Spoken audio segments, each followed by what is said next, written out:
Sam, it's all good, man. What's up, guys? No Alani, Mysterious, Sam, what's good, man? All good. I appreciate you popping in. Remember, real life always comes first over this shit. We ain't exactly curing cancer over here, you know?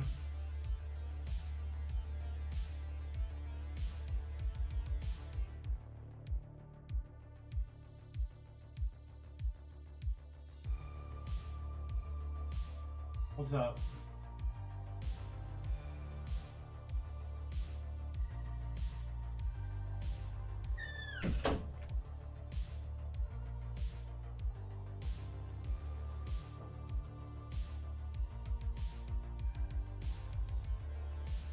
Okay.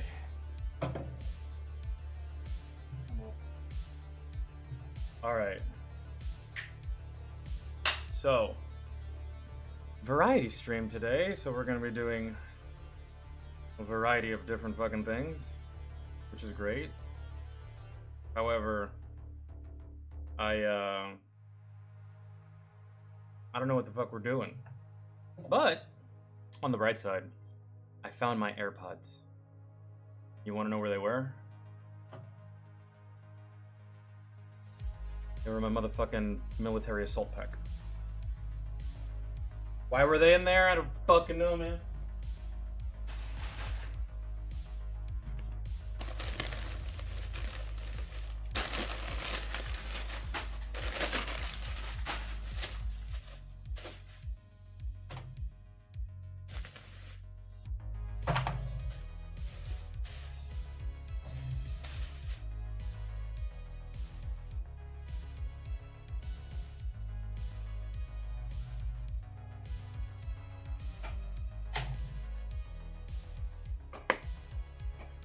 Sorry, dude. Whoa.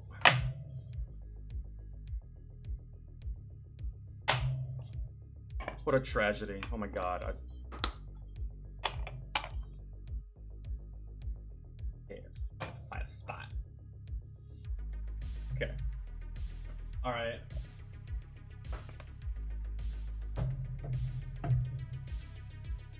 Some point.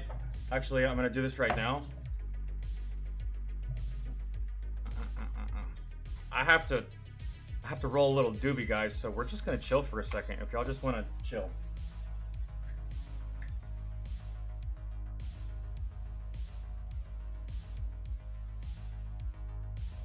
So much fucking water, dude. I walked to the gas station earlier because I didn't want to drive because I just felt like walking. And it wasn't raining when I went. But on my way back from the gas station, I got fucking pissed on.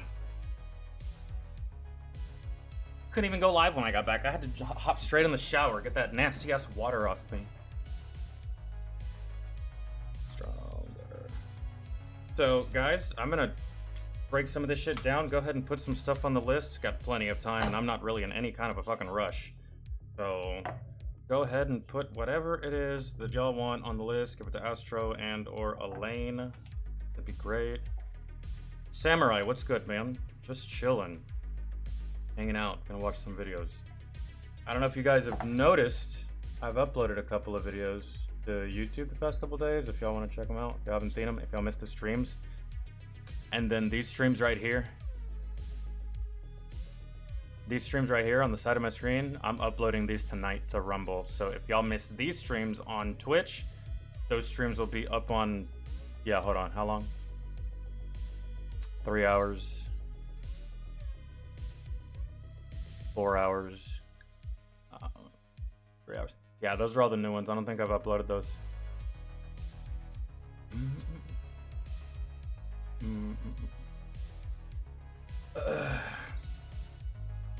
Oh yeah, that's right. You're going to a Sabaton concert. What's good, Doug?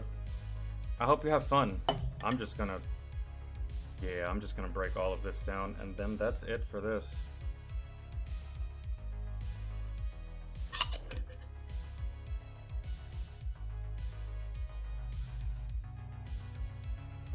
Samuel Alvis, 17-year-old kid from Brazil that used to donate. Oh, that's you? I do. Long time ago. Didn't you tell me at one point you were going to join the military? Did you ever do that? You did do that. Active army in Brazil.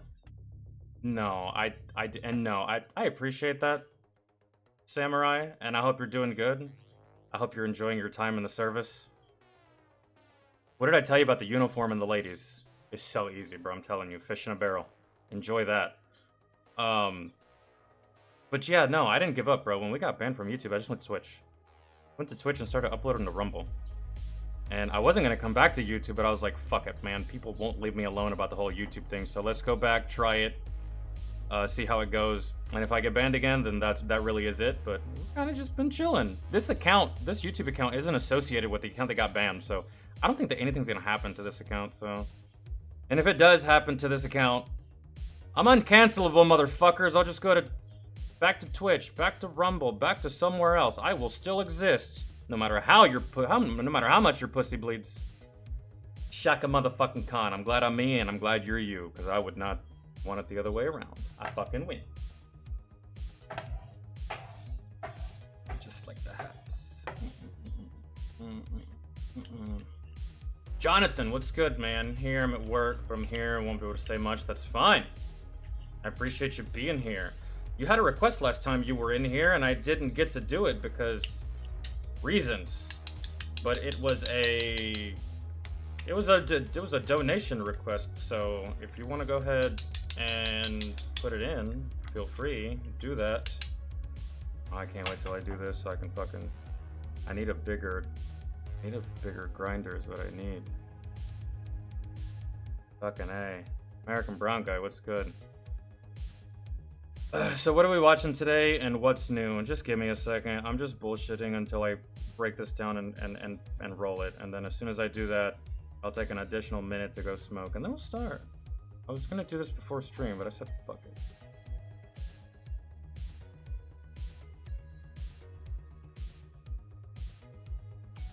Oh, man.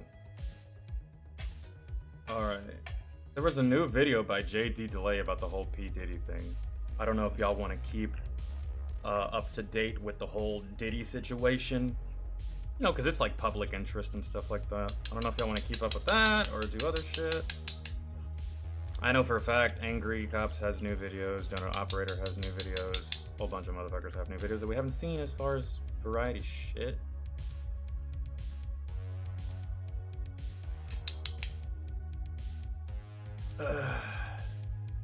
Yeah, no, Alani, on my way back from the gas station, I was so fucking wet that my hair was coming loose and my hair was getting in my face. Jesus Christ. It looked like the most pathetic emo shit you have ever seen. Fucking jet black hair hanging over my face, wet as fuck, looking like some emo dude who just got broken up with and his dog died. And now he's about to take a whole bunch of pills and just walk into the ocean. That's what I looked like, walking down the fucking street, just drenched in water. I was like, I look ridiculous. I should have just drove. Oh, Charlie did a video on... I kind of want to watch JD Delay's video because I feel like JD Delay knows more about the legal system than Charlie in this regard. I feel like JD Delay knows more about this shit than a lot of people. Which everyone could know the things that JD knows, but I mean, a lot of people don't want to do the research, and a lot of people don't have the experience that he has with the justice system. I don't have experience with the justice system. I have experience with the military justice system, just not with the civilian one, so... I've been a good boy in the civilian world, guys. But I just misbehaved a little too much in the service. Country, what's good? How bad did the weather get? It's just raining, man. It's a lot of rain. But I live in Hampton, Virginia, dog, and if you look that shit up on a map, we're really close to open water. So we get rain all the time. So all of this bullshit from the hurricane really isn't that much of a difference from the day-to-day and week-to-week here where I live, so. Before the hurricane, it rained for like 4 straight days.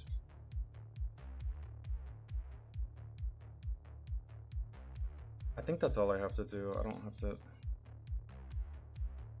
I can roll the other ones tonight. I don't feel like doing the rest of this right now.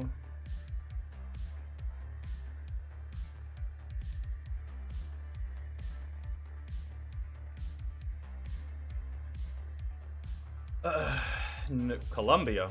You mean Columbus? Mike Burnfire? We can do some Mike Burnfire.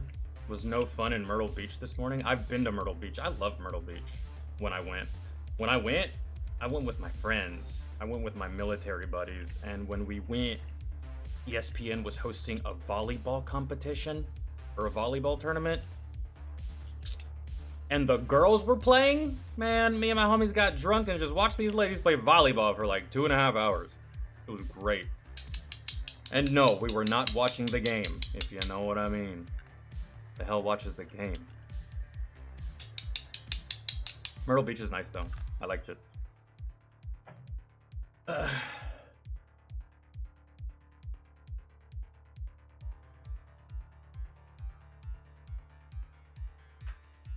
The humor is extremely dark. I'm down.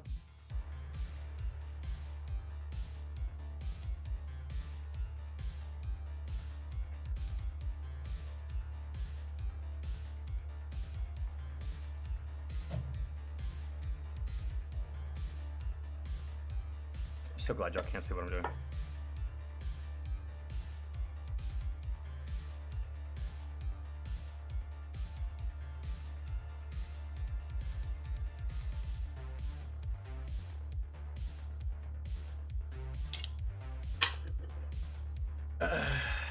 Volleyball? You're a volleyball fan? I like volleyball. And I like watching volleyball. I love that sport. It's fun. I always played it as a kid with my parents and my sisters, and I'm fairly good at it. And it's very good for cardio, bro. If you're one of those people like me that you fucking hate running, and you're like, oh my god, this is fucking boring, play some volleyball, and you'll get all the cardio you need.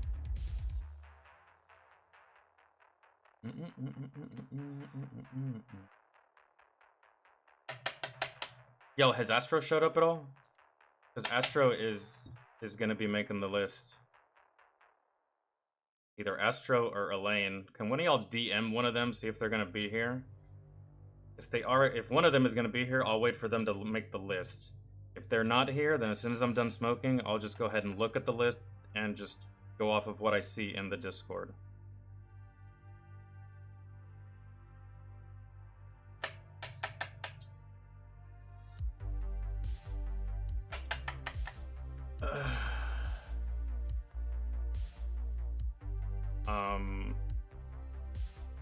Boone and Asheville, North Carolina flooded a lot. I know my hometown of Columbus is getting slammed by fucking hurricanes. One of my buddies is gonna go to his parents' house for the hurricane because where there's less trees where his parents live, and his house is surrounded by 60-foot trees, and he's like, nah, I'm going to my parents' house till this shit's gone, bro.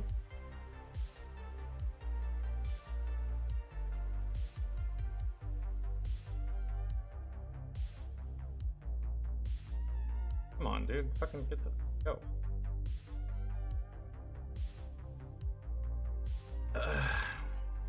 Oh, I like volleyball. I mean, I don't go out of my way to watch it, but like we were at the beach, there was alcohol, and there was a whole bunch of big booty bitches playing it. So, I mean, when in Rome, right?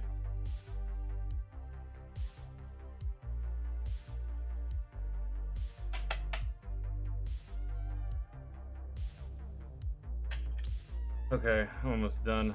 Dude, what's gonna be the first thing that... I wonder what we're watching first. Didn't realize this would take this goddamn long, but it's okay.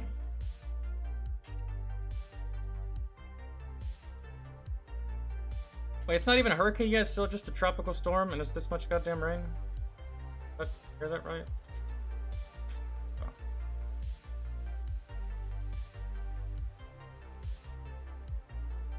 You hate soccer?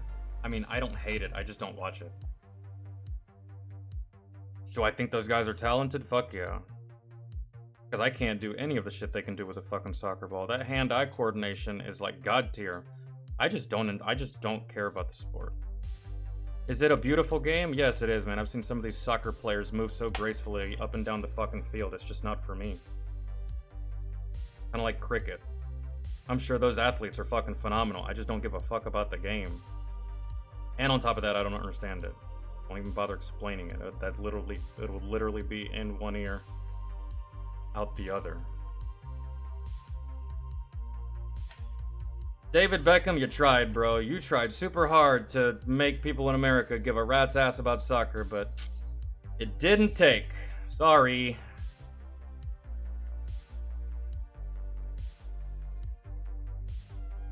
Remember, like, when David Beckham came to America, people gave a fuck about soccer for like 5.5 seconds, and then it was back to football.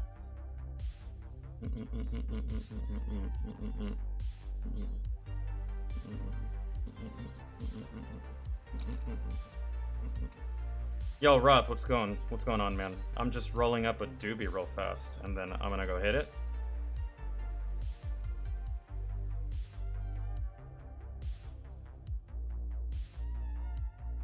I'm not big into watching sports either, man. I only watch baseball in October, and that's about it. And that's my favorite sport. I only watch during the playoffs.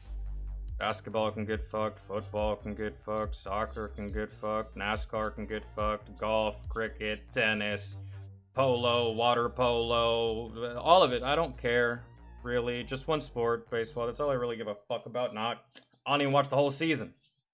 So...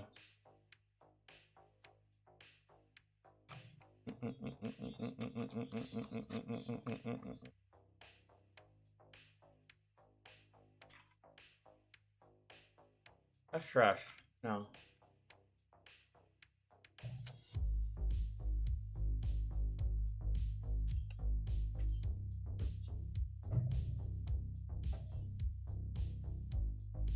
Oh no, I forgot that. Bro, let me see. I knew it. It's full. I need to... Extra shit that I'll just forget about. Okay. We're gonna get started.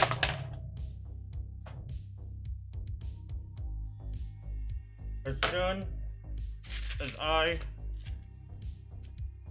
get back.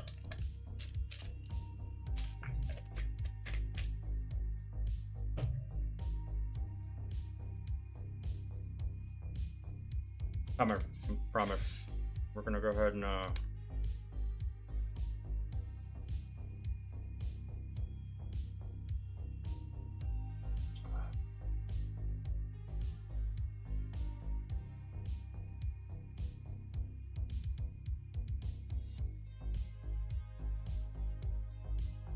okay. Diddy's sex slave speaks out. Hope it was worth it.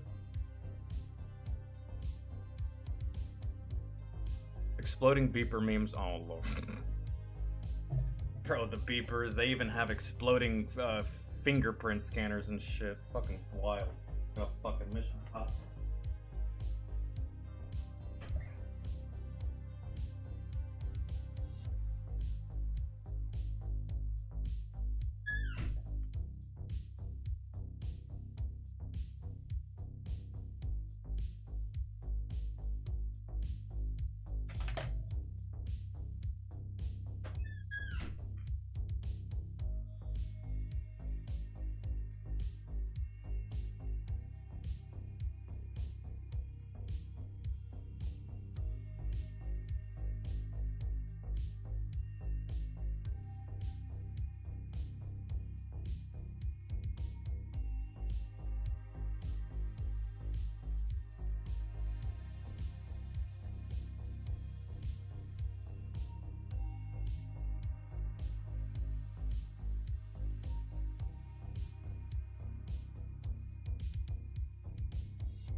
Oh. Was a journey, bro. It's now fucking pouring. I hope the internet stays on. It is fucking pouring. Hard. Surprised y'all can't hear it. Wild. Okay. So, we're here. Alright.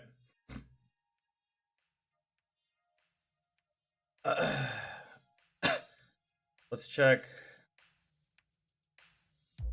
I don't check the list real fast to see. Probably not. Maybe. Who's making it? Is it Astro? Is he here? He probably is. He put a couple on there. I don't know if he's done it right now. Did Astro ever show up to the stream? Is he the one doing this? Or did he already do that earlier?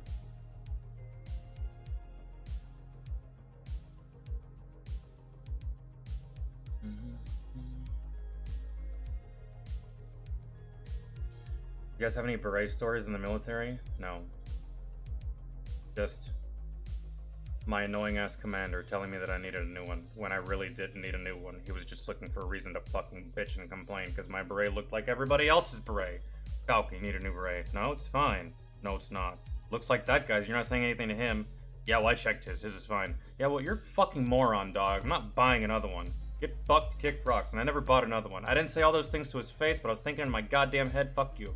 Not buying another one. Do you want to buy me one? Exactly. If the military wants you to have something, they'll give it to you. So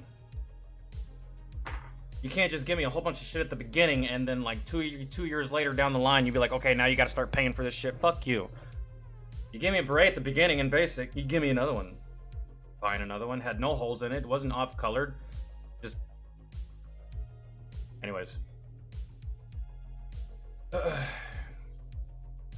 I have a lot of rank, and I want my pussy to bleed all over this goddamn company today. So that's what's happening. That's what we're doing. Yeah, that's the story. Thank you for the PTSD and the goddamn reliving stupid ass memories. I was in a good mood.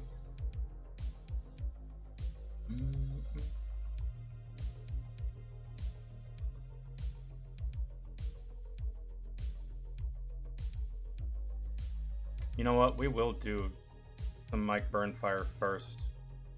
Or some Trump impersonator causes epic meltdown at unhinged protests. Oh, the quartering? That video will be over in like 5 minutes. He usually gets to the whole ass point before the video's even over. Alright.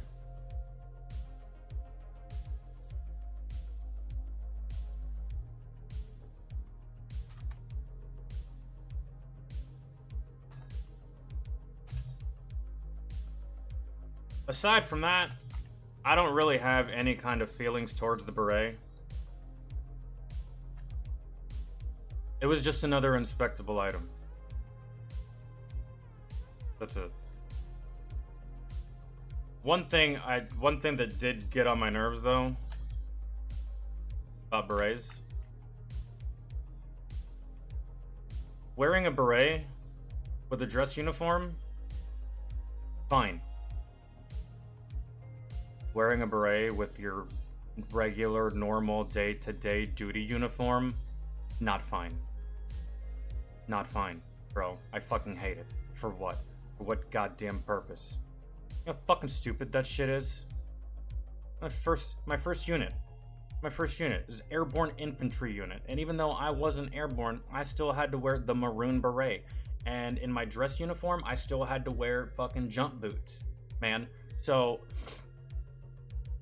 the maroon beret, not only did we wear it with our dress uniform, that was our daily headwear to work. Man, we'd be in the motor pool in berets. But I hated that shit. Bro, patrol cap, PC, that's it, man. Nothing more, nothing less. It's all fucking stupid. And you always have to make sure that your PC looks, or that your beret looks good, more so than your PC. Your PC, you can let it get a little bit dirty. Not like overboard, but you can let it get a little bit dirty and no one really fucking cares. And it's just a work cap. That's it. Yeah, my first unit, they made us wear berets with our duty uniform, and I hated it. I was like, it's so fucking hot outside. You got me wearing this big ass piece of fucking, what is this, corduroy? What is this made out of? Fucking, I don't know. Shit sucked. I did not like that at all whatsoever. I thought that I was going to be wearing the black beret because I wasn't airborne, but it doesn't matter to them. If you're in their unit, you will wear that. You will wear it, and I had to wear. I wore maroon beret. I didn't wear a black beret.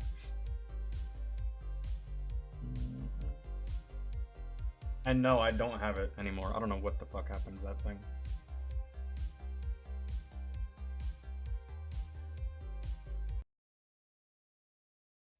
I realized that I don't have my headphones on.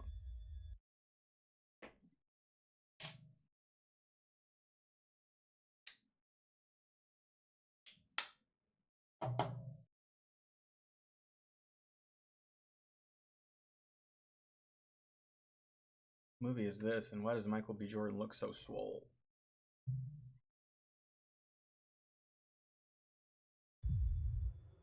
I've been all over this world. While I was in the military. Shit. God damn it.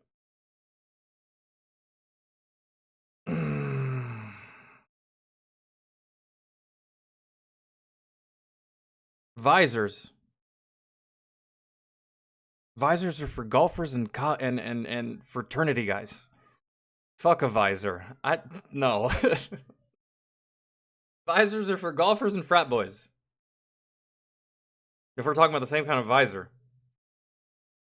David, what's good? It wasn't hard for me to shape at all. It was actually easy, man. It's so easy. You buy a beret, all you have to do is, one, you shave it all the way down.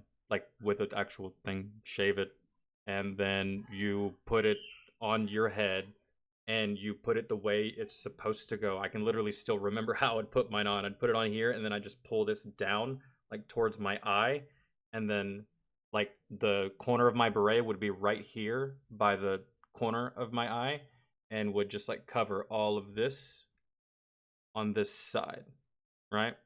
And you put it on the way you want it to go, and then you wet it, right? You run it under the sink, you wet it after you've shaved it, and then you put it on your head. And then what you do is you leave it on your head the rest of the day until it dries. It's best to do this on a weekend, to where you can just sit in your house or your room and just wear it all day. And then what I did is I just wore it all day. I shaved it, I wet it, I molded it, I put it on, and then I went to work and I wore it all day, and then it dried. And then when I went home, I wet it again, folded it, and then folded it into the way that I would want it to be folded when I wasn't using it, because I would fold it and either stuff it in my pocket or something like that, or I would just hold it. But usually I would just fold it to where it fit right in my pocket, and it was just like an easy fit. And then I would just shove it under my pillow and then leave it there for the rest of the night. And then that's it. It's like a 1 to 2 day process, if that. Not even that. It's not even tedious or hard. It's just it's up to you to do it, and to have it fall into the regulations of what the beret is supposed to look like and how you're supposed to wear it. Goddamn, bro, we had 2 females in my first unit, and I don't, man, just berets look ugly on females, dude. I don't know what they can do about it. I don't even know how they can make it better. Females have long hair, and the long hair, they got to put it in a bun. And when you try to put a beret over a bun, it looks like shit. And it's of no fault to the female. It's just that headwear doesn't look good on them. It looks awful. It looks like shit, really. So, couple things there. All right, we'll get started. You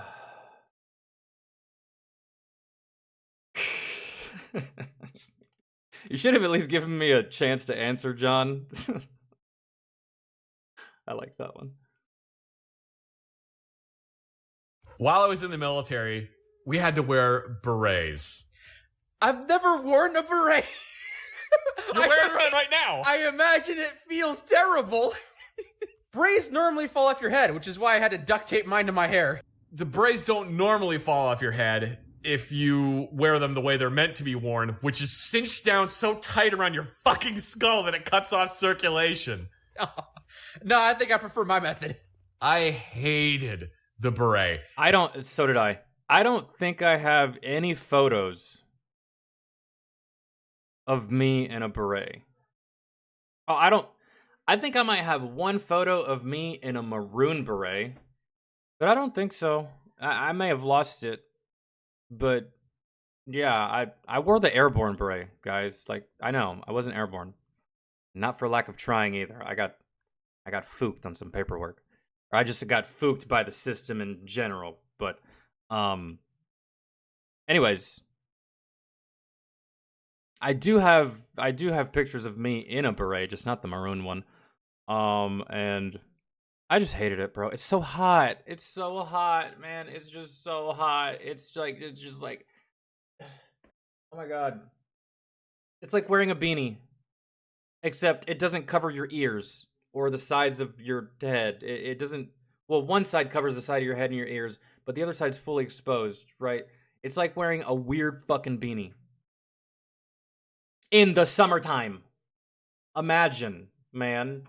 And then when someone falls out from a fucking heat cat, they want to get goddamn mad. Why weren't you drinking fucking water and blah, blah, blah? Well, because I have a fucking dead raccoon's butthole on my head, man. And it's hot. I'm a human, not a bear. Anyways. And pretty much everybody in the military hated the beret, Tracy, too. what's the- You don't hear about this very often. Oh, but we do. But it's like, it's not one of those things where it's worth bitching about to everyone that will listen to you. But yes, I did not like the beret. It was green berets for special forces. The only reason I liked the beret my first unit is because I got to wear an airborne beret. I got to wear a maroon beret, and all of my other friends from basic training were wearing black berets, and I was like, haha, you fucking nerds. And it was just, I thought the maroon beret was cooler. The airborne beret, it's cooler. It's a different color. And then special forces got green berets, and then Rangers have the tan berets. And then all of your regular soldiers that don't fit into any of those categories, they wear the standard black beret. So all my friends were in black. I was wearing maroon. Special forces wear green. Rangers wear tan. Right? And I think the Rangers look the sexiest, really, to be completely honest. I mean, maroon is cool. Green is all right. But those Ranger berets, bro, they're so fucking awesome. I like those. I would still hate wearing it though, and there's some instances if you wear it with your dress uniform, it looks so fucking clean. It just does. In the dress uniform, the beret is amazing, It just makes the whole uniform look great. But bro, it's the duty day, and it's Tuesday, and we're in the motor pool doing PMCS. Like fuck these berets, man. Yo, hold on. Red beret for airborne. Shit, it's maroon, but. Technically, it's maroon. We're not going to get caught up in semantics, though. Yo, Mike Van Pollen, appreciate the sub. I don't know if you're in here right now. If you are, welcome. Probably watching a random video, though, and decided to sub. I appreciate it. One of these days, I'll fix this whole second monitor business, and I won't have to keep changing desktops. Great. Assault, which are the guys that rappel out of helicopters, were black berets. And some general... Wait, what? Air assault, which are the guys that rappel out of helicopters, were black berets. That's not correct. That's not correct. But we can still be friends. Black berets are worn by the entirety of the military if your unit so chooses that that's going to be the standard headwear for your unit, or for your battalion, or for your brigade, right? If you are not airborne, if you are not SF, and if you are not Ranger, you wear the black beret. If that is dictated by your unit. When I was at Fort Stewart and we had to wear our dress uniform, it was all black beret. Everyone had black berets. And black berets is the beret that you get when you come straight out of basic training. It's the first thing they give you. Maybe he's talking about something different. I had no knowledge of air assault having a specific headwear like all of the others. Airborne, yes. Air assault, I don't recall. And some general in the army, once again, saw all these super cool people wearing berets. Everybody And wears mixed beret. up correlation and causation. If we wear berets, that means we'll be cool. Or, my personal opinion, it was a bunch of generals sitting in a meeting. One of them looked at the other one and said, "We need a new headgear. What should we do?" Then he picked up an E-tool and smacked the guy in the head with it. And the guy went, "Everyone wears berets!" Yeah, And then promptly collapsed on the floor in a puddle of his own vomit. So, that's probably what happened. somebody actually, to be honest. decided that everyone in the army would wear berets. Black berets. Air Assault was not happy about this. There's nothing special about the black beret anymore. Everybody gets... Oh, so he was right. Oh, man, I'm missing something. Mike, he was in the military before me. But I think we served at the same time. He must be talking about a long time ago. Because, yeah, when I went into the service, the black beret was fucking everywhere. He must be talking about, like, before my time and before his time. Because I got issued the black beret. Yeah, so, like, now everyone has it. I didn't know it used to be an air assault thing. I had no idea. So, yeah, now air assault probably feels shafted. Really. Like in a video game, where you work your ass off to get that one legendary item, and then, like, 2 weeks later, they sell it in the store, and some jackass picks it up for $10. Fuck me. Right. It's it. To make it even worse, most major military bases are in the south of the United States, where it's hot and humid. And the berets are all made out of black wool that are suctioned to your head. So you end up sweating like a goddamn every day you're wearing this stupid dead skunk on your head. You forgot the noun. You were sweating like a goddamn pig? Just sweating like a goddamn... Sweating like a... Like the whoriest of whores in church, bro. That's how bad you're fucking sweating. And that's why I hated it. That's why earlier I brought up the whole heat category shit. Drink water. What the I wouldn't fucking have to drink goddamn water if I wasn't suffocating myself with this. What is this? I get just as irritated with that shit, but like, yeah, man. My second unit, they had some sense about them. Patrol cap. PC. That's it. It's almost like a baseball hat. You know who really had it, though? You know who had it the best? The parachute riggers. The parachute riggers, they wore red hats. Like literally red ball caps. And I was like, yo, Sergeant, how come that guy gets to wear a hat and I can't? And he's like, he rigs parachutes and you don't. That's why, dumbass. I was like, oh, okay. I guess that's fair. Yeah, I don't know how to do that. Shit. So. Put your favorite noun in there. It's a choose your own adventure story. So, you get out of basic training. You finally get to wear the beret. Oh, joy of joys. I get to wear this beret. Hooray. But when you That shit is fun for like 2.5 seconds. That shit is fun for however long your mom is telling you how fucking cute and adorable you look with your beret, and you're like, "Thanks, mom. I appreciate it." But like my friends are over there. Can you stop? I'm 23, mom. Can you stop treating me like a kid? But that's about it, man. And then the novelty of that shit wears off completely. buy the beret from Clothing and Sales, it's just a flat round pizza crust. It's not shaped? No, it's not shaped at all. No. It's just a flat round thing with a little emblem on it, which is just cardboard backed. Okay, so if the hat gets wet, you have to get a new one? Well, allow me to give you Zach's instructions on how to shape your beret. Okay. I just... We went over this already, but fuck it. Remove beret from plastic bag. Yeah. Cry for hours.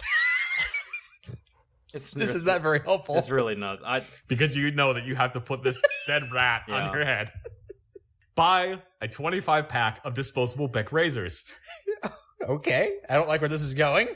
You know, another thing that really got on my fucking nerves too is the fact that I was in an airborne unit and I was forced to wear the maroon beret. You have no idea how annoying it is to walk around an airborne unit wearing a maroon beret and you don't have wings. So every person you see, they're just like, "What's up, man? Hey, you know you're missing your airborne badge." And I'm like, I don't have an airborne badge. I'm not airborne. And they're like, really? Why are you here? I was like, I don't know, but stop reminding me. That shit got old. Everywhere I went, man, sergeants, privates, PFCs, sergeant first classes. Hey, soldier, you don't have your airborne badge on. Go back and put that on, man. You wear the uniform right if you're gonna wear it. I'm like, Sergeant, I'm not airborne. He's like, oh, I didn't think they let people in here that weren't airborne. I'm like, fuck it. It's annoying and embarrassing, really. Shave the beret. With the razors? Yes. Why are you shaving the beret? Because it is incredibly fuzzy. It is. And you will get yelled at if you wear it when it is that fuzzy. It's fuzzy, yeah. Right now, you have not bought a hat. You bought a model kit you get to put on your head. Exactly. Ch-ch-ch-chia hat. Shave the beret. You will go through many razors during this process because the razors, which are not accustomed to having wool being put through them. You know, this is gonna be one of the first times that I'm kind of I'm probably gonna disagree a little bit with Mike Burnfire. I don't remember this much. I hated wearing the beret, right? Because of heat purposes, but I don't recall too much PTSD when it came to putting it together. Was it a little bit tedious? Yeah, sure. But like the first time I did it, you know, it was kind of cool for me and fun for me. Like that I got to do this thing and like my drill sergeant taught me how to do it when I was in basic training. You know, so when I got to my first duty station and I had to switch out my black one for a red one and I went through the process, just going through that process, I liked it. Really, just going through the process and like making sure that it looked good because I don't know, man. I was kind of probably like a fucking pretty boy back then who just thought that I was like the best thing since sliced bread. So like I just wanted it to look the absolute fucking best. So I don't really remember being overly up. It wasn't that bad for me. The wearing of it daily in 110-degree weather, that was a little upsetting. But the process of doing this, it didn't really anger me too much, all that bad, because the dress uniform takes way longer and way more brain power than your beret ever will. So I was just like, this ain't that bad, you know. So, yo, Samurai with 10, hey XMC. As I come back to the streams, I feel like it's a good callback to do a donate request. Please watch Inside Brazil's Most Dangerous Slums. I'm down. Who's that by? Oh, Police Tour? Oh, thank God. Okay. For some reason, I thought it was going to be like somebody else that I've watched his videos before, and a lot of the videos just seem like, I don't know, a fucking nothing sandwich. Really, for the most part. Anyways, yes, we will do that after this, because we still do same-day donation requests. So, finish this one, do that one, get on with the rest of the list. I appreciate the 10 Samurai. Thank you so much, man. Get very mad and break. What if I had an 11-blade razor? Well, that's just gonna... Did they not let you do combat jumps? No, Kevin, the reason that I wasn't airborne is because I went to basic training. Well, I raised my hand. I joined the service as an 88 Mike, which is a motor vehicle operator, right? I go to basic training. Hold on. I go to basic training. I go to AIT. After I finish AIT, I am a holdover in Fort Leonard Wood, Missouri for 2 weeks. My training is done. I'm literally waking up, doing nothing, going to bed, waiting on my orders. All my friends have already gone to Hawaii. Fort Carson, cool-ass places. Germany, fucking just some of the best duty stations you could fucking ask for. One of my friends got Eglin Air Force Base, which is in fucking Florida. Goddamn dream, right? So, they're like, hey, you're getting stationed in Germany. I'm like, oh, bet, cool. Just like my dad did, right? So, I get on the plane. I go to Germany. I land in Frankfurt, and when I land in Frankfurt, these two dudes in black suits, they just come out of the fucking woodwork and approach me and my battle buddy Tinkum and Hatcher being a female. And they're like, you're not going to be getting on your next flight. You're going to be getting on that flight. And we were like, who the fuck are you? And no, first off, and they were like, your orders have been changed as of right now. And I'm like, I don't think it's supposed to work like this, man. Like, and then they actually handed us documents and like proved to us that like they even gave us the plane tickets and everything. Got another plane and went to Italy. And like midway through the flight, I'm like, hold on. What the fuck is in Italy? Airborne infantry. And so I get there. And I have to go through the whole process, blah, blah, blah, and like just do the whole thing of just like being an airborne infantry unit and looking like airborne infantry, but not actually being airborne. And I was like, okay, I gotta fix this. It's too late to go infantry, but it's not too late to go airborne. So after my first deployment, we get back. I don't really have much to do. And I'm like, fuck it. Don't have much to do. The only thing I'm doing is just getting drunk and giving strippers money. Let's go to airborne school because I'm tired of getting shit on, right? So I'm like, hey, want to go to airborne school? They were like, fantastic. Get your packet started, get your paperwork started, blah, blah, blah. Let's take your PT test, smash the PT test, do all the prerequisite shit that they make you do for airborne school. Only for like a week after that, they're just like, oh, by the way, you're no longer going to airborne school. And I was like, why? And they were like, because you PCS in 5 months, 6 months. Why would we send you to airborne school? I was like, because I want it, and doesn't the military want more airborne personnel or airborne qualified personnel? And they were like, yeah, but we're not going to send you to airborne school if you're not going to come back to the 173rd and be airborne. You're leaving the 173rd, so therefore, we're not going to send you to airborne school. Maybe your next unit will send you to airborne school. And I was like, man, fuck you. That's selfish. But whatever. That's why. Rip a hole right through your beret, and then guess what? You get to go buy a new one. Couldn't you just use some scissors and trim it down a bit? Good luck doing that. You try to trim hair that is less than 1/4 of a millimeter long. Oh, fair. Wool lint gets everywhere. It is the biggest pain in the ass. And then when you're finally done shaving the beret, you get to shave it some more because that still was not enough. Oh, no. And then finally, you're done shaving the beret. Excellent. I am done shaving this fucking thing. Now I can finally shape it and put it on my head. No, I have to shave the inside now. Fuck, I forgot about that. Wait, why do you have to shave the inside? Nobody's gonna see the inside. It is absolutely intolerable when you put it on your head. Because it just... I forgot about the inside. Really. And it's probably intolerable to those that are bald. Wasn't really... The beret in itself wasn't intolerable. I mean, I always had hair, so I could see that shit getting irritating to the bald guys. Just traps heat in. Oh.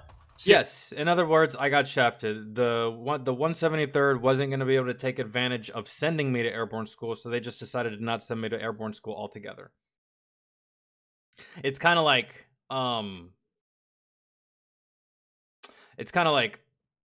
trying to get training from your employer, and you're going to use that training to go get another job from someone else.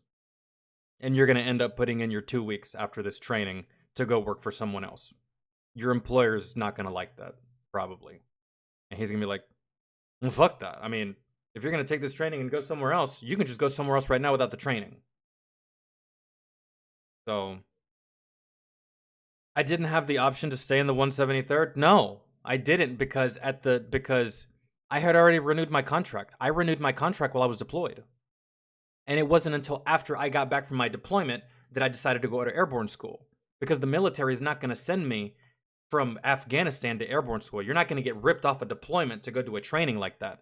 So I started thinking about going to airborne school while I was deployed. And so I renewed my contract, but there was no airborne options. The only options I had was just like choice of duty station, and I chose Fort Stewart, which is 3rd ID, but there's not much airborne at Fort Stewart.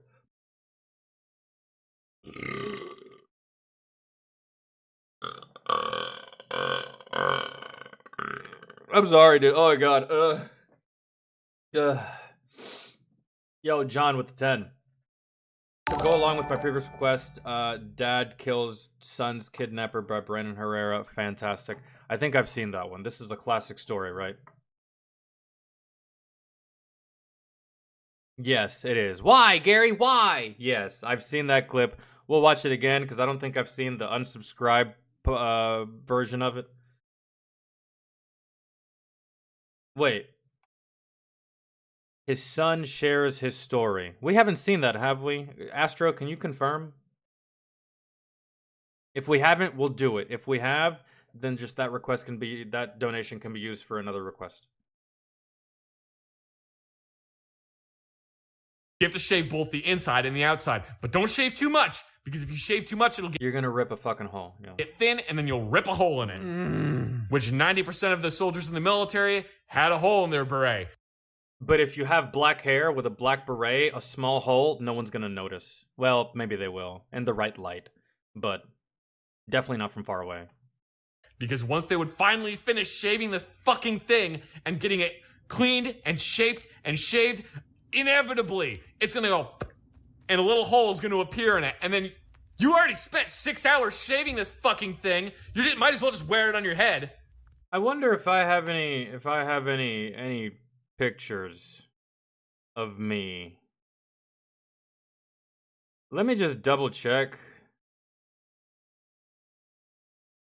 Cause man, and the reason I probably don't have many pictures of me in a beret is because man, I just did not like wearing this thing. I suppose I could just text my mom and ask her. Or my dad. My dad has a lot of pictures of me.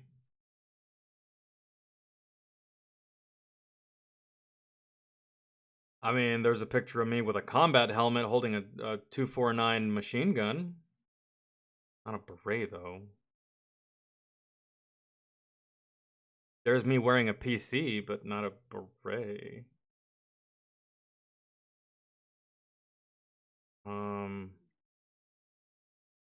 Yeah, I'll have to like text my.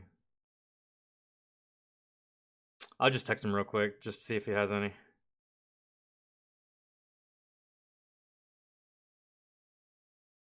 Let me see.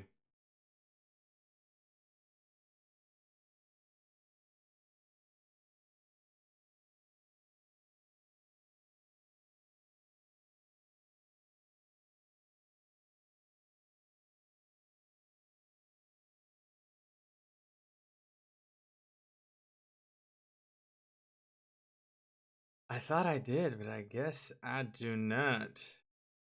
I mean, I have a military file folder, but all it is just like my truck getting hit with an IED. It's not really. Those are the only pictures I have. My friends might have more, and I'll have to ask them. And my parents have a lot of pictures, but these are the only pictures of the military that I have, and it's all combat photos. So that's it. John with the 2. The unsubscribed clip is from a month ago. It's 18 minutes. Okay. If we have seen it, we'll check on something else. But if we haven't, we'll do it. Yeah, I know. I just wanted to see if I had any, if I could look for them. If I had any right now. Finally, you have finished shaving the beret. You've patched the hole with a piece of chewing gum. Time to put the emblem on the front. Oh, your crest. Put the emblem on the front. Now you gotta take a hammer and bash the 2 little pins that are on that emblem to the down. side, yeah. Because otherwise, there's 2 pins on the little emblem that are just sticking straight out.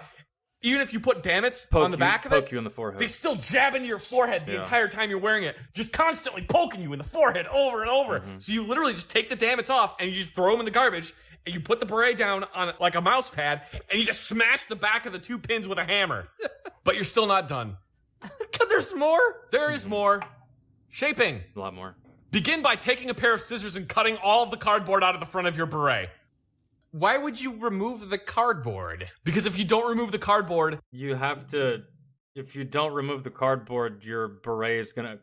Long story short, it's gonna look like fucking shit. You have to cut it in like an L shape to where like the crest. So basically, oh bro, you gotta cut a big piece off. You gotta cut a big piece off of it too.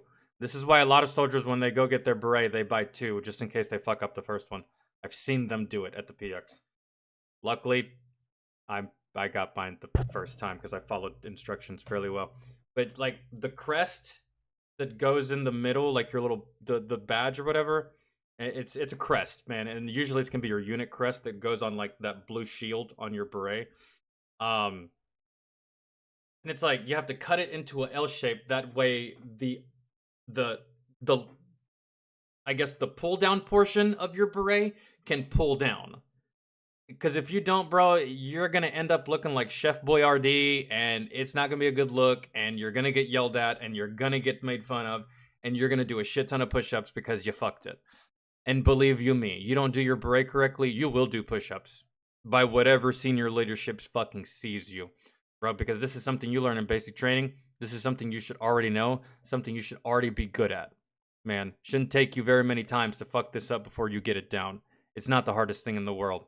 So fucking this up, just like fucking up a uniform, just like not getting a haircut, just like not shaving, bro, there is repercussions for this shit. There will be an unending shitstorm every single time you go outside and somebody sees you with a half moon shape on the front of your beret. Is this bad? Very bad. Apparently, according to anybody with a rank over lieutenant, it is a bad thing. Mm-hmm. Oh. Once the cardboard is gone, take the beret over to the sink, hold it like a bowl, and fill it up with water. What? You're putting water in your beret now? Yes. Why? Because that is because that's the only way to shape it, and that's the only way you can shape it, and it maintains its shape. You got to remember this thing is made of cotton and wool, man. So you wet it, whatever position it's in when it dries, that's the position it will stay in forever. That's it. Yo, Harry, what's good, man?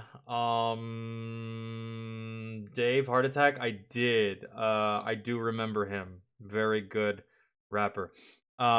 Kenny, put that. Astro, can you put that? Can you put that in the Discord? Can you put Kenny's request in the Discord?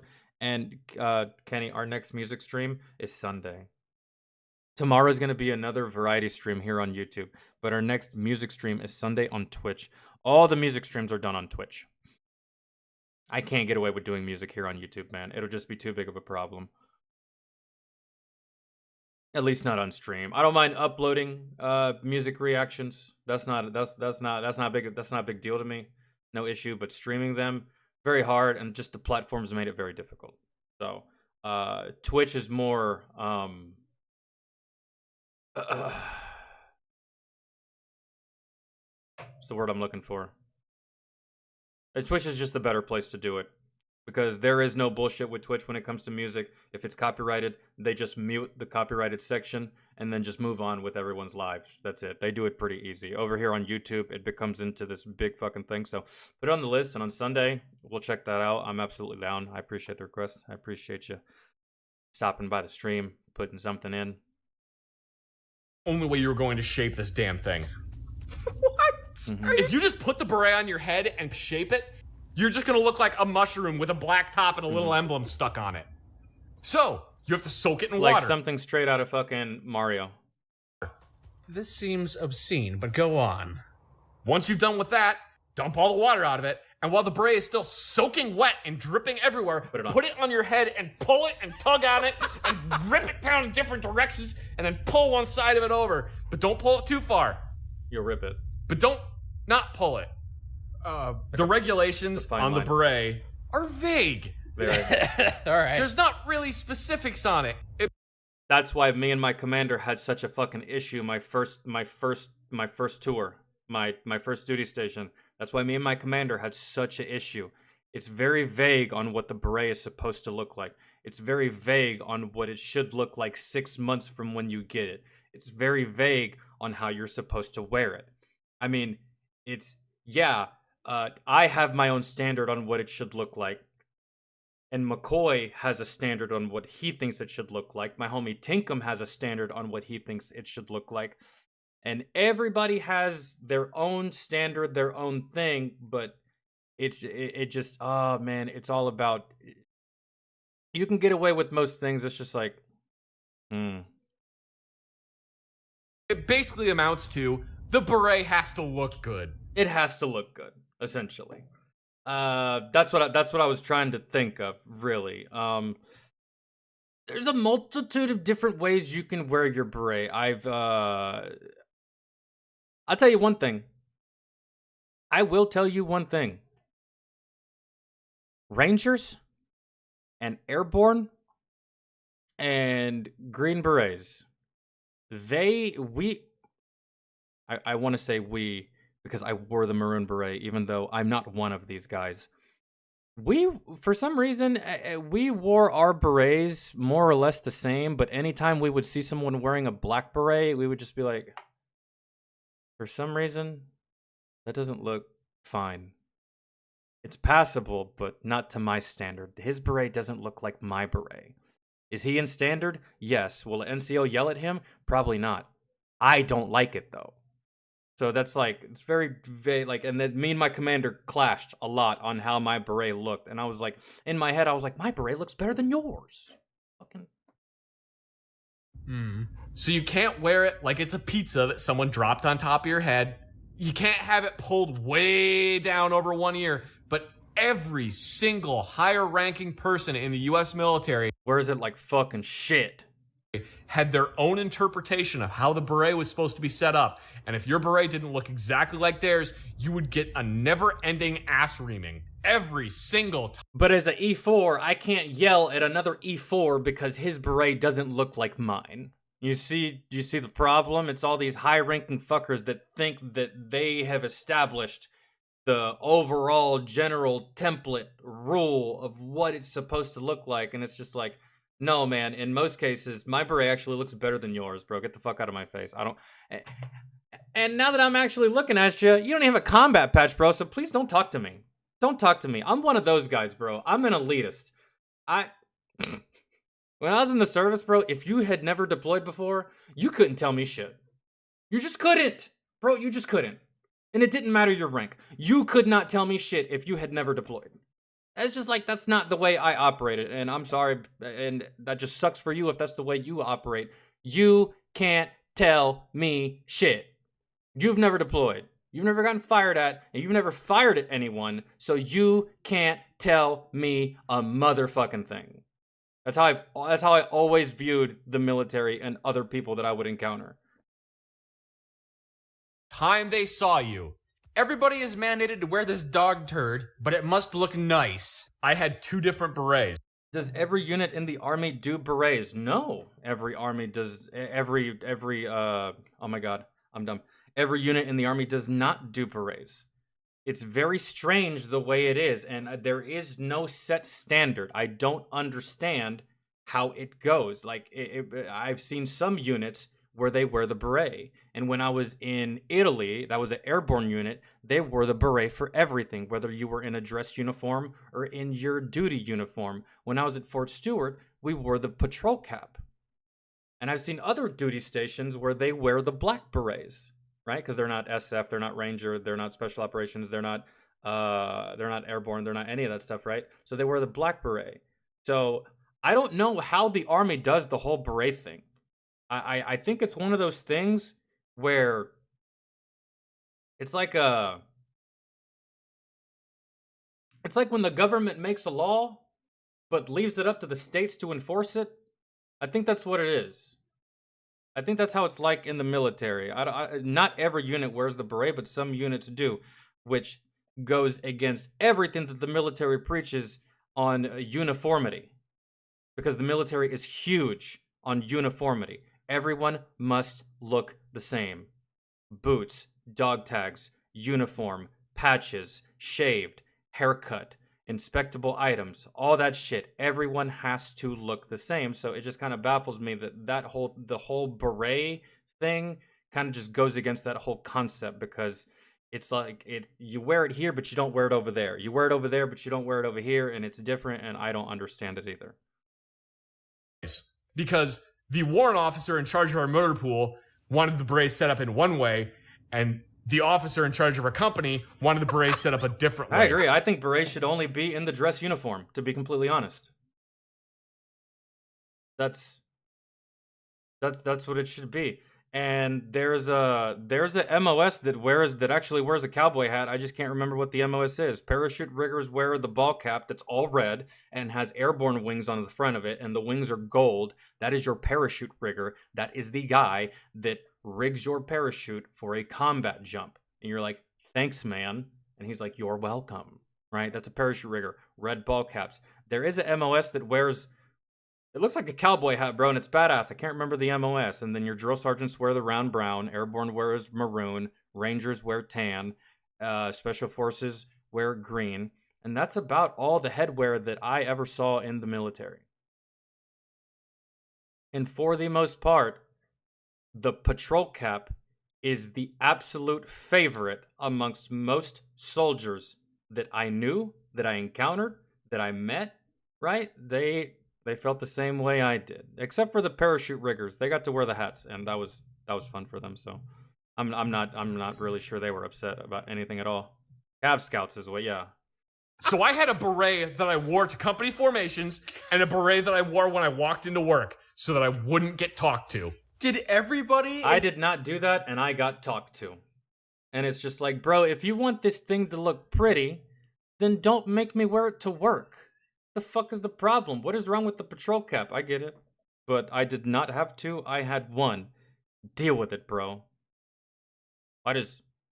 Falcon, why does your beret look faded? Well, sir, it's because I've been outside all day in the sun working. Well, you've been in your office. That's why mine looks more faded than yours. The sun. Man. I'm actually putting in work. You're typing up memos, okay? We're not the same. Please get off my ass. In your unit? And I haven't mentioned that you haven't deployed. This, or did they? No, some people would just get yelled at because they just didn't give a shit and they knew there was nothing that the military could do about it. All right. My goal, most of the time, was to be as wallpaper. Something that you know it's there, but you're really not inclined to go talk to it. Yep. I just wanted to be left alone. Mm-hmm. I've gone on this whole tangent of... I tried to do that too. I tried to get left alone, but see, high-ranking officers and high-ranking NCOs, sometimes they can be like that one girlfriend that hasn't paid you any attention in like 3 hours, and the second you turn on your fucking Xbox, there they are.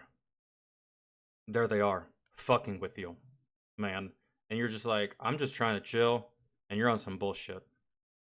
You run into motherfuckers like that in the military, and I ran into a whole bunch of motherfuckers like that in the military. I'm just trying to chill. I'm trying to have a good day, bro. I'm just trying to do me, and here you come on your bullshit. And now, I'm gonna call you out on your bullshit, and you're gonna get butthurt, and you're gonna go tell on me, and then my platoon sergeant is gonna tell you that you shouldn't have fucked with me to begin with, and then you're gonna get even more mad, and then you're gonna go tell the commander, you're gonna make this whole big deal, and you're gonna look like a bitch to the whole fucking company, and a crybaby, and a snitch, because you thought you could get your way with me, but it turns out I don't bend to anybody, and you weren't prepared for an E4 to give you the business, and now it's a whole thing, and it's just, you know, it's just like, you could have just, like, I don't know, stayed over there. You could have just, I don't know, shut the fuck up. You could have just, I don't know, left me alone. That's it. I'm not one of those people where you can just poke me, bro, and I just sit there. I'm not, man. It's just like... about berets. Specifically to say that the beret for standard army is no more. And you're so happy you're going to re-enlist. No. God, no. That's not worth another couple of years of your life, but... Oh, yeah, that was a good day. Ugh, I'm too old and fat. They wouldn't take me back anyway. That didn't stop Ernest from joining the army. Ernest goes to war. Was that a thing? Did Ernest go to war? I must have missed that one. That'd be a fantastic movie. I'd watch that. Yeah, it's that hat is no more. I hated wearing that stupid beret. I burned my beret when I got out of the military. I actually burned it. You hated it that much? I burned it in front of the barracks the day I left the military. You burned it like a $200 school textbook that can't be returned because there's a new edition. It was just a symbol of all of the hate and discontent I felt. I hate this stupid thing. And as it dissolved into ash, the fumes rising into the air, a huge burden had been alleviated. I didn't do that. You know what I did whenever I got out of the military the first day? The very next day after my service. Literally 24 hours into being a civilian. You know what? You want to know what I did? Bro, I set an alarm for 5:30 a.m. I go to bed. My alarm goes off. I look at my alarm. This is exactly what I did, right? I'm sleeping. Alarm goes off. 5:30. Fuck you. Back to sleep. That's the first thing I did. Very first thing I did. Some people smoke weed. Some people have a party. Some people fucking, I don't know, do all the shit that they couldn't do while they were in the service. I slept in. That was the first order of business. I slept in and I said, fuck you to that 5:30 alarm. And it felt phenomenal. Phenomenal. One of the best feelings. I'll never forget that day.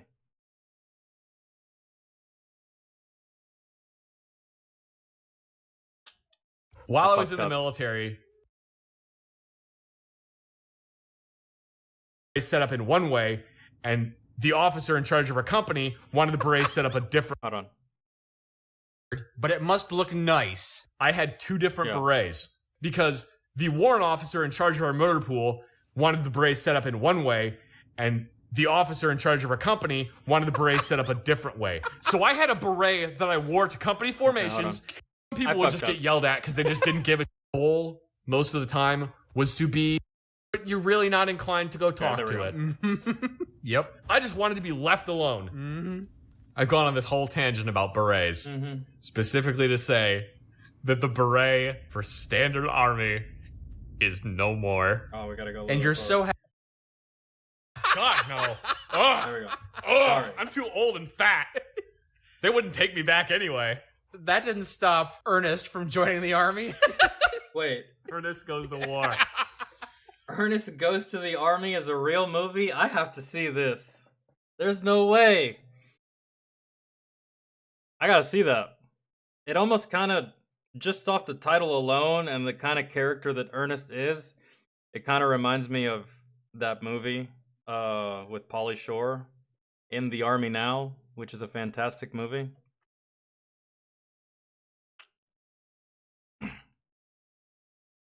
You know, one thing about that movie, In the Army Now, I feel like the focus of that movie should have been the Marines and not the Army. Because these guys were fucking dumb. Like, dumb. I don't know how they got into the Army, but they damn sure could have gotten into the Marines. And there's been plenty of fucking low IQ, short bus motherfuckers that have served in the Marines that have gone on to do amazing shit. Right? So I feel like it should have been In the Marines Now or something. Would have been more believable. Okay, alright. Yeah, that hat is no more. I hated wearing that stupid beret. I burned my beret when I got out of the military. I actually burned it. You hated it that much? I burned it in front of the barracks the day I left the military. You burned it like a $200 school textbook that can't be returned because there's a new edition.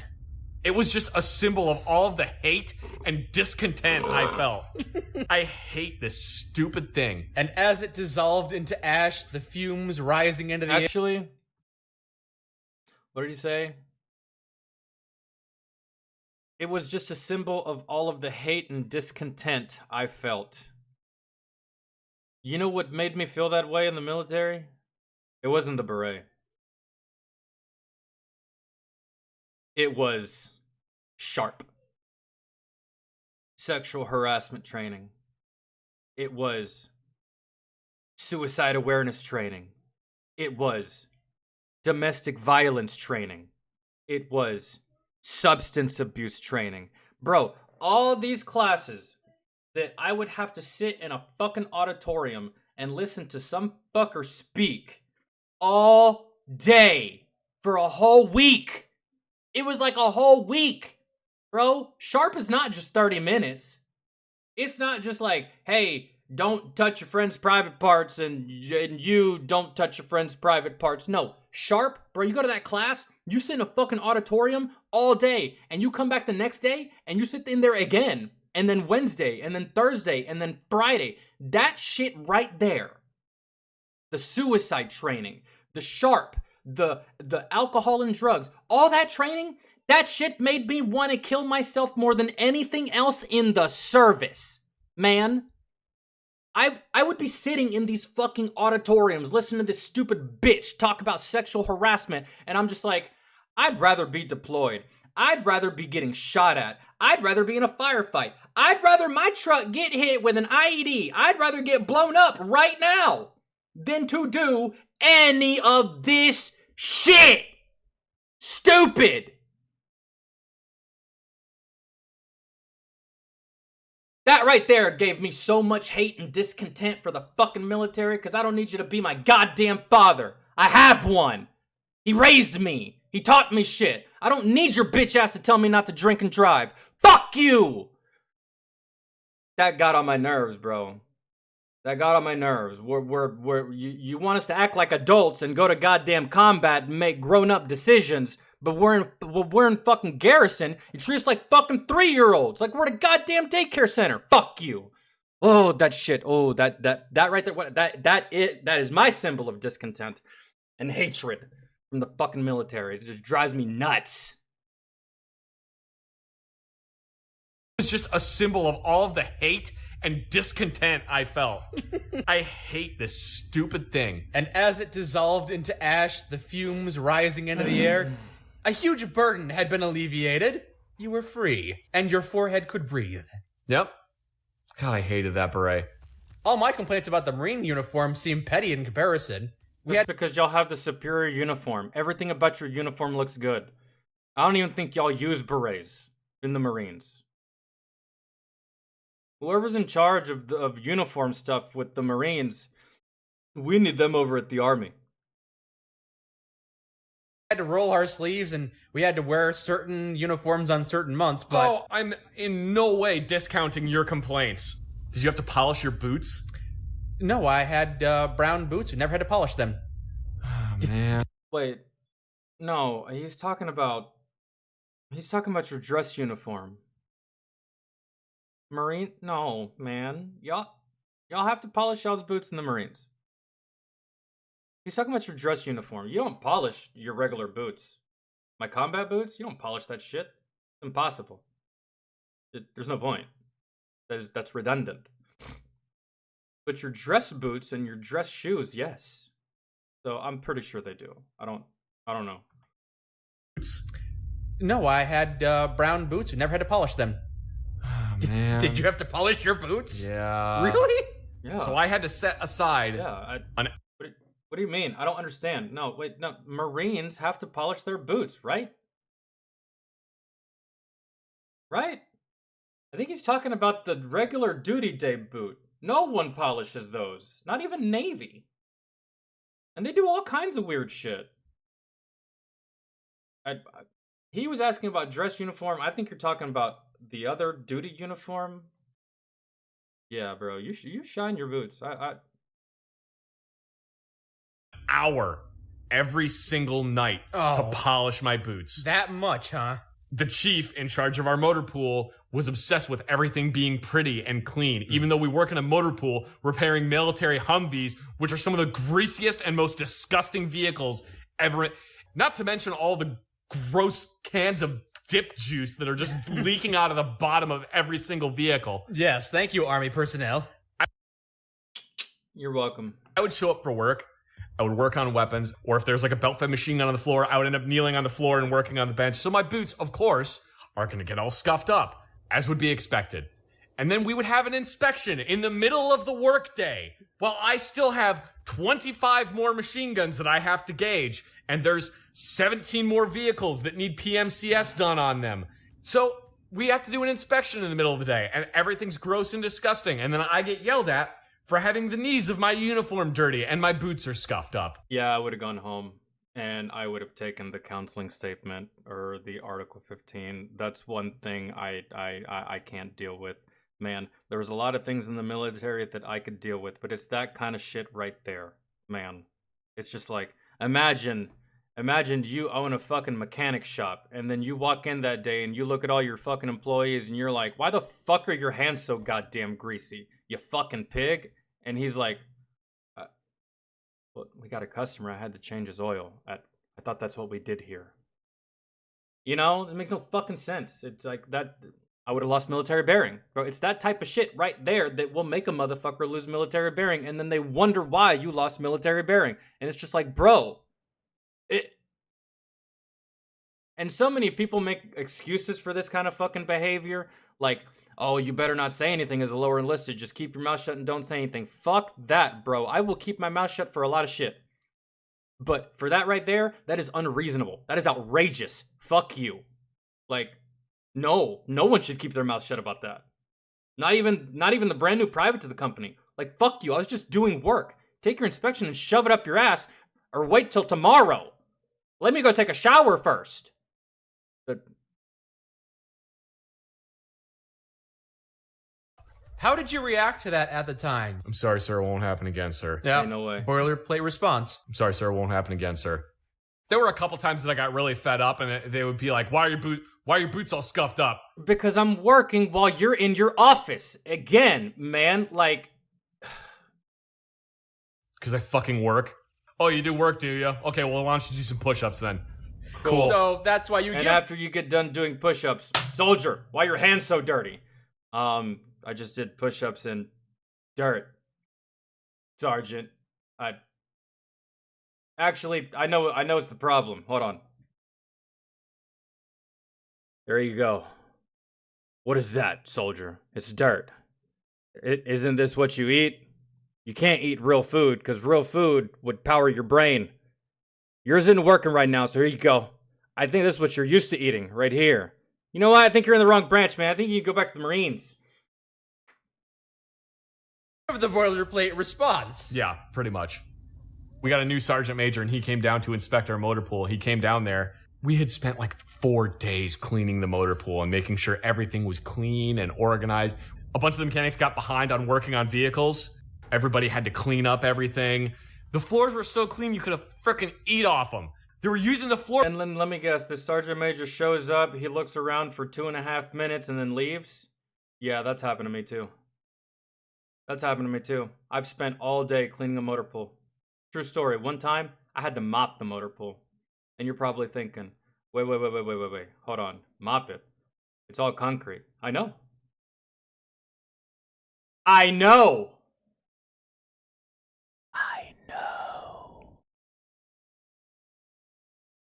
You're probably asking, how the hell do we win wars? I don't know. I don't know, man. But thank God we got nuclear weapons, because some of these motherfuckers, bro, it's just like dealing with them. It's just embarrassing. Floor buffer to scrub concrete for this inspection for the new. What'd I tell you? What, have y'all ever mopped concrete before? Man, you don't know you don't know anger until you've mopped concrete. You don't know the saying, what the fuck am I doing with my life, until you've mopped concrete, bro. You don't. You just don't. New sergeant major, he came down and he saw how clean the motor pool was, and he was like, why the fuck is it so clean? Do you guys work ever? Okay. So you were getting in trouble because your workspace was too clean. Pretty much. His opinion was, if it's so clean, why aren't they working on my shit? Why are they spending time cleaning the motor pool? I wouldn't even be mad at that sergeant major. I would be mad at my leadership. I would be mad at my leadership. True story. One time, we had a whole bunch of trucks that were at a different motor pool that belonged to our motor pool. The dispatches on these trucks expired, and maintenance was not there that day at the other motor pool for us to do the PMCS, do the maintenance, and redispatch these vehicles. So what the fuck are we to do, right? Mind you, you cannot drive a military vehicle unless you've dispatched it and unless you've performed maintenance and you've got all that shit cleared from a maintenance personnel. And they've signed off on the paperwork and everything. You cannot get behind the wheel and drive it. So me and another friend of mine have the bright idea that, yes, while we don't have dispatches and we can't drive this vehicle, what we can do is take one of our vehicles that is dispatched, take the dispatch vehicle to the other motor pool that has the other trucks that aren't dispatched, and we just tow each vehicle back one by one. The military says you can't drive the vehicle without a dispatch. They never said we couldn't tow the vehicle without a dispatch. No one's driving the vehicle, we're towing the vehicle. You don't need a dispatch if you're not actually driving it, we're towing it. My sergeant said no. He said, no, we're not doing that. And I said, why? And he said, well, Falcon, when you get to the rank I am, you can make whatever decisions you want. You can come up with all the bright ideas you want. You got me? I was like, okay.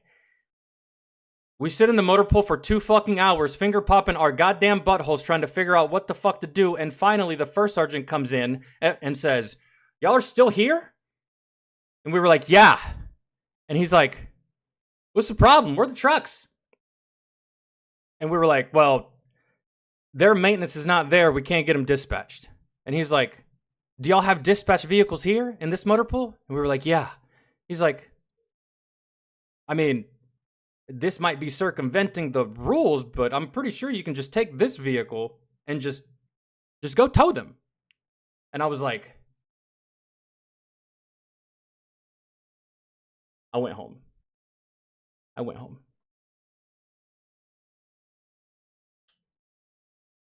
I went home. As soon as he said that, I grabbed my top, I put it on, I grabbed my PC, put it on, put a dip in, put it in my pocket, took my keys out of my pocket, walked to my car. Falcon, where are you going? Home. I didn't give you permission to leave.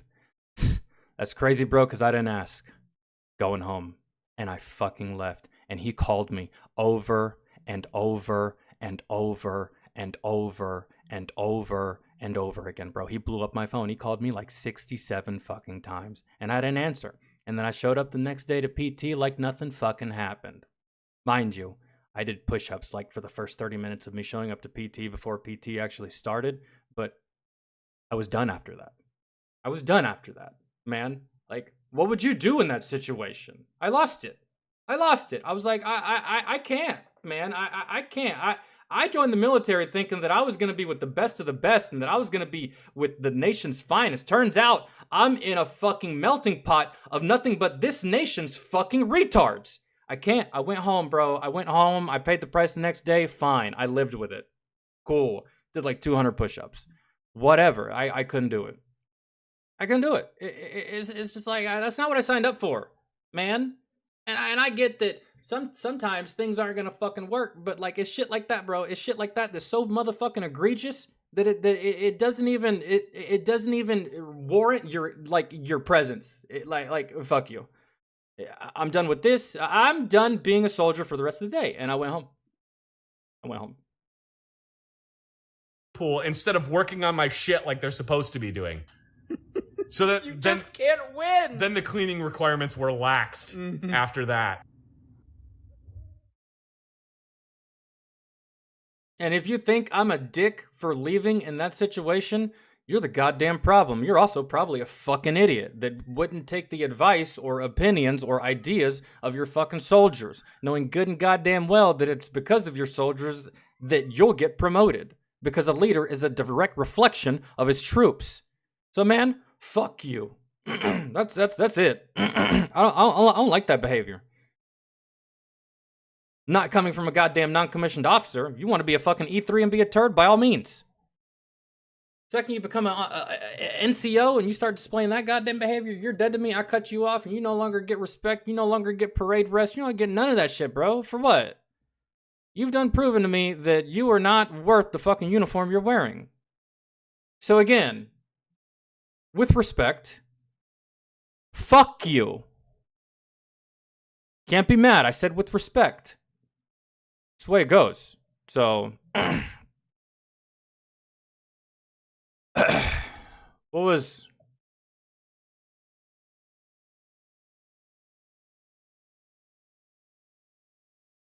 the hey Astro, what was the donation ones? We got to knock those out first and then we'll get to the patron stuff. I know that the list is complete, but just tell me what the donation ones were.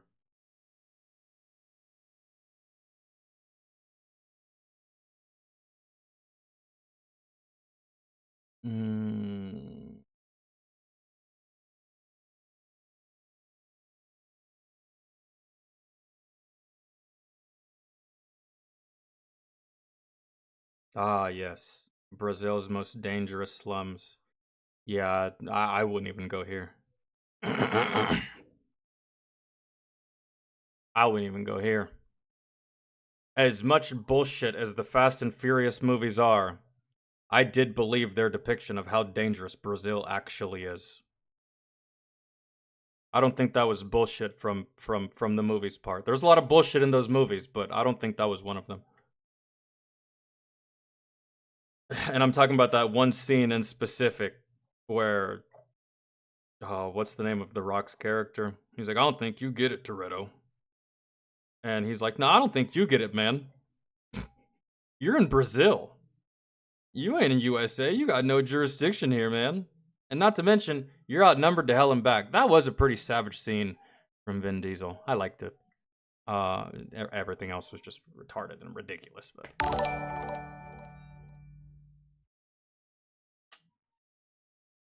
Sam, I appreciate the 5, man. Thank you so much. I appreciate all of you that have donated, joined as members, or subbed on Twitch, still watch my videos on Rumble, still watch my videos on YouTube. It's pretty astounding to me, really, that we've been at this for this long and y'all are still here. Figured y'all would have got bored by now or said, fuck this guy, right? But I haven't, so love y'all for it. I'll never watch those movies again. Nah.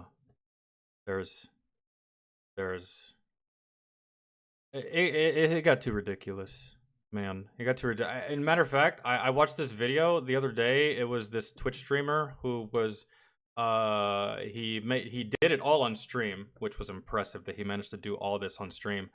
But then he made it into a YouTube video, and I saw the YouTube video version, and the title was, when exactly did Fast and the Furious get so ridiculous? And he pinpointed it, and I agree. Fast 5. That's when it started to get over the top ridiculous. Don't get me wrong, I love the scene, but guys, come on, you gotta admit, that scene where they're fucking yanking that bank vault all across fucking town and killing people and decapitating cops and shit, you can't tell me that was just like a little too much for Fast and Furious. That's where it just like, it became too ridiculous for me. Like,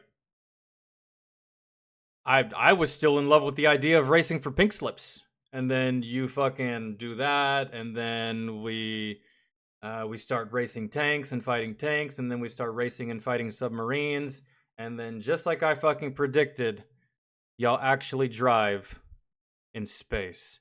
Which, that sentence in itself doesn't make any goddamn sense, but y'all actually drive in space. And the only thing you can really do now, man, is Fast and the Furious wheelchair wars, man. You fucking... Goddamn, man. There's a fucking... There's a goddamn Stephen Hawking-like paraplegic villain that needs to be put down, so they're gonna call in the Fast crew. They're all in wheelchairs because they're 80 years old.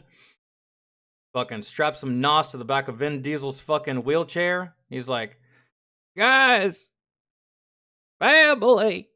You know, come on, Letty, you old bag. Bring my dialysis. Why not make this one? And my white t-shirt, too, please. You might as well do that, man. I feel like I'd be entertained by that.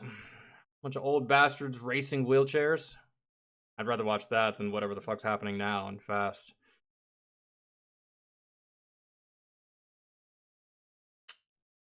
Yeah, dude, that's all it is. But I mean, people like it. These movies keep making over $500 million every time. So maybe we're the minority. I mean, it was fun at first. It's just like, But you know what? I will give it this. I will give it this. At least Fast and the Furious is honest. They're like, yeah, we know we're fucking ridiculous. We know we're over the top. We know that all of this is bullshit. Right? We know. As opposed to Marvel. They just feed bullshit down your goddamn throat and tell you that it's not. And it's just like, At least one's honest in its, you know what I mean? So, what was it? What was it called? Oh yeah, the Brazil. Most dangerous Brazilian. I'm not sure this was the actual title, but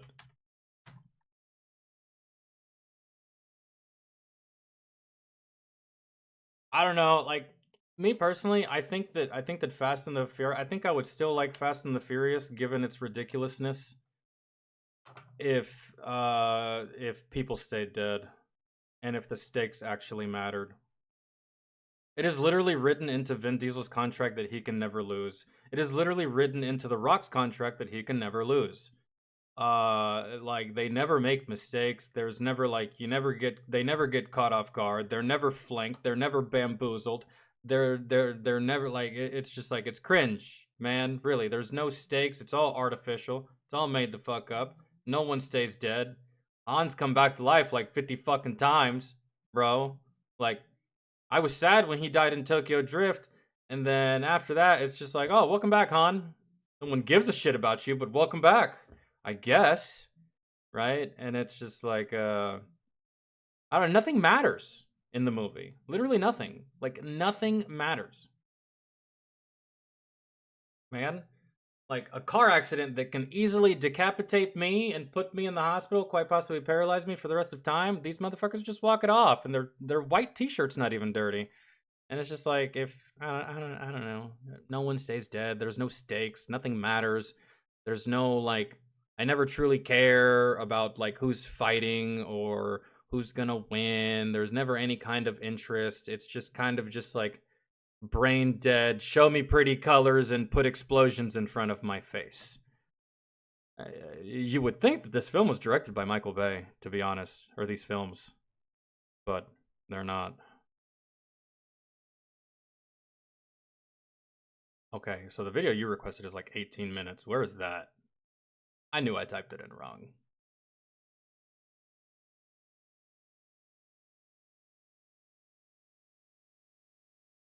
By Jen. All right, inside. Okay, I typed the wrong thing. Inside. All right. Inside Brazil's most dangerous slums.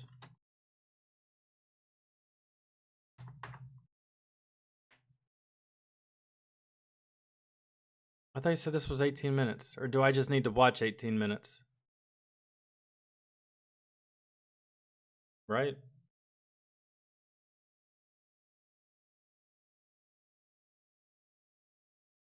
Because it's right on the cusp of being past the time of because we have a limit here of 35 minutes, and this is 39. I'll let it slide since it's like still right there. But the next one that you request, make sure it's under 35.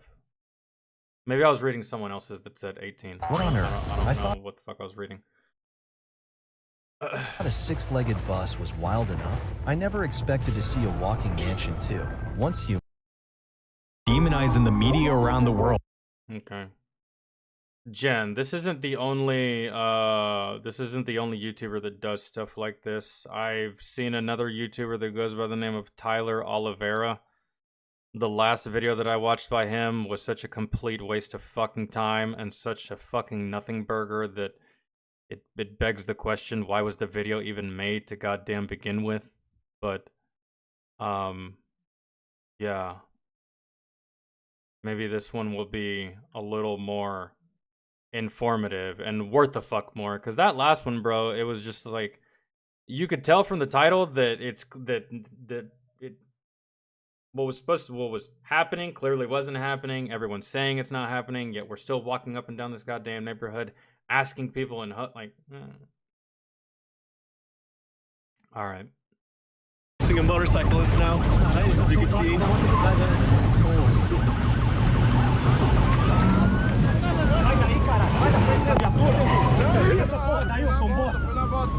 Yup, so that's me in a police car chase in the most deadliest country on earth.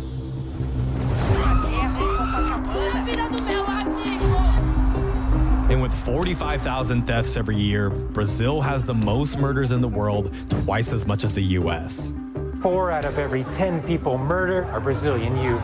And at a time where cops are demonized in the media around the world, we decided to spend 24 hours with a police unit here to understand. Why would anyone in their right mind want to be a cop here? The victim was there with What are the realities and what does it take to survive? The guy was armed. They saw him reaching towards his. Are you serious? Yes. And are these cops really making a difference, or are they part of the problem? But one thing I learned is that things happen on an instant here. Jesus Christ, we just watched a video on berets, bro, and these are some of the ugliest, poorly worn, poorly shaped berets I think I've ever seen. But maybe that's their standard, so I can't make fun of it too much, but good goddamn. But one thing I learned is that things happen on an instant. What is that, bro? That don't even look like a beret. That looks like you're about to do the fucking 200-meter relay against Michael Phelps. That or like a really off-colored condom. Come on, bro. Anyways, that might be y'all standard. Who fucking knows? In here.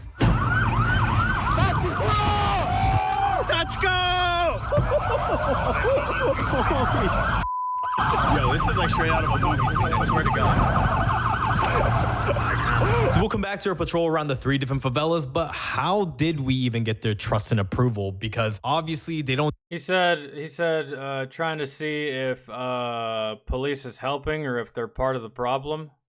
Okay, well, let's do it this way. I've always said do this, man.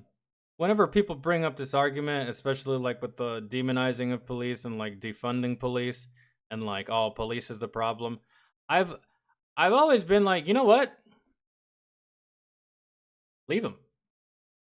Let's see how good y'all fare without us. Fuck it. I got leave days. I'll fucking go chill. The whole department will go fucking chill, and you figure it out and see how good you fare. See if things get better or if things change. Part of the problem. Unless the police is actually corrupt, you will never be able to blame the police for being part of the problem because they're just trying to clean it up. At the end of the day, long story short. And if they are corrupt, fuck them. But I mean, dog. Don't just let anyone do this. Because this specific unit deals with the worst of human atrocities from murder. Because I'm a huge fan of like trying to help someone, they tell me to get fucked, and then they go on to get fucked up. I love that. I absolutely love when that happens. It's like one of my favorite scenarios, man. And I wish it would happen to me more. Like, I'm giving you advice. You tell me to get fucked, and then you get fucked up. Good. Really, I love when that happens. Like, you don't want my help? Fine. That's it. Go get fucked up. It does not matter to me. Really. I will still sleep very well tonight. murders, rapes, and kidnaps in Sao Paulo favelas. How common are these kidnappings? Very common. Next one that we're going to is the most dangerous, you said? Yeah. And so we clearly had to convince them of our intentions that we weren't gonna just fuck around. Our goal wasn't to expose nor glorify these cops, but instead to show the realities of their work in one of the most truly dangerous cities in the world. And first we had to get approval from their head boss, who sent his captain and his tenant that runs this. When you're, and you know, the people that probably give these cops the most shit, again, is probably white Karens, really, for the most part.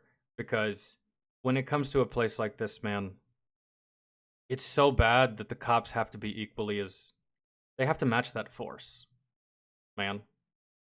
You know why you don't see cops behaving this way in America? It's because most Americans, like, dude, they have triple the murder rate, man.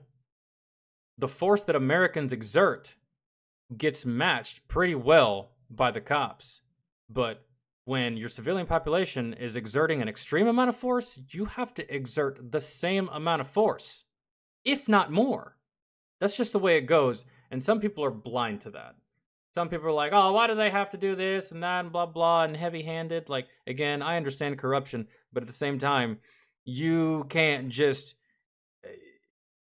have the ability to breathe fire and then go up against a dragon and not use your fire breathing ability when you're fighting this dragon. You're at a disadvantage. Why would you not use that ability? You have to match it, otherwise you're not making any progress, nor are you making any headway, and you never will, right? So it's just one of those things where people just don't know, or they're not law enforcement, or they've never been military, or they just don't know what it's like to actually police a population this big that's this violent. So 18th Battalion. So we got up, shook hands, met, and toured with the captain. And the tenant was actually supposed to come, but was late. But we'll get to why in just... I mean, I'm giving you the benefit of the doubt, but your beret still pissed me off, and I'm not going to let that slide. Seriously, I just can't. It's a sec. Eu vou mostrar para eles aqui reserva de armas. Não são granadas ofensivas. These are not attack grenades. Elas são granadas que elas diminuem a condição combativa das outras pessoas. Então são granadas que fazem barulho. They make noise and release strong light. Like a diet flashbang? Really? I'm guessing. This honestly seems like some bullshit tactical that you'll find in a Call of Duty game. E emitem luz. E o local que a gente chama de guarda-preso, né? Que é onde os criminosos acabam aí Oh, you put criminals in here? Yes. Yes. Oh, yes, because usually they put them in the back seat, but they don't do that here. That's well, because they don't have cages. American cop cars have cages that separate the cop from the suspect. So they kind of have to put him back here. And there is no cage, bro. This is all fucking bulletproof, resistant plexiglass. Ain't getting out of this. Here? No. Is it cool if I go in here? So apparently 3 people can fit in here, and here in Brazil, they actually put all the criminals in the trunk and not in the back seat. Decent amount of space. And after they showed us around and were clear in our intentions, we had one final test, and it was a pull-up competition. All right, what do you guys think I'm gonna get? I'm thinking you're gonna get about 9, to be honest. No, let me take a good look at you.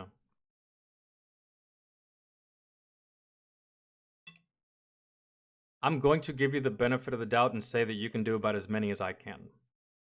Without stopping, I can do 12. Without stopping. And then I really, really feel it and I'll let go. Maybe I can push myself to 15 if I grip my teeth and bear it, but I'll give you 12. Let's see. Let me know in the comments before you watch. I would bet 7. Oh, 7? he bet 7. Oh, Okay. how many do you think? How many do you think he's gonna do? I think the cop is gonna blow you out of the water, but I'll give. I was being generous, really, by giving you 12, but 11. Okay. 11. Okay. Let's go.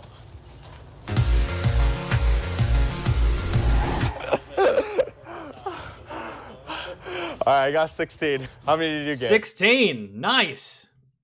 How many did Homeboy do? Eu contei 16. 16 as well. Oh, what? Okay, cool. You're tied. Tied. 16-16. Good. To this day, I could probably still knock out 12. I've lost a step or two, man. And it's not even fair. This fucker's like 22 years old. I can see it written all over his face. I'm like twice his age, so. We gained the captain's trust and we were given the approval. That was the captain. Captain's out here knocking out 16 pull-ups. I'm impressed. But remember earlier how I said that the tenant was supposed to come and meet us? Well, apparently here's why he couldn't. Os detalhes do serviço do tenente. While coming here, he got involved in an occurrence, which was resistance followed by death. Oh, wow. All right, yeah. I'm just gonna play it cool so I don't look like a pussy in front of the captain. Okay, cool. So obviously when a regular day in the office could be life or death, we were starting to get a better idea of their realities. We still had no idea what we were getting ourselves into, but clearly it wasn't gonna be all sunshine and rainbows. Merch is officially out. Go to shop.exploretheunfamiliar.com to get our logo, tees, and hoodies as well. Katai sounds good. Hold on, let me read some chat. I've been trying to pay attention. That way this video doesn't take forever. Why would bro willingly put himself in that situation just to see? Kind of like, this is the equivalent of doing a ride-along with like a cop in America, but a cop in America will never agree. Well, it depends on the department, on the permissions, but for the most part, they'll take you on a ride-along, but they'll never agree to take you to these kinds of places. Unless it's part of like a scared straight program for like young teens or like at-risk youth or something like that. But just like, it depends. As well as our limited edition designs for this season. Run it up. Fuzil 5.56 caliber, like a shotgun, caliber 12. We have another fuzil. How often do you have to use that gun? Is it rare or quite often? Rare, but we did use. This is a shot. This is from shotgun? Yeah, for shotgun. Here's two. It's a rock. Wow. Do you always like fear for your life whenever you go out in these missions? Yeah. We have fear because we are human. No? This job is not a job really. Right. This is our vocation. And so that was interesting, and remember that. Vocation, not a job, and you'll see that throughout the video. But anyways, it was time to start the day, and just like they do before every shift, they started with a group workout.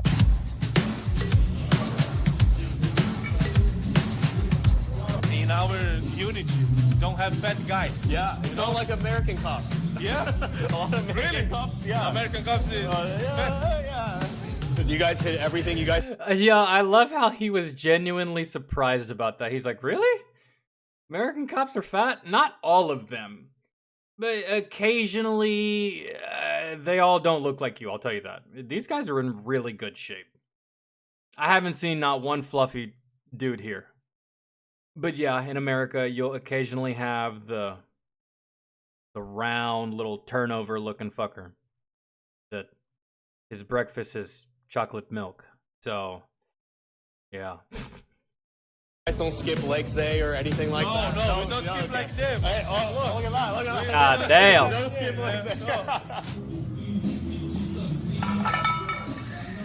I'm not gonna lie, it's fucking hard so So is this before work or is this like on your day off? Really?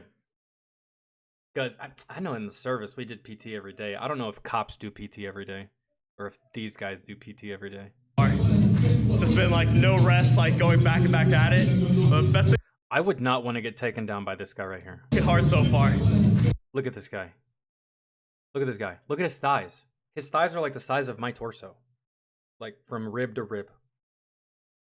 That, Jesus Christ. Just been like no rest, like going back and back at it. But best There's also American cops like this too that look like him, but this is a Brazilian cop? Who knows what the fuck this guy knows? I know what American cops know. I don't know what the fuck that guy knows. thing about these sorts of environments when you're working around a bunch of people, you can't bitch out. So I feel like I'm pushing myself in like the right way. Yeah, there you go. All right, Andre, let's get it. Let's get it, Andre. And after a nice pump, I was curious on where we were gonna go for a patrol. This is our Oh, fucking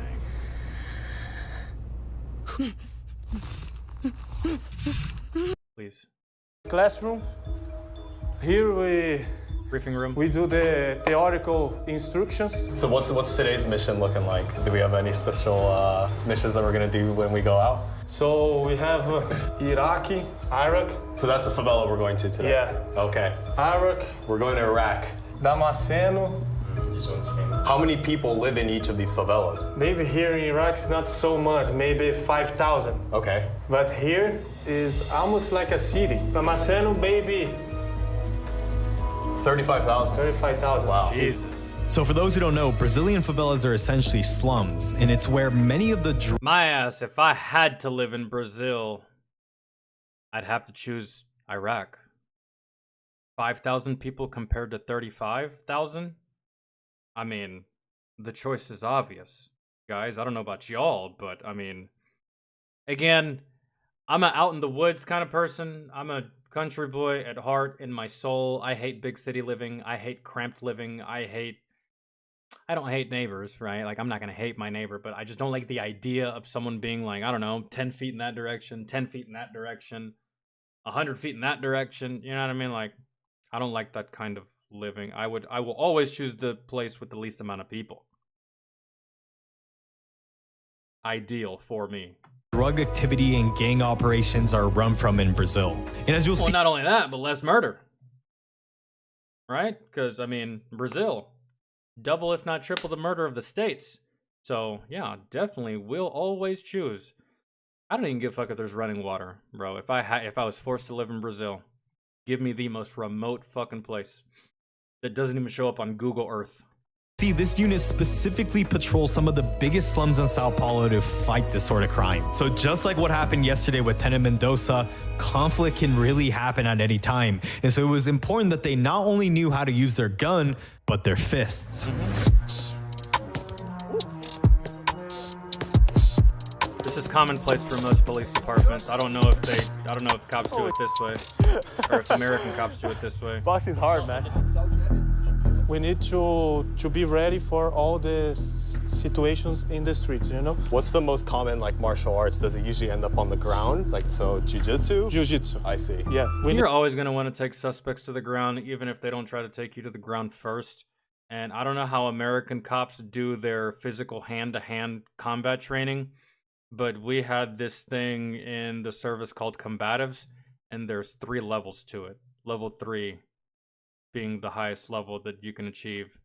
I was level 1, was gonna go to level 2, and then I got deployed. And then when I came back, I was like, fuck that. I'm getting drunk. So yeah, I don't know how American cops do this, but they probably usually, probably like a lot of Brazilian jiu-jitsu and a lot of like special, cool-ass, unique, quite possibly even niche moves that American cops don't use for hand-to-hand, really. So need to know how to immobilize some guy fast. We don't have time. Right. In our work, we don't have time. Maybe we have 5 seconds to sometimes you don't even have 5 seconds. make a decision. The part most important here is all of our actions is based on training.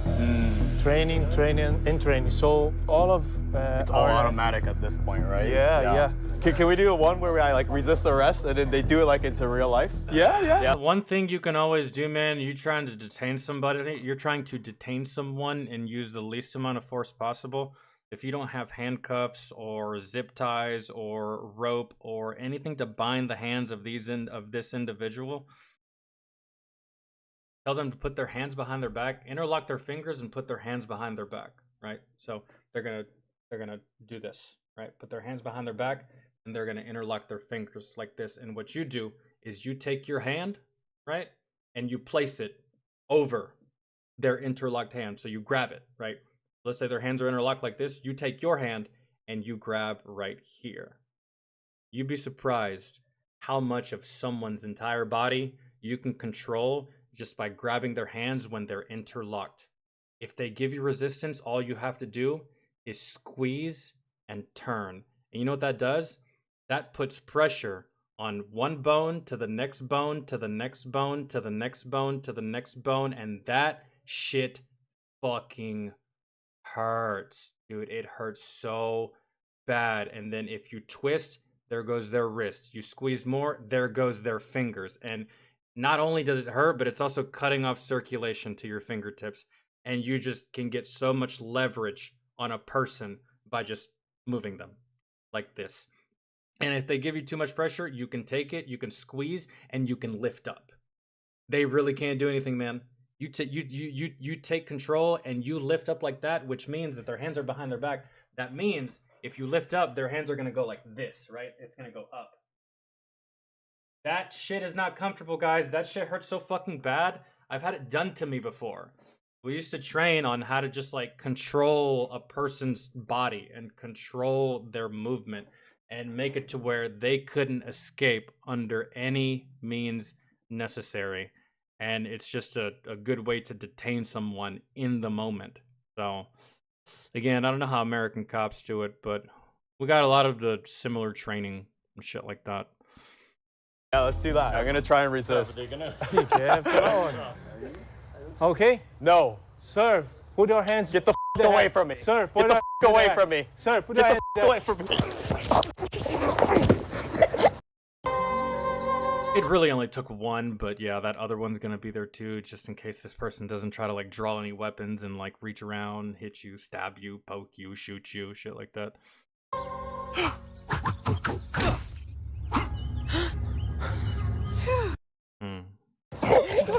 Já era, chefe. Segura, vou no braço. Give me your arm. Give your arm. Your arm. Another arm. Give your arm.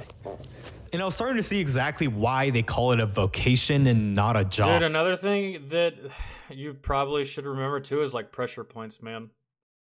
I can't remember how many you actually have on the human body, but we got trained on pressure points.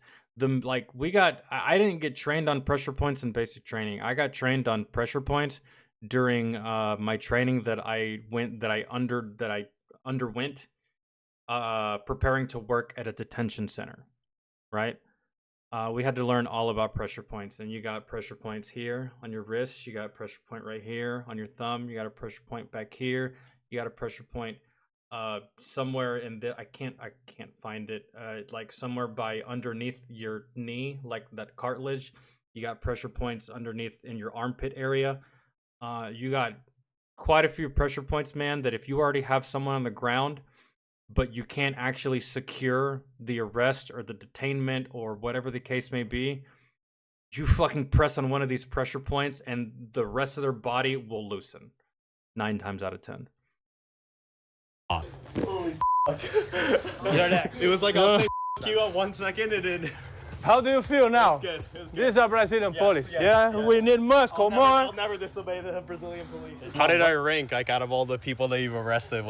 I'll never disobey Brazilian police because I'm not Brazilian. The last thing you want to do as someone that's not from the country that you're fucking around in is get arrested in the country that you're fucking around in. It's okay if you're American and you cause problems in America, but that's one thing I'll never do. I'll never act up in someone else's country. I acted up in Italy and it almost didn't go well. So, was that a difficult challenge or too easy? Medium. Medium, okay. No, he said it was very light. Yeah, he said it was very light. Medium. He said no resistance. It's crazy how they, and what's even crazier is the people that go to other countries and act up and then expect these other countries to treat them like American police would. That's like the dumbest thing, bro. And you're so naive and you're so stupid. It baffles me. Even started their day out, I'm already like toast. This is like my workout for like the day. Look at that. Desejo realizado. Okay. It's like we're irmãos. And from working out to having lunch, they spend a lot of time together, so no surprise that they have nicknames for each other. They all have nicknames. Oh, You're okay. Big Mouse. Big mouth. This is the roasting room right here. This is the roasting room. I know that this room probably actually has a name, and we were in this room earlier. It has the computers and the plans for the day, but this is essentially the roasting room. Most departments, most military, they're going to have a roasting room, and it's a place where you and all your friends converge either to eat or chill or play video games or take some time off. And yeah, they all have nicknames, but they probably all fucking roast each other, man, in good fun. I know they do. You can't do this job, man, and be serious all the time. You can't do this job and like not cut back and like not cut loose, not have just a shred of fun with your battle buddies or your comrades, or you're going to go fucking crazy. Big Peter? Big Peter? Monkey. Is this Monkey?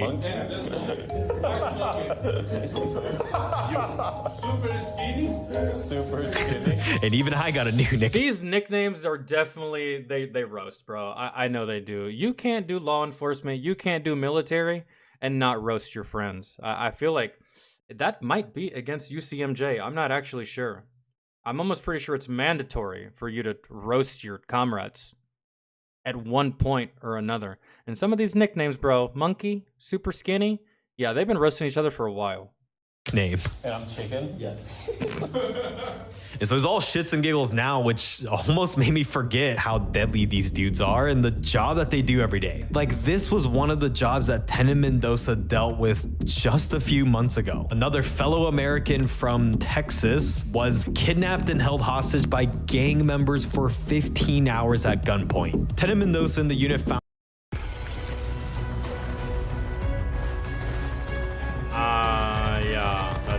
That's always a danger. Found them tied up in a white van in one of the favelas that we will be going to, but as you can see, things didn't end up so well for the gang members. Is that you? Yeah, an American guy is on the left. The guy ran for us and we pursued him. Wow.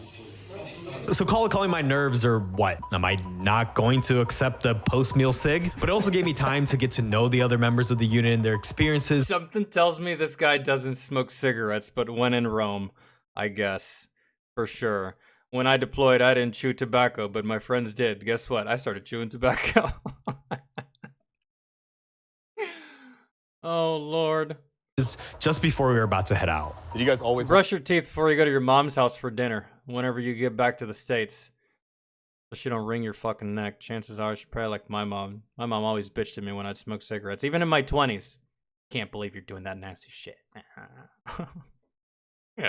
want to be police? Like since you were like a kid, or? Yeah, we born into this job. So you think not everyone can become a cop? The thing most I don't think not everyone can become a cop in Brazil. I think that's the case. I think most people could become cops in the United States. It's just that most people don't want to be cops in the United States. It's a very, very small percentage of people that are law enforcement in the States, so. Important. It is the vocation. Yeah, I keep hearing that. Everybody says it's a vocation, not like. They look at their job like it's not a job. It's more of a way of life. And not only is it a way of life, they look at it as not only a duty, but as a responsibility that they have to do. I think that's how they look at it. A lot of American cops, well, a lot of them do, but there's some that don't. I don't blame them. You can look at the job however you want. I looked at the military like it was just a job. That shit wasn't a way of life for me. I wasn't no Steve fucking Rogers, but these guys definitely are. Like a job, it's a vocation. Not a job. We do because we like. I see. Do you have to be kind of crazy to? You smoked your first cigar the other day? As a joke? Bro, I tried smoking a cigar one time. It was awful. I hated every single bit of it. I hit it, I was like,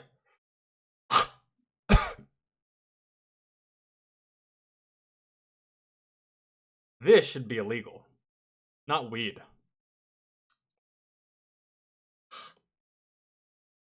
Felt like I just inhaled athlete's foot. That was my first time trying a cigar. I didn't like it. You do this job? Totally. You think so too? Yeah. What do you think is the hard? What did he ask him? Not a job. We do because we like. I see. Do you have to be kind of crazy to do this job? Totalmente. Totally. You think so too? Yeah. What do you think is the hardest part about your job besides obviously like the danger aspect about it? Family things. Family things. Family, worrying about family. Someone you arrest, some guy you kill it, and the partner see you in the streets and you recognize. It's dangerous. So like, does it impact your personal life? Sometimes if Depends on who you kill, really. To be honest. It depends on who you kill. It depends on where that bullet goes that's going to determine my feelings about it. If my bullet hits another grown-ass goddamn man, I'm sleeping well that night, especially if he was a turd. But there's always the chance for collateral damage, man, no matter what you're doing. So you fuck around and accidentally, or you get put in a position to where you have to shoot a kid, you're going to feel differently about it, really. It depends on who you're shooting, and it depends on the situation, and it depends on who you're dealing with as to how much it'll actually affect you mentally. Putting down a full grown-ass man that's a piece of shit, that is about as easy as breathing for me. But you have to turn the gun on a 13-year-old that's aiming at you because he's just had a weird, fucked up, crazy life, and that's what he's doing now. That's just different. It'll always be different. It's hard, but here we... John with the 2. You're not supposed to inhale cigars? Says who? I don't know, man. It was my first time. I didn't know how you were supposed to do it. It was my first time. I was just like... I don't like this. This is... I don't like this at all. I don't know, man. What?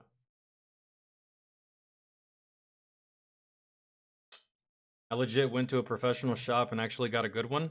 Oh, well, that's good. That makes it worth it, I suppose.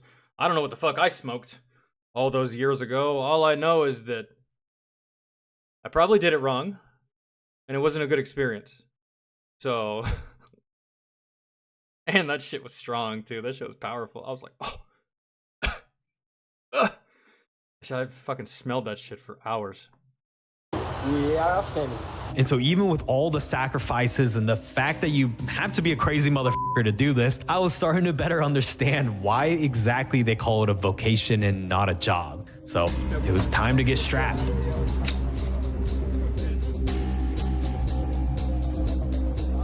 There you go. I was about to say, they better at least give you a vest. You know, in America, they give each one of us this as soon as we turn 18. Birthday gift. Yeah, it's like welcome to America, welcome to adulthood. You live in Texas, no? You wanted to buy a gun? Yo, he guessed Texas.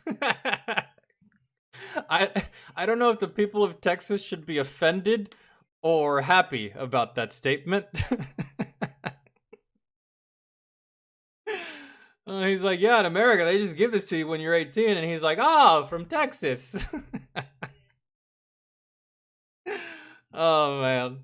It could take like 1 hour. Very easy. No, not yet. Not yet? Not yet. It's a gift for you. I'm joking. Oh, don't play with my emotions like that, motherfucker. Don't do that. And so it was time, but because I would have accepted so fast. Before we left, there was one last thing to keep in mind for good luck. Okay, so we're about to ride out. And before we ride out, we have to ride. What do we have to yell? This is the Cigars are different than cigarettes. Yeah, I mean, I know that now. But today, if I had to choose one, I'd choose neither. If I wanted to smoke something today, bro, I would just go back to my default. Black and mild. I hate cigarettes, and cigarettes give me the hiccups. That little weird thing started like 2-3 years into me smoking cigarettes. It was fine at first, and then I started to get hiccups, and that shit was awful. So if I wanted to smoke anything at all, I would just restore myself back to factory default settings and go back to black and mild, black and mild wine, to be more specific. Because I can do cigars, and fuck a cigarette, bro. That shit's awful. Ugh. John with 5, you're supposed to just let the smoke into your mouth and blow it out so you get the flavor. Inhaling cigars will make you sick. Sip on it. Well, I'm learning this about, like, I don't know, 20 years too late.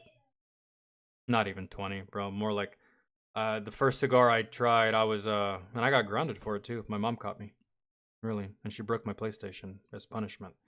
I was like 10 years old, the first cigar that I tried. So yeah, I didn't know shit about shit. I didn't know fuck about fuck. I was just like, this is smoke. I inhale here. I'm assuming it's going to go into my lungs, correct? I was just a kid.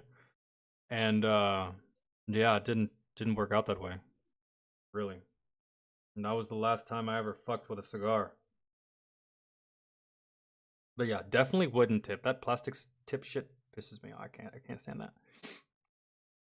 That's cool. That's cool. It's for like good vibes. Okay. So yeah.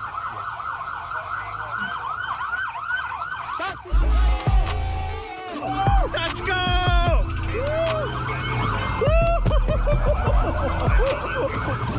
Samurai, any like crazy important parts you want me to fast forward to? There's going to be a lot of like filler stuff in here that we can probably just skip, and there's probably quite a few things in here that we probably should just skip too so we can see. It is a rather long video and we still got some other stuff to do, but it's probably my fault. I keep pausing, but Nice.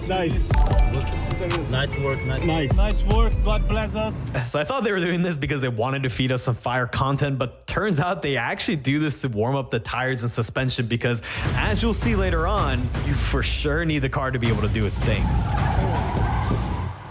Where are we going first? definitely not a thing in America, I don't think. Because in America, if you see a cop car driving like they were just driving, you're going to assume that cop car is stolen. And there's like a fucking 13-year-old in the driver's seat. Living out his Grand Theft Auto fantasy. We are going first to Iraqi. Okay, so the first step is Iraqi. This is where they start their patrol. É, não tem, né? Por isso que tá quebrado. Does this feel like oh, okay, cool. All right. Bet.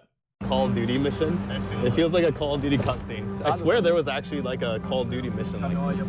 There was actually a whole ass map on Call of Duty called Favela. So, yeah. So what kind of signs are you looking for as you're patrolling? Some drug dealers, people with guns, people stealing. We are going to favela now. Okay. Yeah, I could not believe it, but here we were, patrolling the streets of the most murderous country in the world, and I will tell you this, I've never been to Brazil, but just by looking at it, this place reminds me of my home. This place reminds me of Puerto Rico, really. Everything from how the people just chill, the civilians, the housing, the surroundings, the area, the terrain, the graffiti, the broken sidewalks, the broken roads, like it just straight up reminds me of Puerto Rico. yeah, I could not believe it, but here we were, patrolling the streets of the most murderous country in the world, and soon enough, I could see exactly why.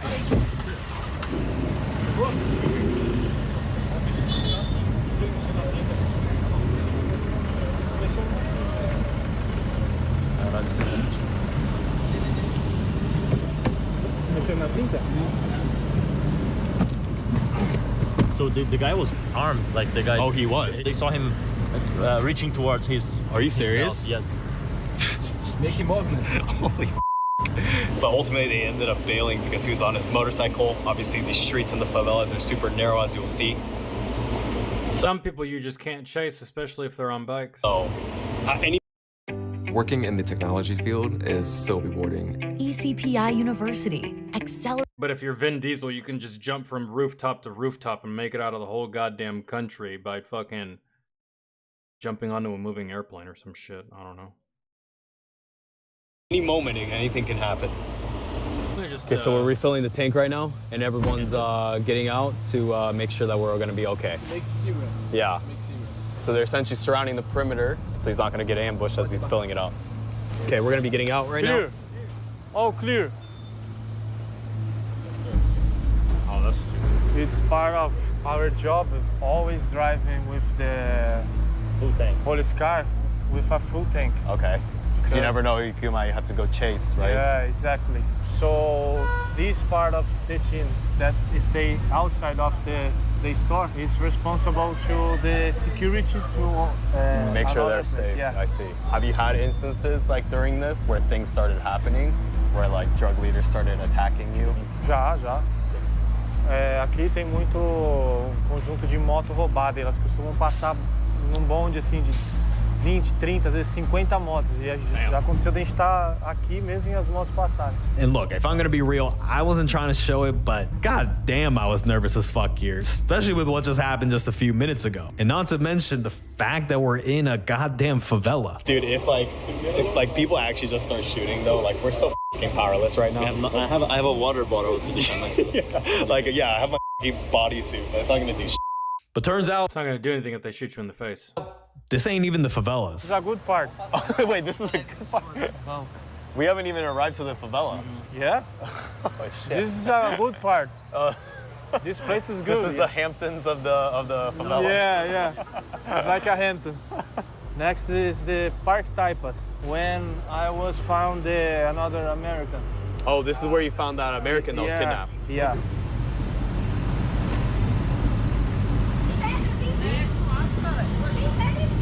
So I think we're finally arrived at the favelas.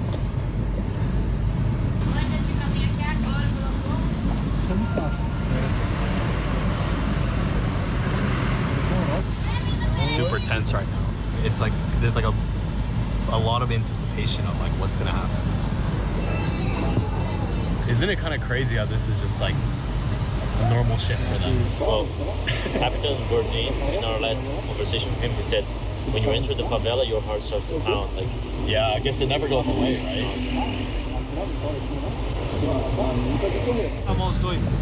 I mean, I know the feeling.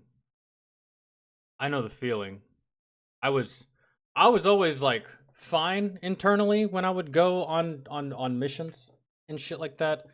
But anytime we had to go through a village, anytime we had to go through like a very, very condensed area, like truly, bro, like hell on earth is Kabul, Afghanistan.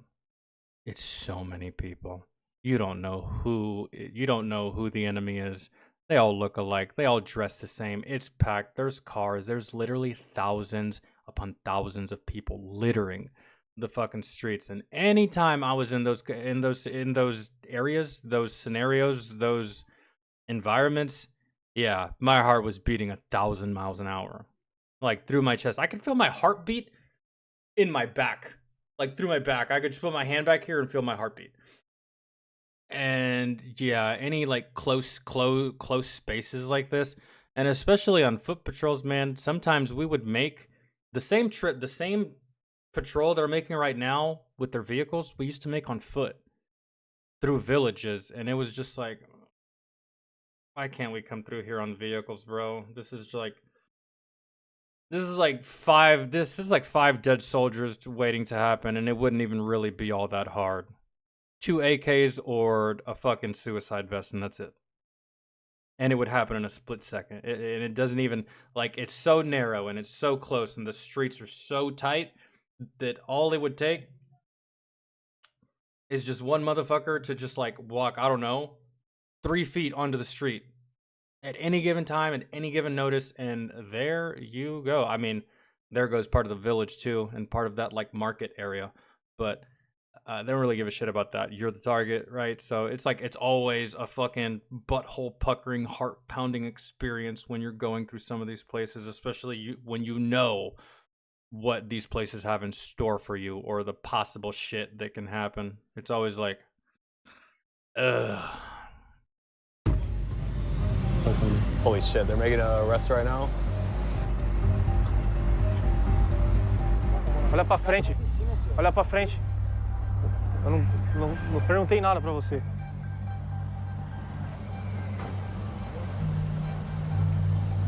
We're still waiting on them.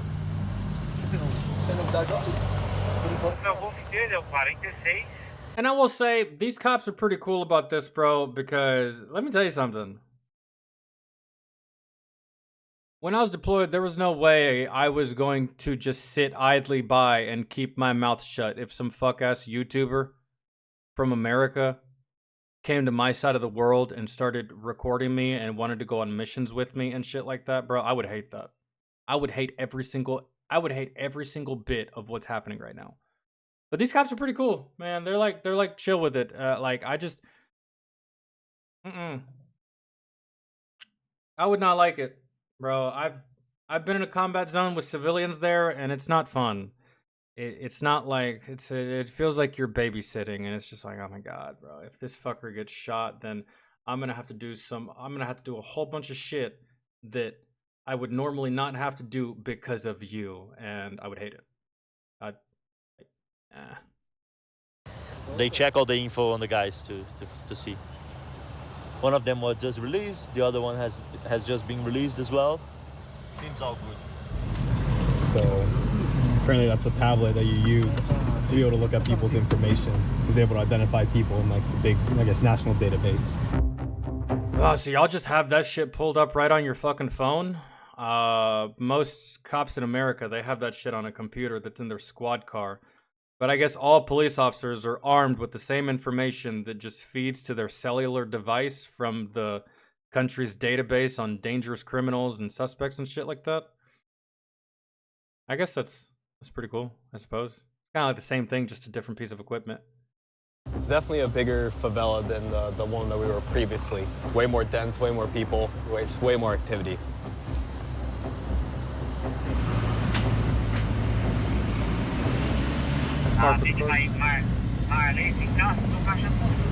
I'm sorry, but did they give Homeboy a weapon?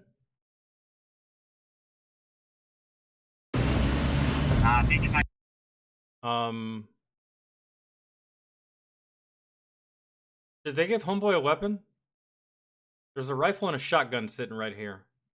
Or maybe these two belong to the driver and the TC.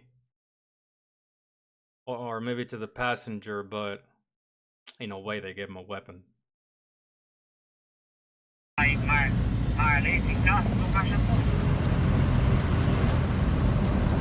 Sequestrados, entendeu? As vítimas do sequestro. Is it here because it's a more isolated place? They usually bring people that were kidnapped.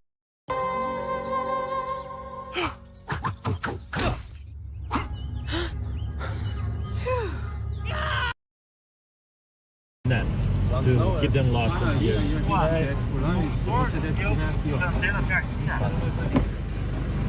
Okay, we just kind of randomly stopped and told us to get out. So some shit's about to happen. That place is the exactly place where I found another American, just right here. Wow. In the van. And this American that was captured, how was he captured? Let me guess. Your ass wasn't paying attention, were you? Your ass got way too drunk and way too loose, and you stopped giving a fuck about your 360-degree environment, and your ass got, right? That's usually happens. That's usually how it happens in these countries. You come from America. Chances are you may or may not have family members that are willing to pay a lot of money for you, man. You're from America. Unless he was just minding his own business and he was taking all the proper precautions to not get scooped up, and he got scooped up anyways, and there's a lot of him and one of him, and he got overpowered, right? Ransom type shit. I don't know, but usually most of the time it's because motherfuckers are not aware of their surroundings. And they just... This favela is called Parque Taipas. Parque Taipas. Oi. We got to the top of our first favela, and now it's time to go from house to house. Eles deixam muita carga roubada aqui também. I see.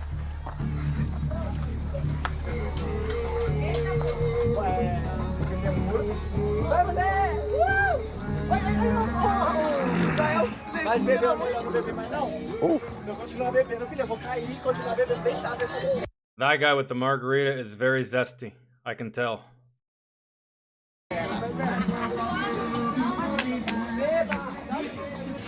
O pique. Vai na retaguarda deles. Nossa, quebrada tá apavorada hoje, hein?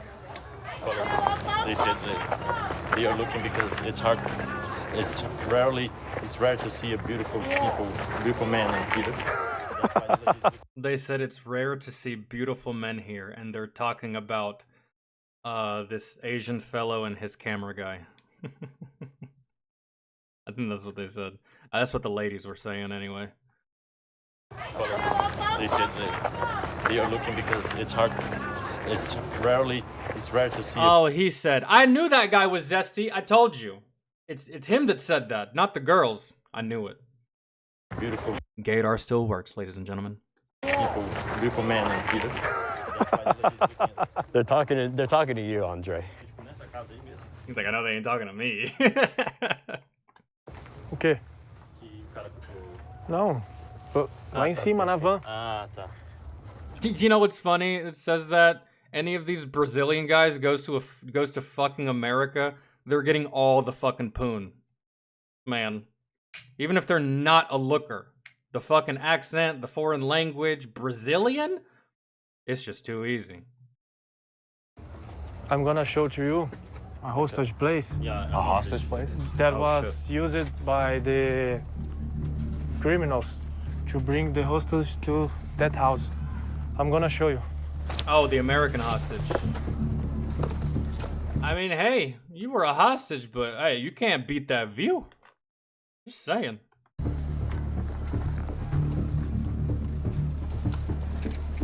Wow, look at that view. That shit is amazing. That shit is beautiful. Imagine if this part of Brazil wasn't infested with criminals and it was just a nice place. This is prime property right here. Anyways. Okay. Come on. Look. Wow. So this is where they put all the hostages? Yeah. Look, it depends on how long you would have to stay, Roth. $1 billion to go to Brazil? I would just go to Brazil, get off the plane, walk outside, go back inside, fly back. Now, but you're probably implying something else, like go there and stay there, or like go there and live there. I mean, but if they paid you $1 billion, you just go in there and fucking get a fortress. And you're still relatively safe with all that money. But I see what you're saying.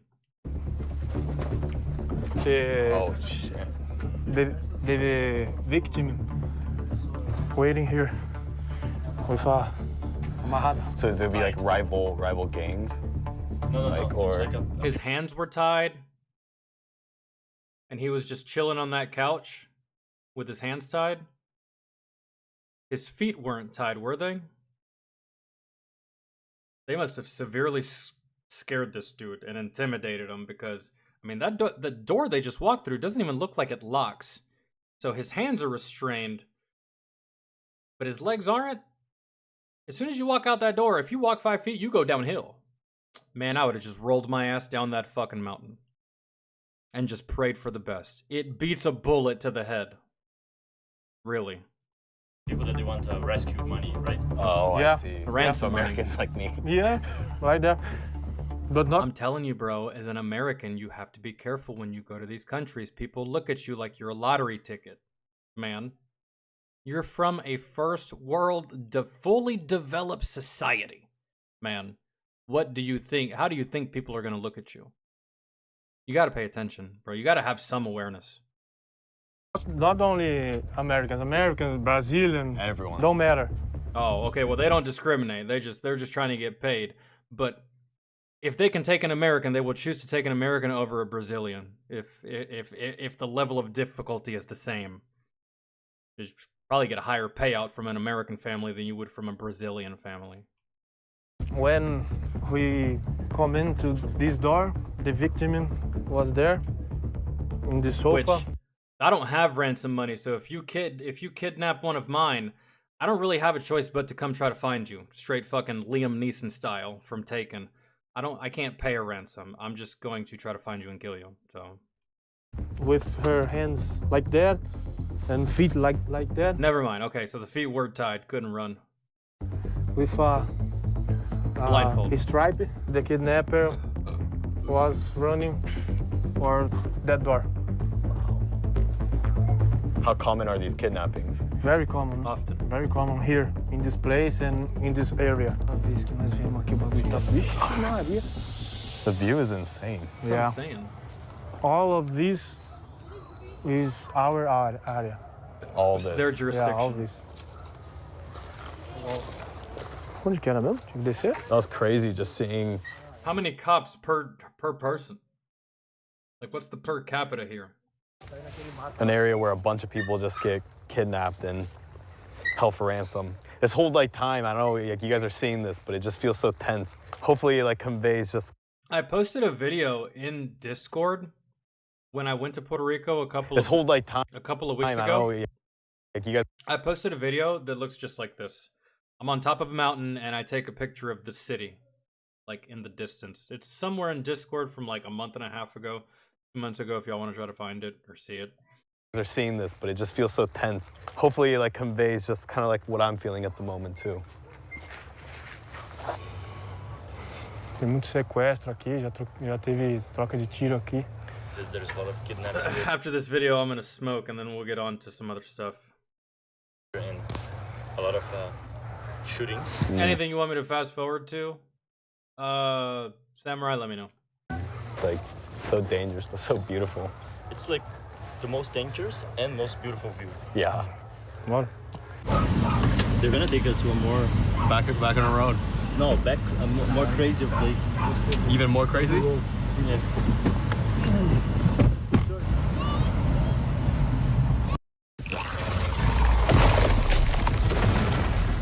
I keep seeing this fucking commercial for this game. Like, go away. How did you think about that after these 2 stops so far? It's dangerous for them, and it's dangerous for the people who live in the favela.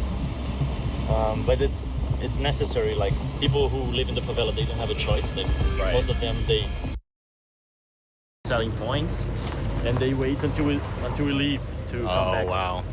Bro, when I walk here, I'm just like every time I'm thinking like, where will I jump if I hear a shot? I know, seriously. I'm gonna jump there. I'm gonna jump like these stairs. Like, In the last checkpoint too, that's exactly what I was thinking. I was like, all right, where am I gonna? I wouldn't immediately jump if you hear shots, bro. I would. You're probably not trained enough to know or be able to distinguish where that shot came from. You kind of have to be around guns a lot and hear them go off a lot just to be able to even distinguish what direction it came from. If y'all hear shots, don't jump anywhere immediately, bro. Look at the officers and look at the first place they look. Chances are their instinct, they will look where the shots came from, and then you can move accordingly, because they're gonna look in the direction and probably draw in that direction, and then you can move accordingly. Don't just move at the first sign, because you might inadvertently try to hide somewhere where now this motherfucker has a perfect shot on you. Right? Assess. I know you have like 0.2 seconds to assess, but assess. Think before you act. Can book it.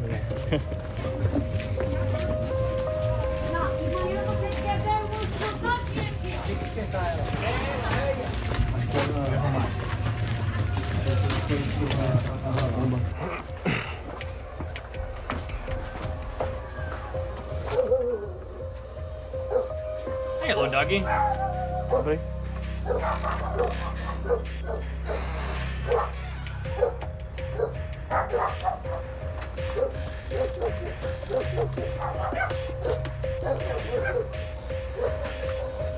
I know I'm being quiet, but because I don't want to tip off anything if we're trying to be discreet. And also, I'm like, there's anxiety too. Yeah.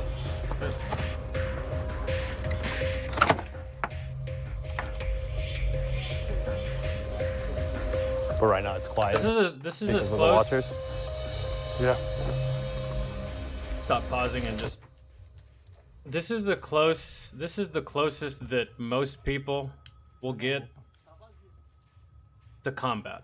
Is we didn't find anything That's not suspicious in the military. houses that we searched, but that didn't stop them from searching people. And I think a lot of people in the US may call this profiling, but in this instance, it seems like a search that they have to do. You have to do this, bro. You have to. Leave it up to the Americans to fucking get pissy about this. One, it's not your country, so shut the fuck up. And two, did you not just see what we just saw? Do you not know the statistics? I'll read you the statistics. Sao Paulo State has 93,000 officers, 11.5 million fucking people. And it's triple the fucking murder rate of America. Yeah, you kind of got to profile a little bit. The fuck? Shut up, Karens! Especially in such an unpredictable. No one in America cares what you say, and Brazilians damn sure don't give a fuck either, so please, please, go find other brown people to irritate. Environment, not only for their safety, but also to find any clues for more gang members. And as you'll see later on, they were pretty accurate in their profiling. So clearly we're going like house to house. All these houses are, I guess, typically hot areas for drug activity. As we saw some of the sheds, that's where they used. Did it a little bit differently when I was deployed. We didn't go house to house sometimes, more as we would just go through a village, pull security, and send our CI guy, or no, our civil affairs guy in to talk to the local elders. And there was like, I don't know, a couple of them. They would go in, talk to the local elders in like one room, right? Sometimes I was allowed into these meetings, sometimes I wasn't. And they would just discuss things with the local elders about the you know, the town, the village, the people, the area, insurgent activity and shit like that, restructuring. And they'd have these conversations. They'd leave. We'd finish our patrol, look for any fuck faces, secure the area, and head back. But the door-to-door thing wasn't. We didn't do too much of the door-to-door. You can know more about the person. We had to kick down a couple doors, but not door-to-door. Você é o que dele, moço? É o que dele? Mulher dele? E você? Você o quê? And one thing we noticed is that, yeah, people are either like very hostile or very polite towards like the police, and I think there's a lot of reasons for that. I mean, I'm sure a lot of it is that, you know, they've seen many friends, family, all that, like being locked up. But then also, like, you know, we've kind of just been rummaging through their property, telling people to put their hands up, right? I mean, obviously there's a lot of reasons for that. But I can see why the frustrations for like the locals too. Look, I don't trust. There's lots of times where I don't trust police just as much as the next guy or gal. But like this patrol today, if your loved one is out here doing fuck shit and your loved one gets killed by police because of said fuck shit, how much of it is actually the police officer's fault? You were out here doing fuck shit. You were out here doing gang activity. You were out here fucking selling drugs. You were out here fucking kidnapping people. And then you get got by the police, and then people want to act a certain way towards the police. Like, bro, but I don't understand that thought. I don't even understand that thought process here in America, let alone in Brazil. Like, you did some fuck shit. The police got you, and now like you can't be all that. You can be sad. You can grieve. But you really do need to put the blame where it goes. For the most part. That's just me talking though. Again, I'm not from Brazil, man. This is just a video I'm watching. And I'm not actually there. I don't know the actual sentiments or the climate that the people have towards cops. But I mean, it's just like, you know what I'm saying? It was tense and I was anxious, but to be honest, there wasn't anything like too crazy. But was that going to be different in this final favela? I guess that seems to be the case. Next one that we're going to is the most dangerous, you said? Yeah, most dangerous favela. It's called Cappadocia. Like a city. Oh, this part you might want to skip around. Gets a bit political. Yeah, that shit gets kind of boring. Let me see. Driving. This is like the most replayed. So let me go to like right here. They're driving. You got through. Oh, they're tailing somebody, and they're tailing somebody on motorcycles. Good luck. Okay, so I guess we're chasing a motorcyclist now. You can see. got through.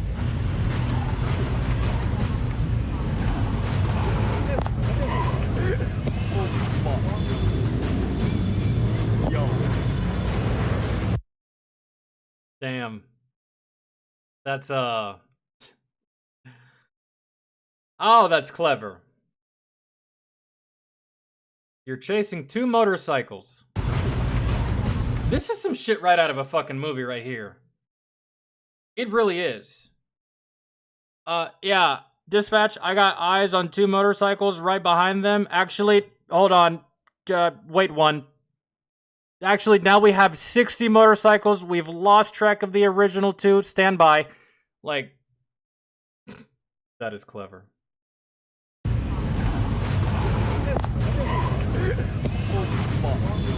Look at all those motorcycles. Yo. The guys you're chasing are gone, bro. Oh, shit. Okay. We're chasing these motorcycle kids right now. You can see.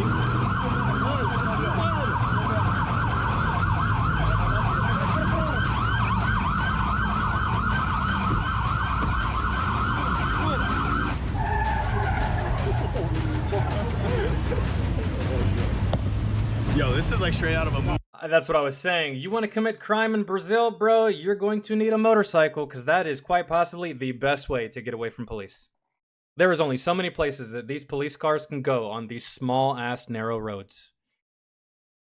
I swear to God.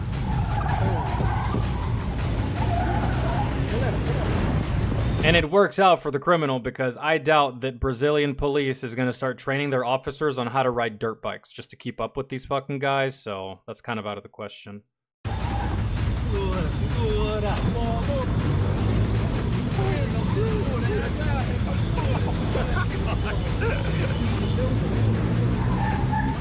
Levanta a mão! Levanta a mão!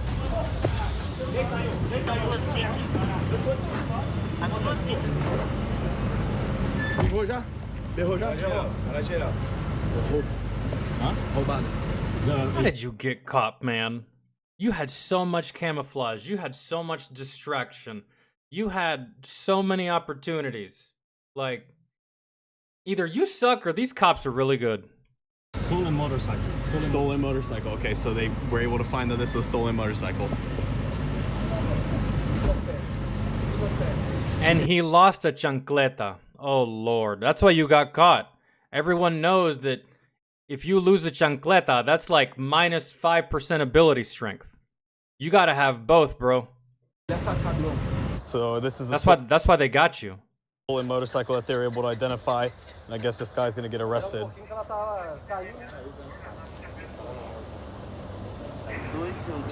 Dois conto? Vai valer. So our tenant is gonna conduct the motorcycle to the unit.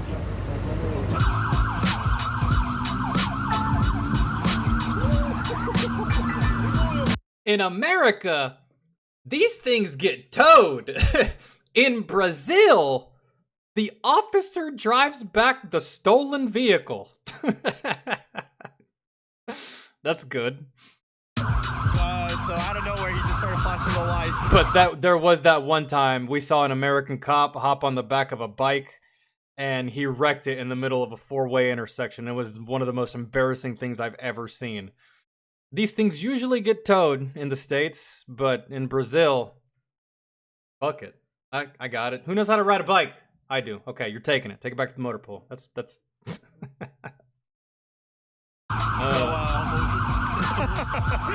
Yo, hey, yo.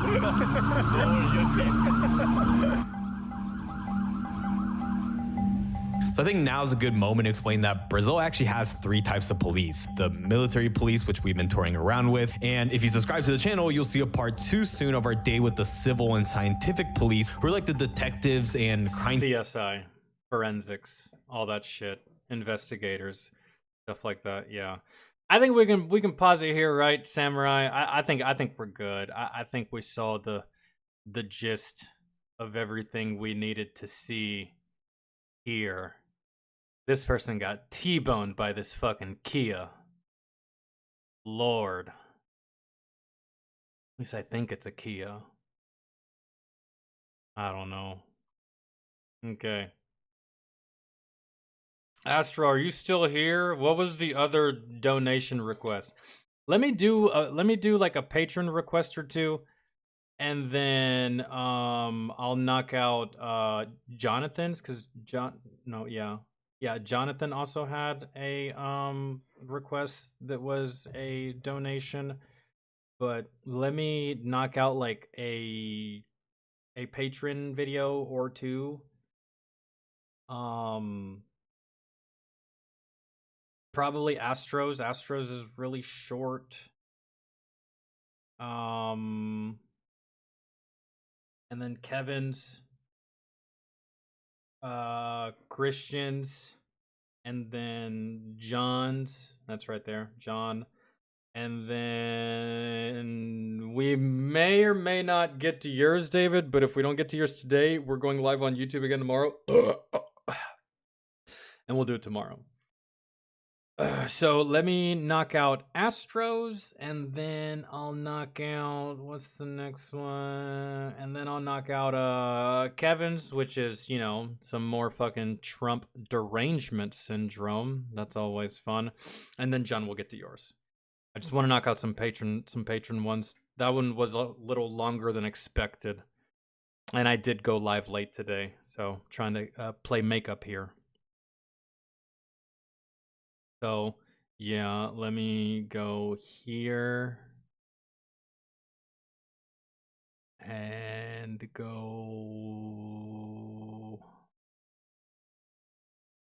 Oh my God, how low on the that does say. I gotta. The key to great skin is exfoliating. Shut up. I gotta. Oh, the guy from the last video is in the Old Spice commercial. Good for you, man. Multitasking there. Okay. I'm gonna leave this right here. I don't want to leave you guys in silence.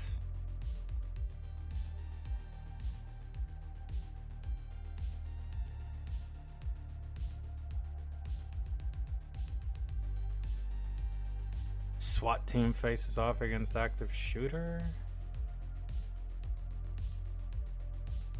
Angry meme review from Angry Comps. No one requested that, but if we have time, I'm just gonna try. Okay, I'm gonna leave this here and use the bathroom, smoke real fast, and then we'll get back to it. I'll be right back.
Okay.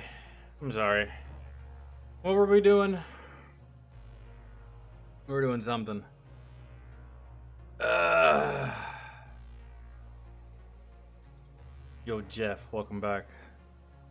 Brian, what's good?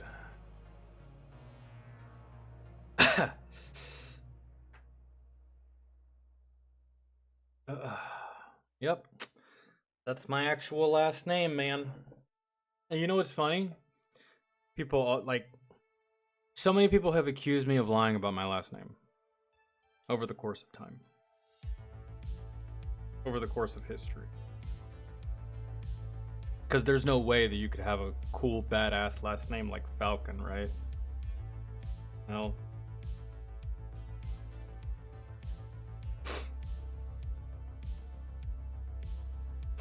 I can show you.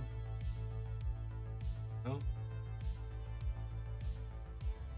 I'm not covering anything. Well, yeah, I'm covering most of it.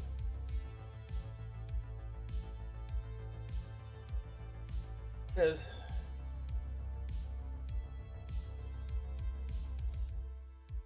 I think I covered up all the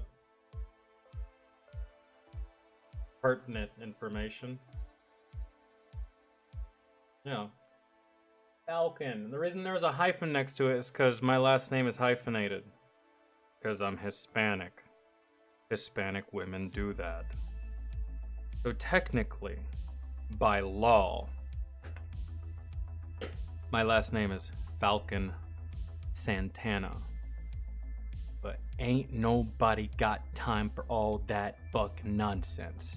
It's just Falcon.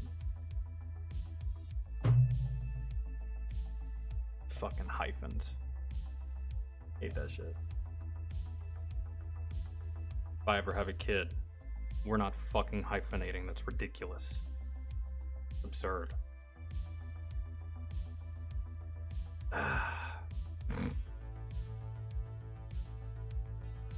Alright. Astro, what is yours?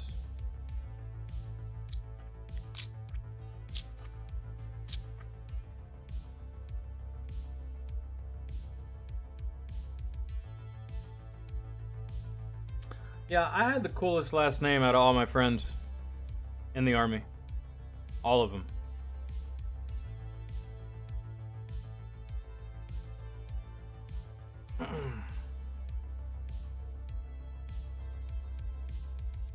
Like, let's see if I can recall all of my friends from the military. You got Everett, Dulo, Feather, legit, last name Feather. What was his name, bro? He looked like a fucking dude version of Farrah Fawcett. Fawcett, that was his last name. Fawcett, Dulo, Everett, Feather, Tinkham, McCoy, Reeves, Dominowski, Head, literally Head, H-E-A-D, Bishop,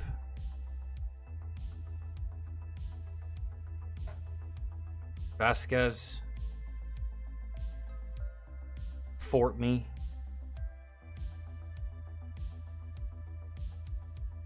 Washburn, Smitty. It's Smith, but Smitty.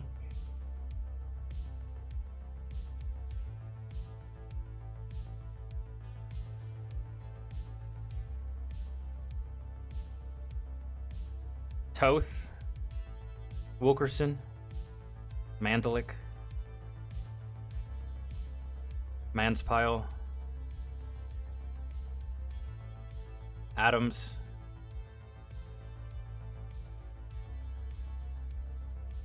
I don't want to consider this bitch my friend, but she barely makes it. Oh my god, what is her name? Huge ass boobies. Good soldier too. All that shit. I don't know. I can't remember her name at the moment. And then... was it? I think that's the list of all my friends when I was in the military. 3 of them being dead, so. That's all of them. What was her name? Sergeant.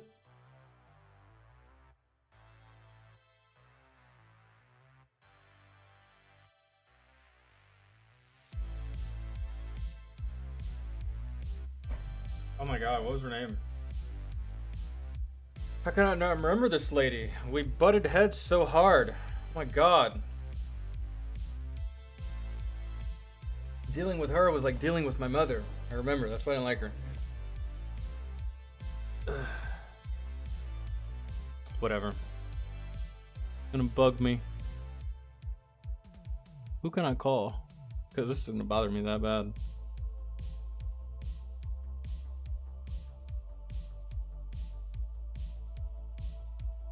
I don't have any contact with these fucks. Except for Joe, but I haven't talked to him in months. If I call him out of fucking the blue, he's gonna want to talk for longer than 5 minutes.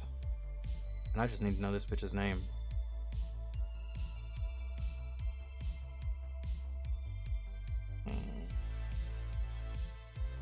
I remember too, because I tried to...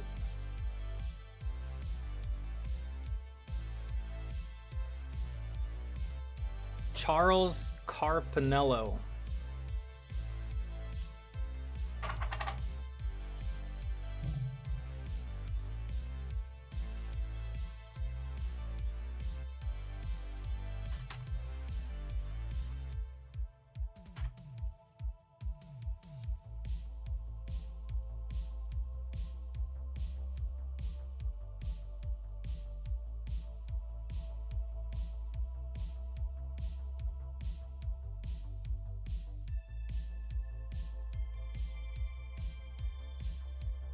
Hold on.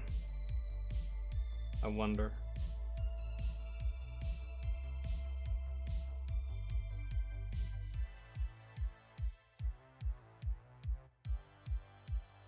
But find out. I wonder. I haven't talked to this dude in like 3 years. My best friend. Still is, it's just we don't talk much. The last time I talked to him was on Instagram. I don't have Instagram. He might not even have the same number. I might have to find someone else that does. I can't imagine he's doing anything. Alright. Probably busy. Oh my god, what was her name? It's gonna bother me.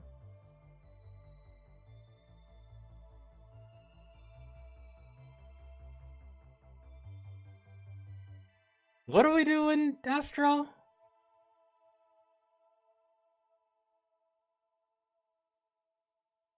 I just typed in what you put.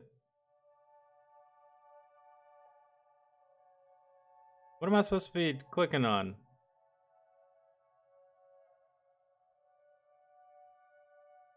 His name is McCoy. I said him. His name is McCoy, but he wasn't stationed with me at Fort Stewart, so he's not going to know this sergeant. I can't fucking remember her name. She was a fantastic soldier. We hated each other, but she was a great soldier.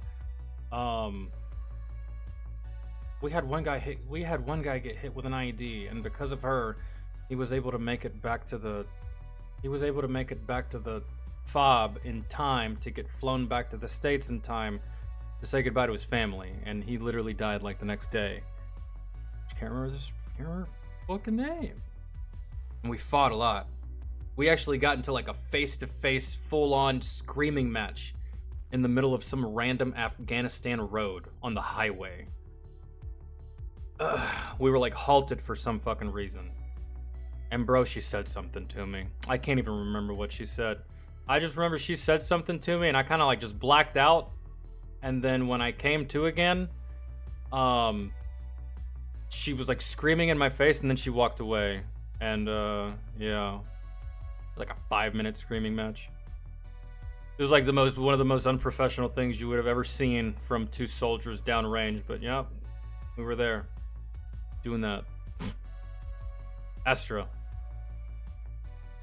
I have a picture of a pillbox on it. Let me just type in this dude's name.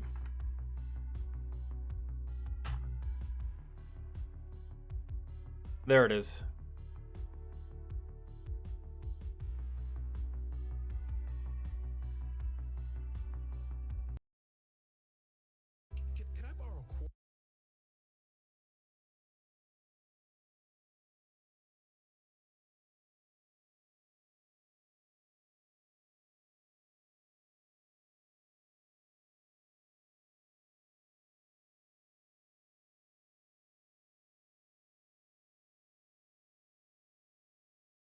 Yeah, I know. I remember. I remember that. John, I just don't. Her name was. Oh my god, she was my team. She was my squad leader for a while, and then me and the E4 Mafia drove her to another squad.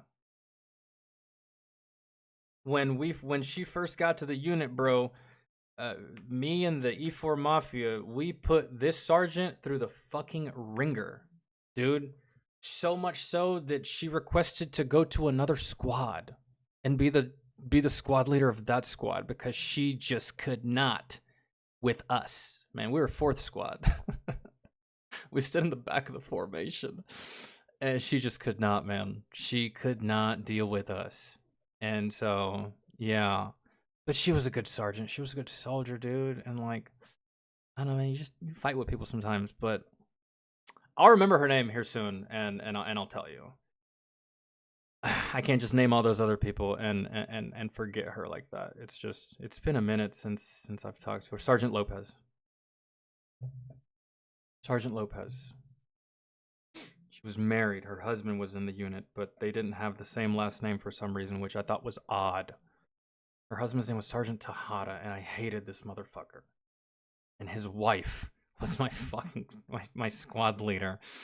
And I didn't like her because of that. That wasn't the reason. I was just like, when she first got there, I don't know, she kind of just rubbed me the wrong way, to be completely honest. Just rubbed me the wrong way a little bit. We had our own like little methods and ways of doing shit, and we were already in a routine. And then she comes in and she throws a wrench in that routine, and we didn't like it. And we were like, like, we respect your rank, but you're just not going to come in here and fuck up a good thing. She tried. It didn't work. She went to another squad. She's a good woman, though. She was solid. But you got a little bit testy sometimes with that girl, really. And she's older than me, too. She's actually still in the military. She outranks the fuck out of me and the rest of my friends. Yo, Jay, what's good, man?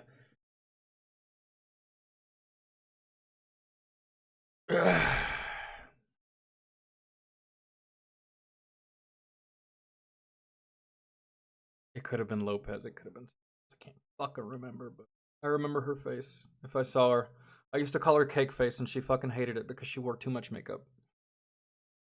And it was just insane. And I know she got really, really mad one day. I came to work with every single intention on pissing her off. That was my whole goal for that day. And I get there, and the best opportunity presented itself. She had no makeup on. And I walk up to her, and I'm like, "Oh, hello, Sergeant. My name's Falcon. You must be new to the company." And she said, "Falcon, what are you doing? I don't have time for your shit today." I was like, "What do you mean?" And she was like, "Are you fucking with me? Like, I'm your squad leader. You're pissing me off. What? I was like, "Oh, that's." I didn't even recognize you without the face. You took the face off. That's crazy. I thought you were a new recruit. That's wild. Okay, good. I knew who she was. I saw her from the parking lot, bro. It's just like I had every intention on pissing her off that day, and that's is the way it went. Oh, she got mad. I did push-ups too. I remember. It was good. I got to like push-up number 50. Do you still want to talk about my makeup, Falcon? I was like, well, I mean, technically, according to UCMJ, do more push-ups, Falcon. Okay.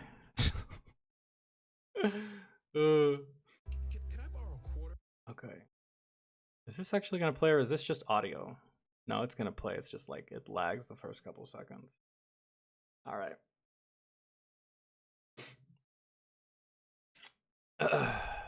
Here we go. Can I borrow a quarter? I can pay you back. What it feels like. Hey, bitch! Where's my money?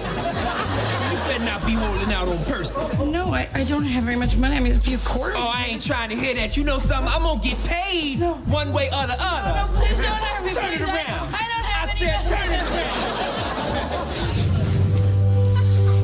what it is. 6, please. What it feels like. Hurry up, bitch! Press 6! Damn, if you make me late for work, I'm gonna throw these hot nachos on you. Cause you know I will kill you. I ain't messing with you. Who you messing with? Go on and press 6. I'm not playing It's a well-known fact that white people are afraid of black people. But now there's hope with Negrosol. It's an anti-anxiety drug that can alleviate most, if not all, of the crippling fears that often occur when in the presence of unfamiliar black people. Here's how it works. You just take 1 capsule a day, and a time-release dosage of Negrosol suppresses the section of the brain that retains negative images and information that you may have about black people. Like the O.J. Simpson trial, UPN's The Parkers, or the Source Awards. Negrosol will give you the freedom to live your life without fear. So that what it is will be more like what it is. Ari Spears? I knew that was him in the beginning, but I wasn't sure. You know, and I didn't want to say anything. Right? Because now that we're on the topic of, you know, racism, I didn't want someone to be like, it's because he's black, isn't he? That's why you thought it was Aries. Well, I mean, like, he looked like him, really, for the most part, but... Oh, Lord. Thanks, Negrosol. I'm not afraid anymore. Side effects may include dry mouth and fear of... And that's how the channel Blacked was created on Pornhub. Oh, this right here is too funny because this is like... But now there's hope with Negrosol. Like, imagine this lady, she's getting screamed at by this black girl, and she's just like, this is a library. Why is you hollering? What do you mean? Yeah, dude, stereotypes to the fucking max. I love stereotypes. Oh, that was good. This is definitely old. I mean, you can tell just by the way it looks, but like, even if you were that dense to where you couldn't tell that something was old just by looking at it, you can definitely tell that it's old just because of the content. Just because of the content. You think this would fly on TV today? What kind of world you're living in? You're living in the wrong one. I'm still over here living in this fucking woke retard one. Where are you? This wouldn't be on TV today. So it's definitely old. Uploaded 18 years ago. 18 years ago. Probably came out even earlier than that. Way earlier than that, because this is Mad TV. Mad TV came out when I was like a fucking child, man. Late 80s, I believe. Mad TV. But this right here says Comedy Central. So I mean, I don't know. I don't know. He was holding a watermelon in the beginning, was he? Back. What it feels like. Oh, I didn't even. It's fine.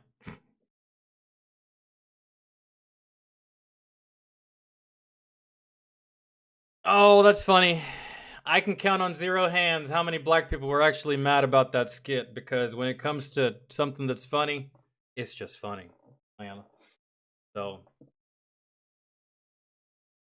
I'm almost pretty sure if we go back to that last video and we look at the comment section, you're going to see this comment. As a fellow black man, this is hilarious and I approve this video. I guarantee it. It's just like, seen too many videos like that, and the comment section is always very always very accepting of like these jokes, but then, you know, it's the rest of the world that gets their panties in a fucking bunch about it. And then they cancel the motherfucker, and then there goes all of our fun. Think about all the great shit that you've liked throughout the course of your life that was canceled because outside society cried about it. You were just enjoying your time, watching shit. Ha ha, racism. Ha ha, dark humor. Ha ha, this is great. And then some random fucking pussies that you've never even met in your life get it canceled, and there goes your fun. Gee, thanks, America. Thanks for the massive oversight. Thanks for being a bitch. Thanks for being a fucking pussy. Thanks for being a fucking pansy. You just ruin all the best entertainment from people just to make yourself feel good so that you can look good to the next pathetic pussy on Twitter. Anyways, let's move on to the next video. Let's see. Let's see. Ah, yes. I do like these.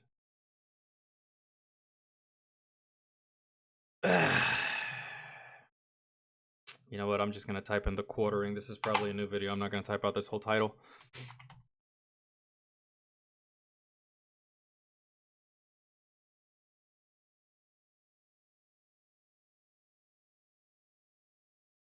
I used to watch the quartering all the time, and I can't even tell you why I stopped watching the quartering.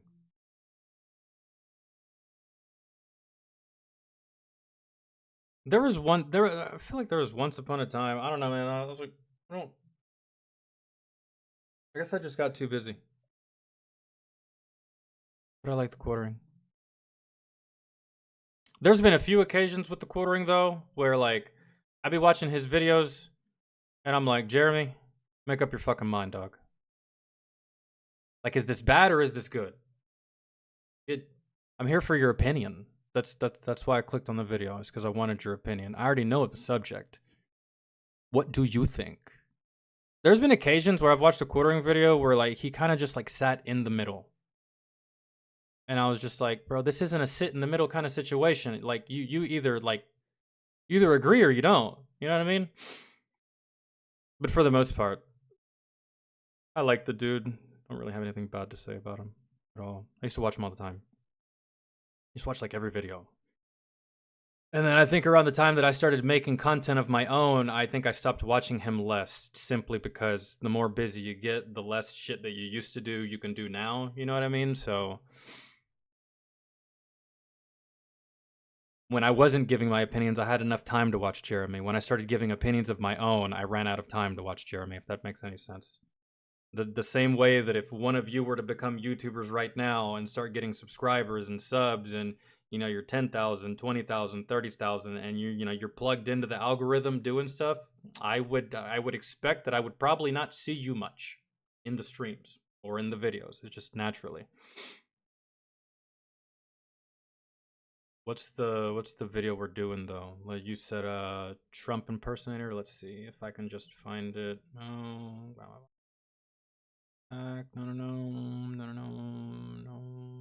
It was probably there. It is.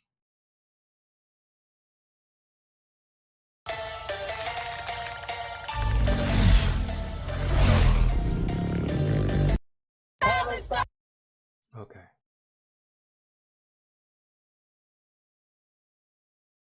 Ugh. Man, fucking hungry. I forgot I got. What a great day.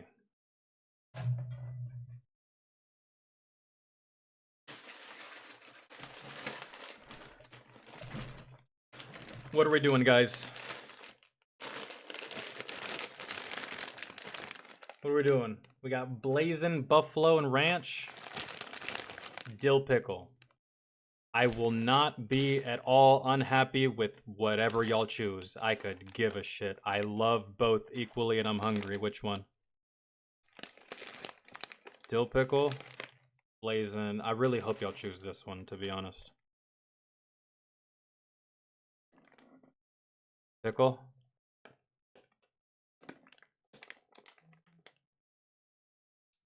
But no. Both ain't an option. I'm hungry. I want to save one of these for later. That's what I'm. Doritos, blazing, both. 1 for pickle, 3 for blazing. The blue bag, blazing. There it is. Shaka Khan.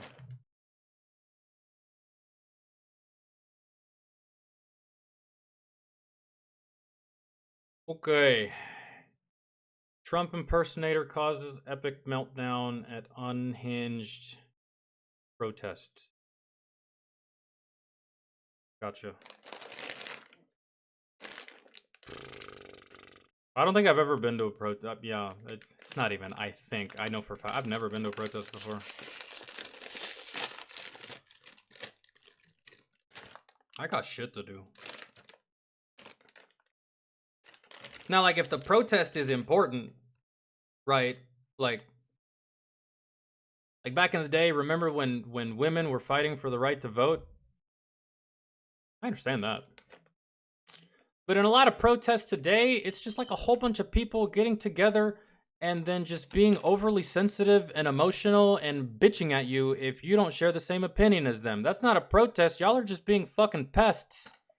Y'all are just taking up space, man. Not to be confused with an actual protest that, I don't know, makes a difference. I don't, half the time, I don't know what the fuck y'all be protesting about.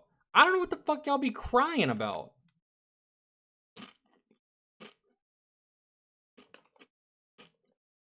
I mean, I don't know. This is gonna be funny though.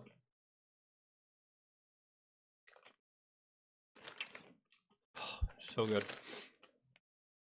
I will live forever. When people are occupied, resistance is justified.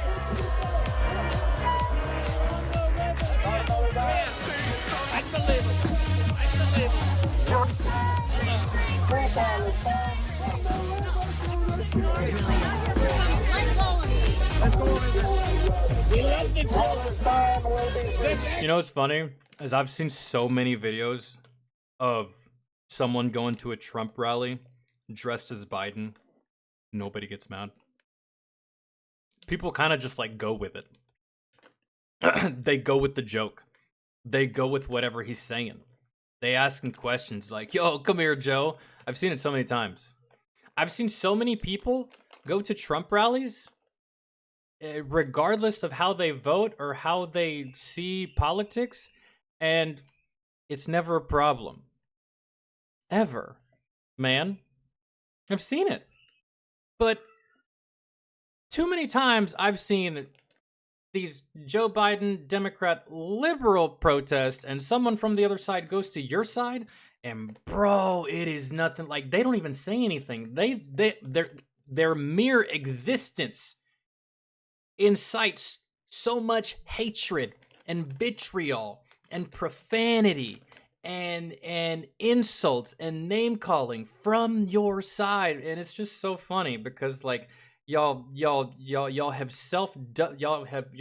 self-proclaimed y'all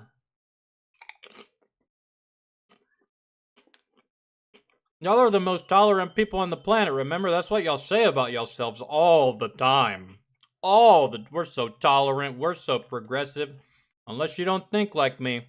If not, get fucked, fuck you. Okay. Like, and I'm gonna try to hit you in the head with a brick too. Like, all I'm saying is that one side is just looking at both sides. One side is clearly more emotional and bitch-made than the other side. And I've always oftentimes stuck to the one side that hates pedophiles, doesn't celebrate them, so even though I'm libertarian, I'd have to vote for Donald. I would just have to, so. It's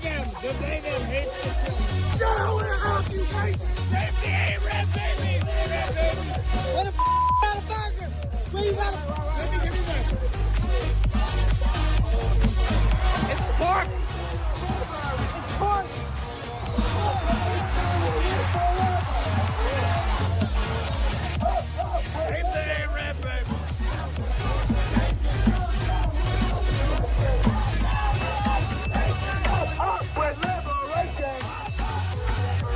What's wrong, everyone? Jeremy here from the Quartering, and once in a while... I mean, are we gonna see more footage? Because that didn't really seem like an epic meltdown from anybody. I mean, you had like one person that seemed, well, 2 or 3 people that seemed upset, but they weren't screaming, they weren't hurling insults, they weren't crying. Not like other more intense situations that I've seen before, but I like to share a little hopium, have a little bit of fun, have some, you know, right now, especially, I know you all are probably sick of the politics. I've got stories today about Telegram and about Diddy and about, I think one other topic I can't remember. It's like, you know, drinking from a fire hose these days, but interesting stories here. So let's start with, remember all the Palestine, you know, free. Oh, wait, was that it? We're past the whole Trump impersonator thing. Is he going to get back to that? Or was that just like the beginning clip, which makes sense why he would put it in the title? But if that's over, I mean, do you want me to watch the whole thing? Or did you just want me to see that?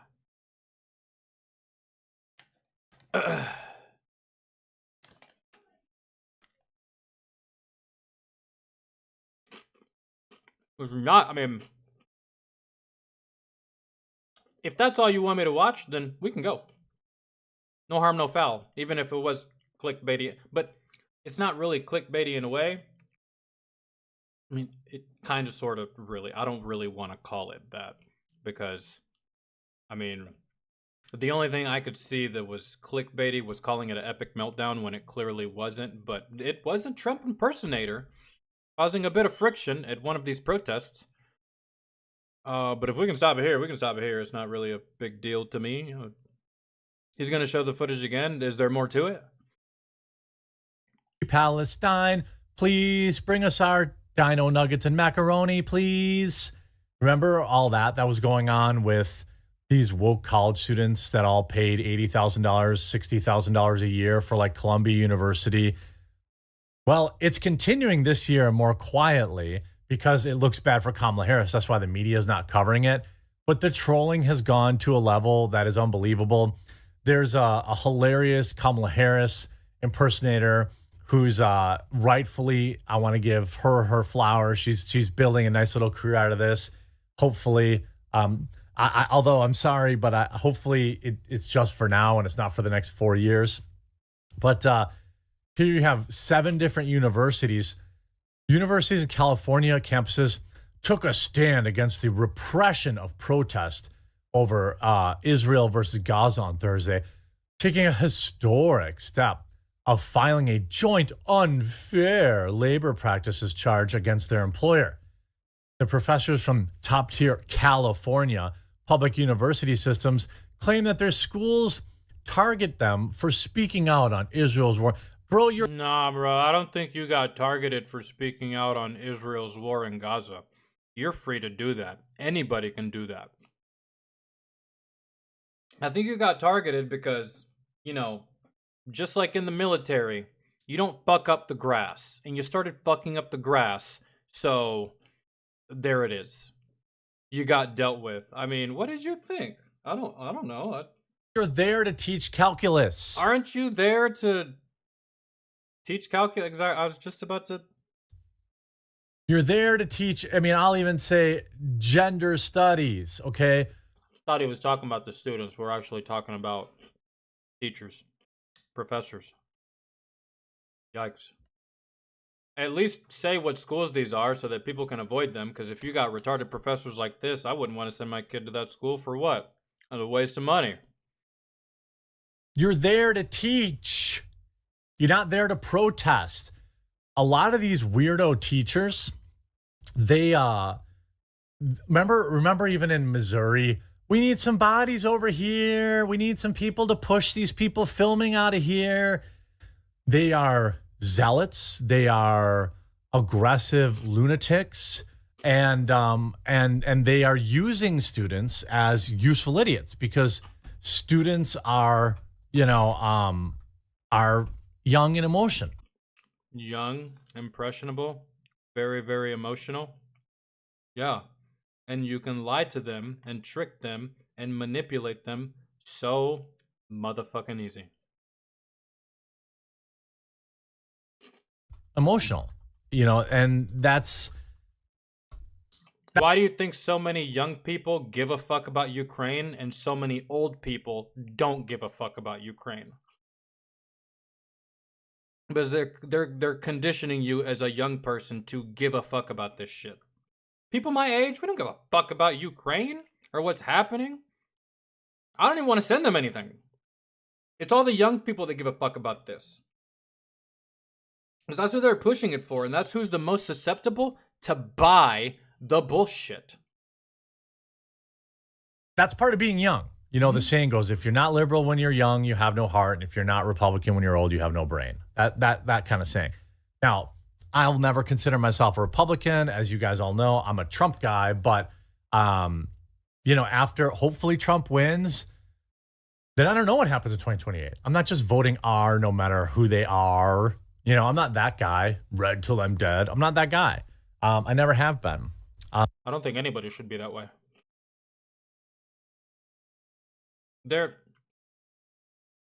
To be that way is the most moronic thing in the world. Showing loyalty to an idiot also makes you a fucking idiot. Man. You just sit in the backseat and let this motherfucker make the wrong turns all goddamn day and never tell him not even once that he might be going in the wrong direction. You just let him keep driving. Driving. You don't know where the fuck he's going either. You don't know what the fuck, where he's gonna take you. But he's just going, and y'all are just like, hell yeah. Kind of like late to work here, and my kid needs to be picked up from school, but keep driving, I guess. You're supposed to drop me off like 45 minutes ago, but I'm not gonna say anything because you're the guy, man. Yeah, I'm always gonna choose you, no matter what. No matter how garbage you are. No matter if I never get home. I don't care. I'm choosing you. Man. Stupidest way to fucking do it. You know, if Donald Trump was running as a Democrat, I'd be voting for Donald Trump as a Democrat. You know what I mean? Like, that's just what you try to do, by the way. So they're having this meltdown, and it's because they're dorky. Now, I don't know if this is Jason Scoop. I think it probably is. So shout out to Jason Scoop if this is him. Let's just take a look at the meltdown.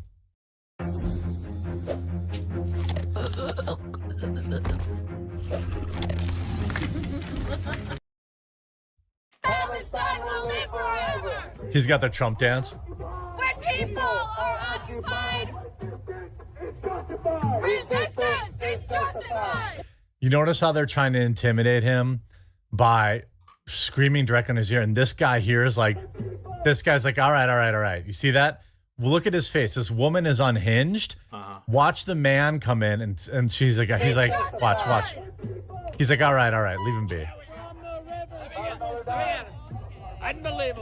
Unbelievable. He gives him the Trump shake. By the way, to be clear, okay, a lot of middle-aged white women here. Not my viewers, right? But a lot of unhinged middle-aged white women here, which is, you know, that is generally the root of. I got a couple of middle-aged white women that watch me, but they ain't fucking retarded, so hooray for me. I got the good ones.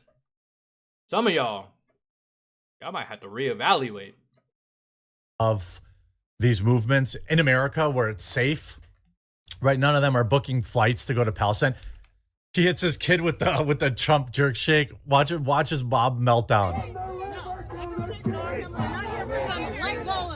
Let go of his hand. We love the children. Look at her face. She's so angry. Look at that might not even be her kid. Why is this okay? The they them hates the children. No occupation. Save the Arab babies. Save the Arab babies. This guy's got a burger. Where you got Give me back. It's pork. It's pork.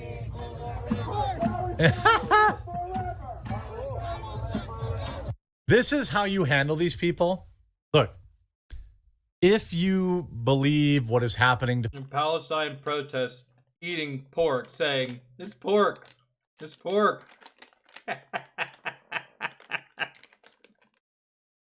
Oh, I love that. I love that. Reminds me of the days Reminds me of a time back when I worked at a detention center in Afghanistan. And it was Ramadan. And this bastard spit in my face. So when it came time for him to eat, I brought him nothing but pork and bacon. And guess what he did? He didn't eat. Because fuck you. No one spits in my goddamn face. Now you don't eat. Blow it out your ass. Or eat it and go to hell. Makes no difference to me. Fuck you. That feels good. That's nice. I like that. To Palestine is wrong. You have every right to voice that opinion. I don't know why you think America cares about it. I don't care. I mean, didn't, aren't these the people that were celebrating 9/11? I believe there were people in Israel who were too. I don't know if they were Arab or not. I don't know. All these countries hate America, so I don't care. I don't care. Look, if you're a Palestinian. I don't care if you like America. If something bad happens in your country, it's your problem. It's your problem. I mean, does the situation suck for you? Yeah, it does. But I don't give a fuck to go stand in the middle of the fucking street and cry about it. Take, for instance, Australia. I feel like Australia likes Americans, and I feel like Americans like Australia. I feel like, if we were closer together, we'd make some really good friends. But if something crazy happens to you, like on some wild shit or some dumb shit or some shit like this, is it unfortunate? Yeah, but will I care? Not really. Not really. Why? And the world's too goddamn big to care all the time, and to always be sad, and to always be protesting. There's always something bad happening around the world, and to get emotional about every single instance, what kind of life is that, bro? You're gonna have to go into therapy before you hit the age of 21. That's emotionally draining, man, and mentally draining at that. Who's got time for that? Not us. Y'all do, I guess. Y'all need a hobby. Or a stress ball. Or fucking, I don't know, man. What happened to y'all safe spaces?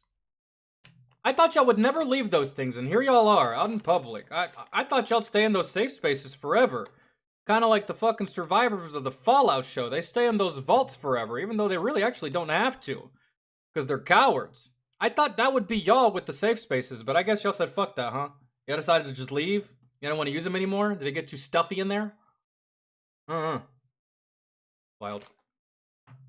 In America, I care about you. All right. I want your safety, and I want you to have all the same rights and as everybody else. Same thing with anybody from Israel. If you're an American and you're in America who happens to be Jewish, I care about you. I don't care about two sand nations firing missiles at each other. If I spent my time concerned with that, I'd have to go back 800 years. All right? And even if you went back 800 years, guess what? There still is no fucking right answer for any of this shit. So why even bother? Who cares? There's enough people that give a fuck about it. I'm good. I think, obviously, both sides have done bad things. Undoubtedly bad things. Unquestionably bad things. I think it's, while it is funny to have to fool Terry's into buying pagers from Goldie McGoldenstein's Pager Emporium and then blowing them all up. I think that's funny, but it's also irresponsible at a level where civilians could have been hurt. Okay. This is combat, Jeremy. This is combat. I don't want to hear a rat's fuck about civilians. This is a war. This is a war. Fuck a civilian. You don't want to get run over. Get the fuck out of the way. The big boys gotta do shit. Get out of the way.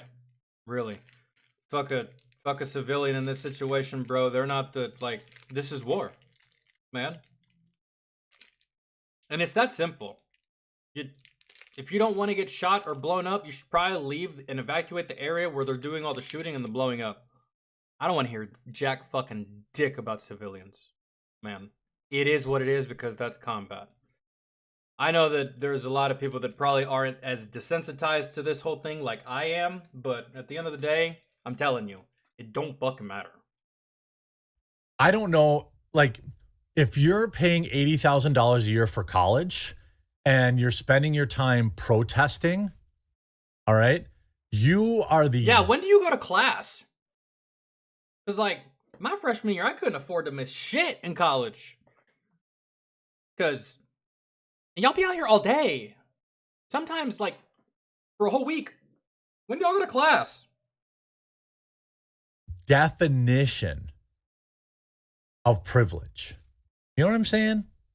Like, go to class and do your homework. These teachers that are co-opting these students for their radical ideologies, they're not the ones going to jail. This is how you're supposed to deal with these people. You mock them to their face. That's what you do. You know, it's... college is just not the same today, man. Remember... Oh, man. I don't know if y'all still view college the same way as you used to when you were younger. Or not, but... remember, back in the day, they told you, go to college so that you can change the world. And now these motherfuckers are just trying to... they're trying to skip steps, man. And you went to college so that you could learn about the world, so that you could change it for the better. So that you could change the things that needed to change. So you could fix the things that needed to be fixed. And so you could abolish the shit that needed to be abolished, man. That was the whole idea behind college back in the day. And now y'all look at college like a hobby. You're a full-time activist that fucking moonlights as a college student. It's like, and y'all aren't even trying to change the world. The only thing you're doing is bitching about its current state. When back in the day, people went to college so that they could go out into the world and make it better. Y'all aren't even trying to do that either. Which begs the question, why did you spend that much money to go? When you could have just been a bum and done the same thing. You could work at Burger King and accomplish the same daily activities you're doing right now, minus the student debt. Imagine. None of these people are willing to sign up and go fight for Palestine. None of these people, who are a bunch of they-thems in many cases, are willing to admit or discuss what happens to gay people in Palestine. That's because they know what happens. They're just burying their heads in the sand. They don't want to know what happens. That has to be the biggest joke of a fucking movement that I've ever seen. And I've seen some doozies in my day, guys. But do you remember the Gays for Palestine shit here in America that we had? I mean, I sent that picture to my sister, who is a full-blown ass lesbian. She's married to a woman. I sent that picture to my sister. And she put the throw-up emoji, followed by, who's gonna tell him? One of your own! One of your own in the LGBTQ! One of your own! Blah! Dumb! So what the fuck do you think we think of you? I can't spell it out any easier. Why don't you, any one of these people, oh, are you pro-LGBTQ? Yes, of course. Cool. You're also pro-Palestine? Yeah, cool. All right, cool. What do you think about what Palestine does to gay people? Ah! They can't talk about it because it's going to destroy their argument.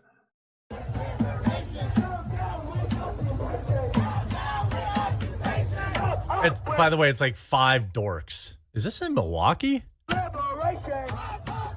This looks like Milwaukee, maybe. I just never understood, like, okay, to all you fucking fairies that are goddamn in love with fucking Palestine, What am I supposed to do? What am I supposed to do? Really? Tell me. You're in the streets all fucking day. What do these signs say? Like, stop arming Israel, free Palestine, blah, blah, blah, blah, blah. Like, bro, like, what do you want from me? What do you want from me? And yes, I say me. And yes, I say us, because the motherfuckers you should be fucking mad at is the goddamn government. But anytime someone else comes in that doesn't think the way you do, you treat them the same fucking way. So yeah, me. What am I supposed to do? Why should I fucking care? Man, in the grand scheme of things, when I turn 70, will giving a fuck about this right now do anything for my quality of life when I hit 70? No!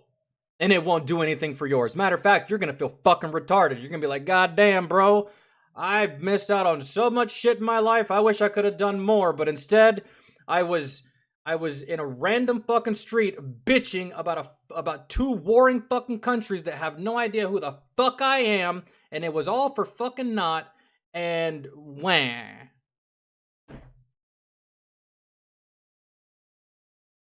What do y'all want from us, man? Seriously. Because if y'all didn't want anything from us, y'all would leave normal people alone whenever they're in your midst, right?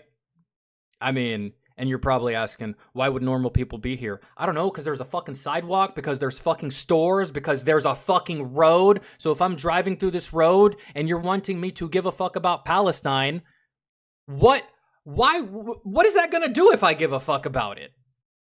Because again, you rope in random fucking people, when in reality, you should be focused on talking to governments. But governments don't give a fuck about this kind of stuff. At all. And they're not gonna listen to you. But you rope us in as well, expecting us to give a fuck. Why? What is that gonna do? Huh? Where will that take us? Where will that lead us? A whole bunch of wasted goddamn time and spent energy on literally fucking nothing? Literally nothing? I care more about the state of the fucking turd that has gone unflushed in my fucking toilet for the past 2 hours than I will ever care about Palestine and Israel. What a fucking joke of a fucking thing to care about. Ugh. This looks like Milwaukee, maybe. Okay, it's at Jason Scoop. Shout out to Jason Scoop. How hard is Send the Zone Zero's combat? It's really simple, yet really challenging. You see, this game is weird. You also have... I feel the same way about Ukraine and Russia. Don't fucking kill each other, go ahead. I'm not gonna get in your way. I'm not gonna get in Russia's way, but I damn sure am not gonna help fucking Ukraine. That's how I looked at that whole situation.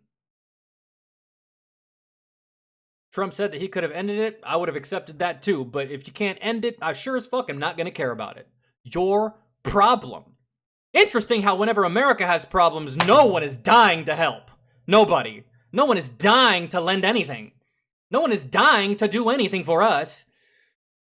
But oh my God, when the fuck did we get the title of the world's babysitter? When did that happen? And can we give that title to somebody else? Like, holy shit. Pathetic ass fucking thinking and logic. Have this individual who is one of the best. She's putting the Ha in Harris. I'm gonna try to get her on the show at some point. Yeah. Doing another thing that I really zone in on that for some reason, and I hone in on it. Not best words to use, but like for instance, the job of the border. All of a sudden, it wasn't the job of the border. Oh, this is her not in character. Here's her in character. Okay, now is this one's on? It's working. I can't use that because there's music in it. Yeah, but that music. Everybody following COVID procedures? Okay. Oh my gosh, it's packed like sardines in here. Like her nervous laugh. I mean, the nervous, uncomfortable laughter, and no one else is laughing because no one knows what you're actually laughing at, is one of the cringiest things I've seen from Kamala, bro. It is like, it's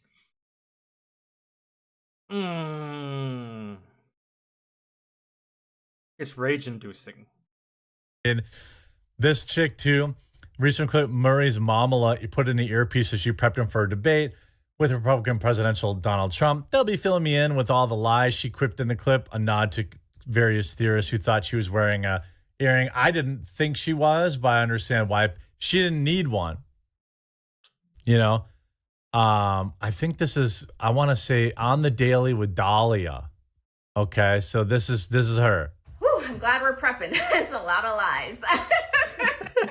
So I just walk in, I shake his hand, look at the Americans, look at the camera, get a little emotional. Okay, I got it. And then I start to lie. I got it. You gotta have joy. I've got the joy. No. I've got the lies up in my brain. Where? Up in my brain. This is with the fucking Carlton dance and everything. This girl's great. What's her name? On the Daily with Dahlia. Okay. I think I would, if she has a YouTube, I'd have to find her on YouTube. I don't have any other social media. I'm allergic. It gives me some kind of like rash on my entire body. I just can't do it. Start foaming at the mouth. Marbles start randomly coming out of my butthole and shit. It's not good. You know, it's not good. It's not a good day for anybody. But if I can find her on YouTube, I will. That was great. That was definitely worth this video, really. This right here. On the Daily with Dahlia on TikTok. Do you know what's funny is this is again like Trump winning the meme war. You have this person, I don't know, how do I tell? 600,000 followers on TikTok. I'll order a cameo. It's maybe I will. Me, Mamala. I don't know if you've picked a political candidate yet. She's got her She's down. so good. I mean, she's very, God, very good. She makes me hate her. Really, that's how good she is. She does it so good. It's hard to even tell the difference. I hate both of them, but she's great. Like the Daily with Dahlia. You know she's good at it when she makes you hate her. That's the sign of a good actor. You can order a cameo from her. Maybe I'll do that and have her do a quartering introduction. Remind me of that in my live stream if I forget. This whole thing, you know, Kamala Harris wants to be a Hollywood starlet.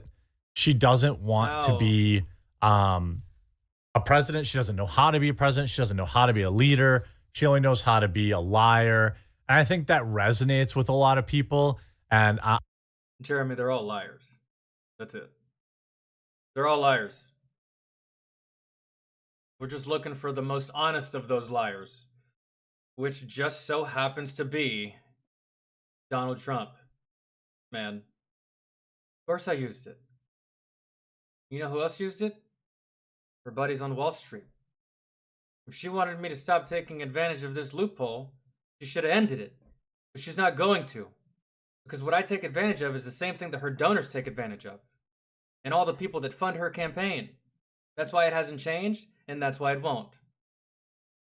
They're all liars, they're all crooks, they're all criminals. I'm just looking for the most honest one. It's Donald. So, really. I don't think of any of them as good people. It's just, I've always looked at every single presidential debate, election, I've always looked at it as a choice between the lesser of two evils. It's always going to be evil. It's the government. It's politics. It's always going to be evil. I'm just looking for the lesser one, really. And that's how people should vote, really, in my opinion. Either the lesser of two evils or the better of the two. But no, my grandfather was Democrat. His grandfather was Democrat. I don't know why I'm doing a country accent, but you know what I'm saying? And his grandfather was a Democrat, and so I guess that just makes me a Democrat. No, it makes you someone with a functioning brain to where you can make your own decisions and your own choices and do your due diligence and your research and actually, you know, figure out what the fuck's going on with your own brain. But you won't do that. Just go to CNN. I know that's where you're going. I know that's exactly where you're going. Just go to CNN. It's fine. No one's gonna fault you. It's in your nature. It's what you're gonna do by default. I already know. I was just hoping that you might make a different choice. Just go to CNN, man. Just go. You got it.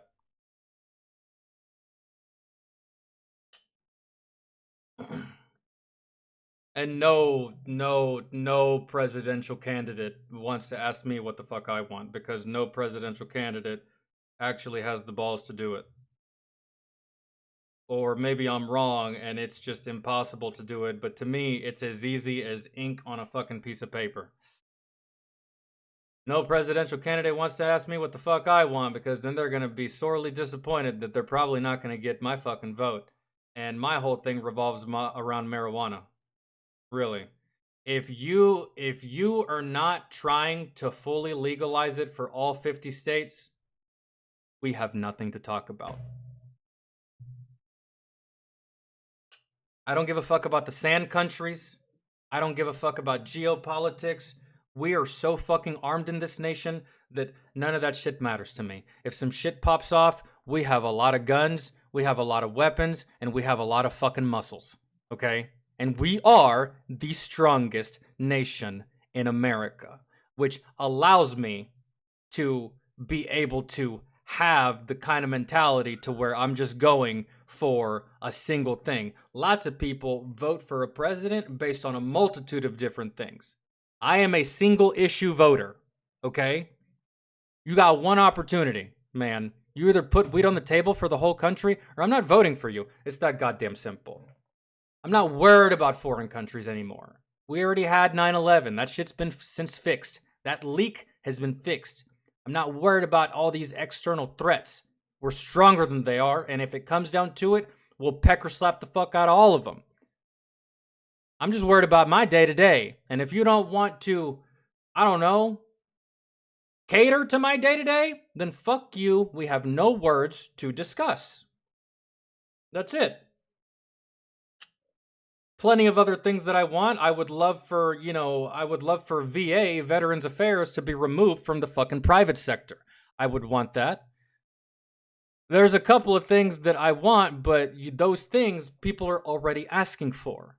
And people are already harping on those things and pushing those things. So I take it upon myself to realize that, hey, my brothers and sisters are already on that front. Let me go over here on this front. Weed. No? Fuck you then. Bye. Let me know when you want to play ball. I got something you want, you got something I want. And I'm not caving, so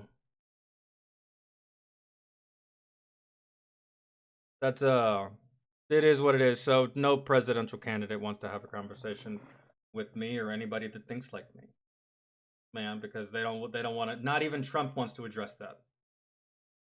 Not even Trump wants to address that. So it's just like, and it's such an easy thing. Boom, just make it legal. You can't tell me it's that goddamn hard, because they literally did just that for alcohol. Alcohol used to be prohibited. And then one day they were like, oh, you know what? It's legal now, guys. So don't give me no bullshit that it takes a fucking process or time when it's literally as simple as, hey, it's okay now. I'm sick of it. Sick of it. You can't change my mind. Just fucking dumb. But keep killing yourselves with goddamn alcohol and wrapping yourself around fucking trees and then blaming my weed as the root of all fucking evil. Fuck you.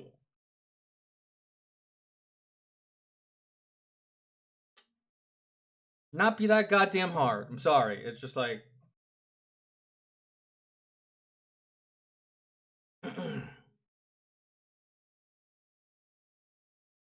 Isn't it funny? I got a question. Who is opposed to weed the absolute most? Who is opposed to weed the absolute most? Is it Democrats or is it Republicans or is it a combination of both? Well, I don't think they should do that, Jonathan. This is simple. This is really simple. This isn't like abortion, where you probably need amendments. This isn't like the Second Amendment, where you probably need amendments. Or the First.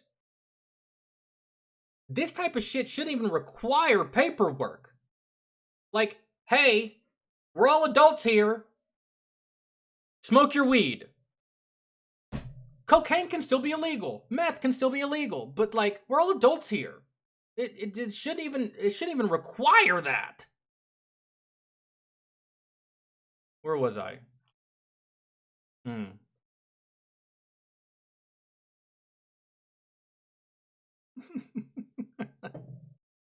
I'm talking about the legalization of marijuana, man.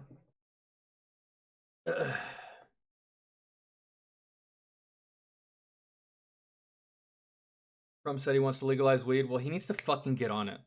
Like, I don't even think it should go that far. Like, lucky for me, I don't give a shit. I smoke what I want, drink what I want. And that's just easy.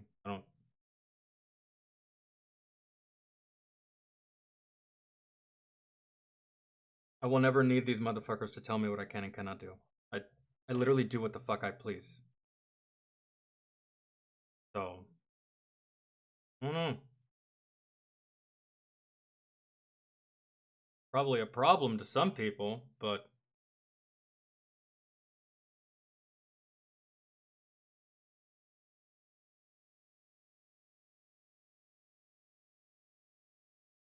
the lumber industry, apparently, they didn't like the fact that hemp has so many uses, including building materials and paper.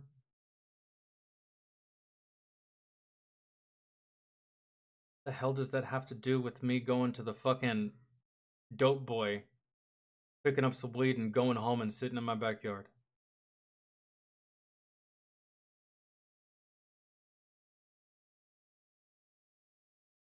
The lumber industry.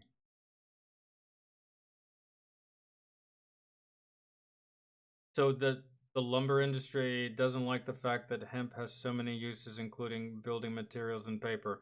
So you're using hemp for these things? What? And that's why you don't want us to have it? Because you can use it to make paper and building materials? Is that what you're saying? Is that what you're saying, lumber industry?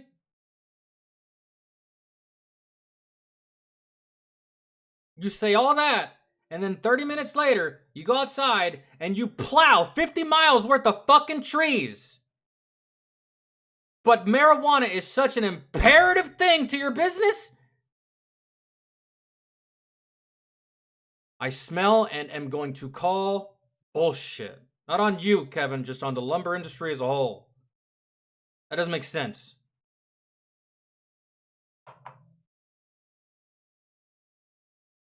Use one or use the other. But don't use a shit ton of one and barely anything of the other and then be like, you can't use it because we're using a certain percentage of it. We don't want it to run out. What about the trees? But at this rate, we might run out of that shit someday.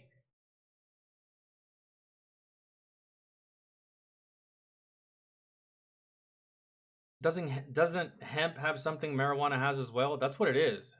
Hemp, marijuana kind of goes hand in hand. They saw hemp as a threat to their business. Oh, that's even more dumb. Who's using hemp to build a house? What? Nobody. Who's using hemp to build a house? Who's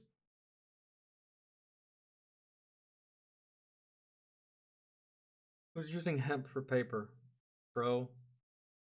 Because the last time I went back to school shopping, it was all regular white fucking paper. And the last time I actually went with my niece to get her some fucking supplies, it was all white paper. Who's lumber industry? Do you not know what we use weed for?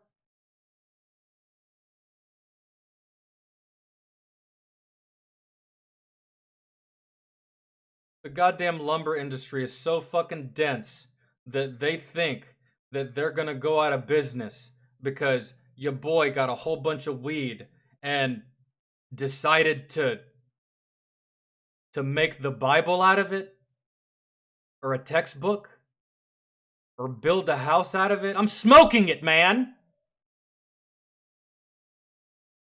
I think the lumber industry might be high with some logic like that.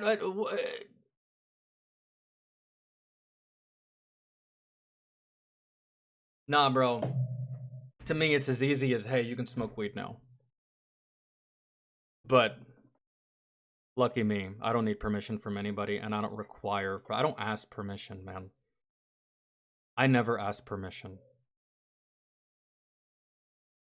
And there is a high probability that at the age I'm at right now, I may not even ask for forgiveness either. So, the fuck. Fuck a goddamn weed law. The only reasons I want it gone is because it would make picking it up and bringing it back to my house less fucking stressful, especially if I want to buy a big amount to last me a whole month. That's the only reason I want the laws gone. I'm gonna smoke anyways. I could give a fuck about the legality. I don't want to have to continue to go back to a dealer every week. I want to buy enough for a fucking month, but I can't buy enough for a fucking month because it's too risky to travel with a month's worth of weed. Man. It's just too dangerous. So, I hate that shit.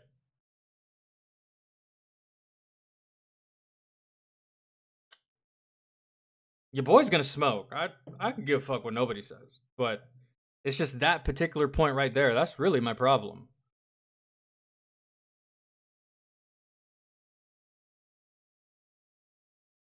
Because, like, I just think it's so stupid that some states are legal, other states aren't. You live in a state that you live in a state that it's illegal, but you live like close to the border of another state that it is legal. You go to that state to buy it, and on your way home, you get pulled over, and it's a whole fucking thing. And I think that right there in itself is fucking retarded. Man, like, illegal here, but not illegal here. Illegal there, but not illegal over there. It's brain dead, man, in my opinion.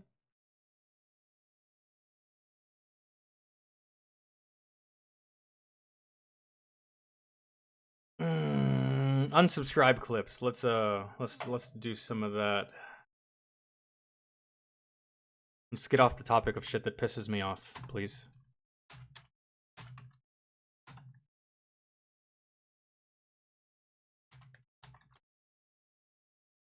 Hey, Astro, have we done this video before or something like it? For some reason, it just seems like we have. If we haven't, we'll do it. But if we have, then I would really like to know. Maybe slip through the cracks.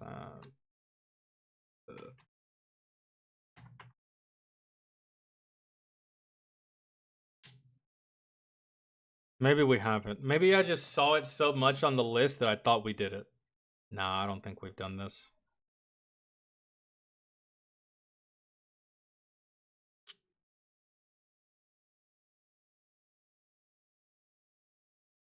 I'm crazy strong, huh? You good? For those of you who don't know, Yeah, for those of you who don't know, this is the son of the famous Gary Plosh.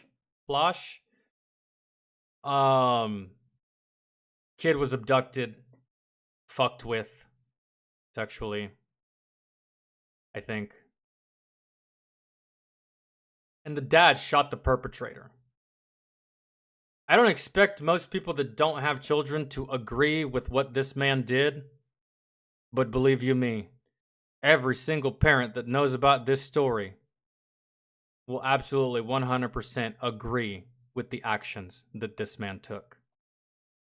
I don't think there's anyone that would disagree. And if they do, their bitch ass is probably voting for Kamala, even though her bitch ass said that she's a gun owner and that she has a gun in her home and that she would shoot a criminal. But God forbid if you do it. Anyways, besides the point. Fuck that hoe. Let's start with this. I kind of want to go smoke before we watch this. Yeah, maybe down, maybe not. Kind of that was like rhetorical, really. Kind of just like more of a courtesy than anything else. And I gotta pee again. Fucking broke the seal, so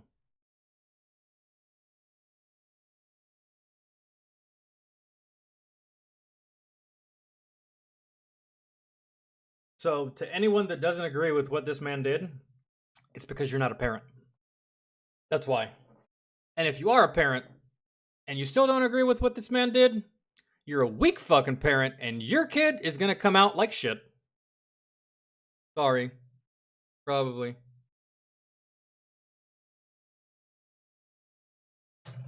Because I'm on some Tony Stark shit. If I can't protect my kid, you better be damn sure that I will fucking avenge it. So, but I do know that there's some people out here. Oh, intruder, you have a gun. Sure. My wife's upstairs. You can go ahead and shoot her now. Take my TV. Here's my wallet. Here's my Netflix password. There you go. No fight. No will to survive.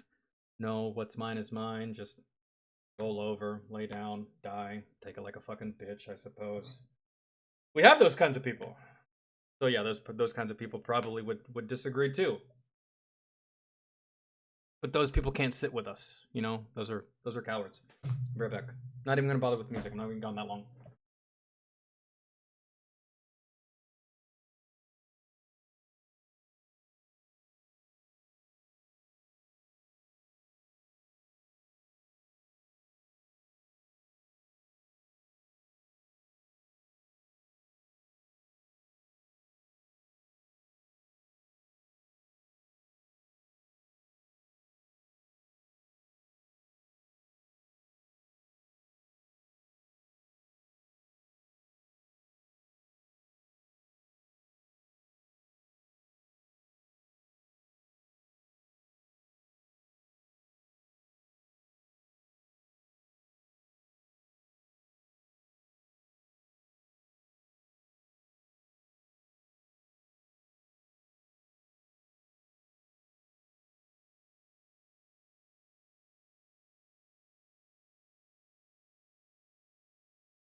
Okay. Sorry, dudes. Let me,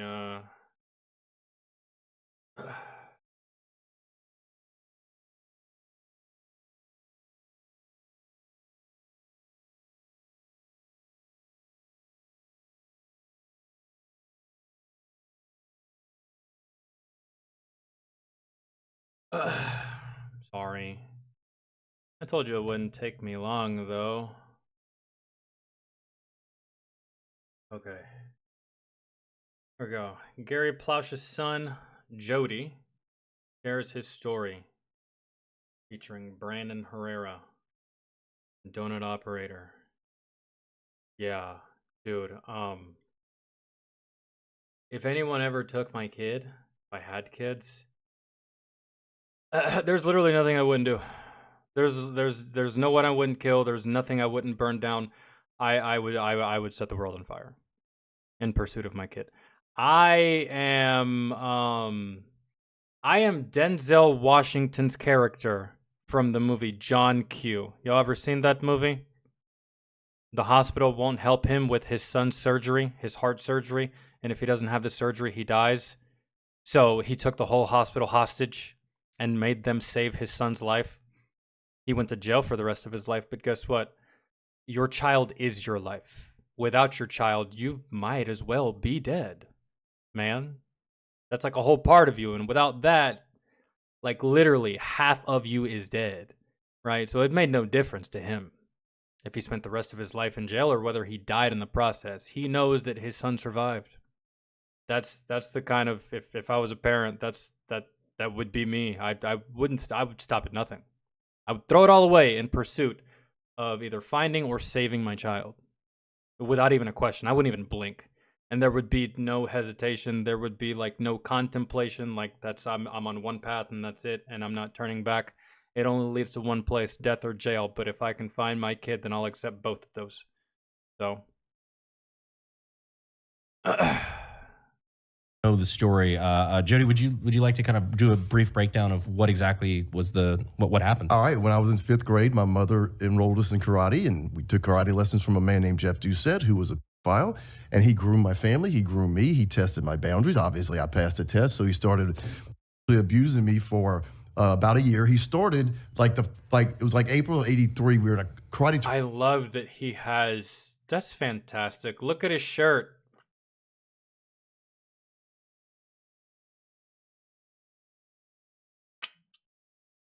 Look at his shirt. He's wearing his dad on his shirt. This is one of those rare moments where you can say, my dad is my hero, because like I say that, like my dad is my hero. I've always looked up to my dad. But this is one of those occasions where you can actually say, my dad is my hero, and your dad actually is a hero, right? Because like most kids are gonna look at their dad like he's their hero. But your dad works at the bank, right? This is just one of the, you know what I'm saying? This is like one of those instances where like he's actually, yeah. He's actually about it. He exemplifies that life. He's the guy, man. John with the 2. Watch Brandon's face. Look at his face right now. Look how serious he is. The topic is pedophiles, and he looks like he's about to go grab a fucking axe, a chainsaw, gasoline, and the AK-50. Tournament in Houston, and he was like, "Oh, come here, I'm gonna suck your tonight." And he had been touching me, but this time I was like, "Why the hell would you want to do that?" And I'm gonna tell you something right now, because it's been very popular on the internet lately. But that Hawk 2 is not good when all the other kids fall asleep and your karate teacher's the one doing it. Oh, I like this. We're gonna go dark. I tried so hard to keep a straight face through that. I was holding in the jokes. I'm sorry, man. I had to laugh too. There's no way that shit hits like that, and especially when it's coming from the person. This isn't like, that wasn't a joke from another comedian. That came from the horse's mouth right there. Like, everyone's trying to be sympathetic, empathetic. It must have been really hard for you, man. And then you say some shit like that. Who the hell's gonna stay straight faced? Come on. Like, I was like, Eli, behave. I was like, we don't have to behave. Not around like, me. Shit. I just like, that's what, it's like karate term. He's like, bro. That right there is someone who has faced his past and accepted it. And he's a whole new person, man. You can't keep this man down. I'm going to turn you Super Saiyan. Hug too. Oh. Like shit. Well, this is another one. So then he did that for about a month. He performed oral sex on me for about a month. They're uncomfortable. You set the stage. I was like, yay. He's Eli's extra. Donut's over there like, usually I just be catching pedophiles. I don't really think I've ever just sat around, shot the shit, and talked about them. And he's like, oh, goddamn, there's another one? You got another story? Oh, okay. I thought that was the one, but no, you got more. Okay, well, he's got another one in the chamber. That's...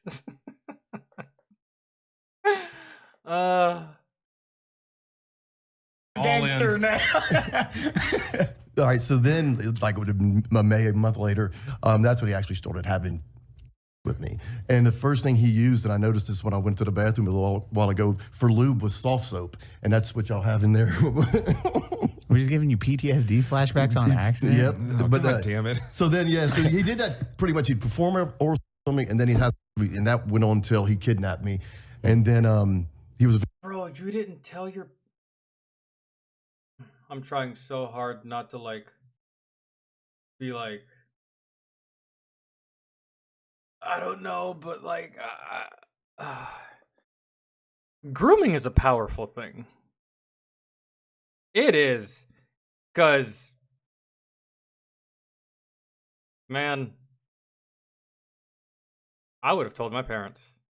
But again, this is, I can't say that. I'm not gonna say that because I wasn't in that situation. It's easy to say I would have done this, I would have done that. It can't happen to me. There ain't no way. And all this stuff, and that I feel like that's just disrespectful. So, but man, you didn't tell your parents, dude. Not even once. Even as a child, this isn't supposed to happen. Even as a naive, know-nothing kid, you're in 5th grade. I was in 5th grade once upon a time, and that's just something so out of the normal for a 5th grader that, you should have said something, at the very least. I told my parents all kind of shit that I went through when I was a kid because I confided in my parents a lot, right? I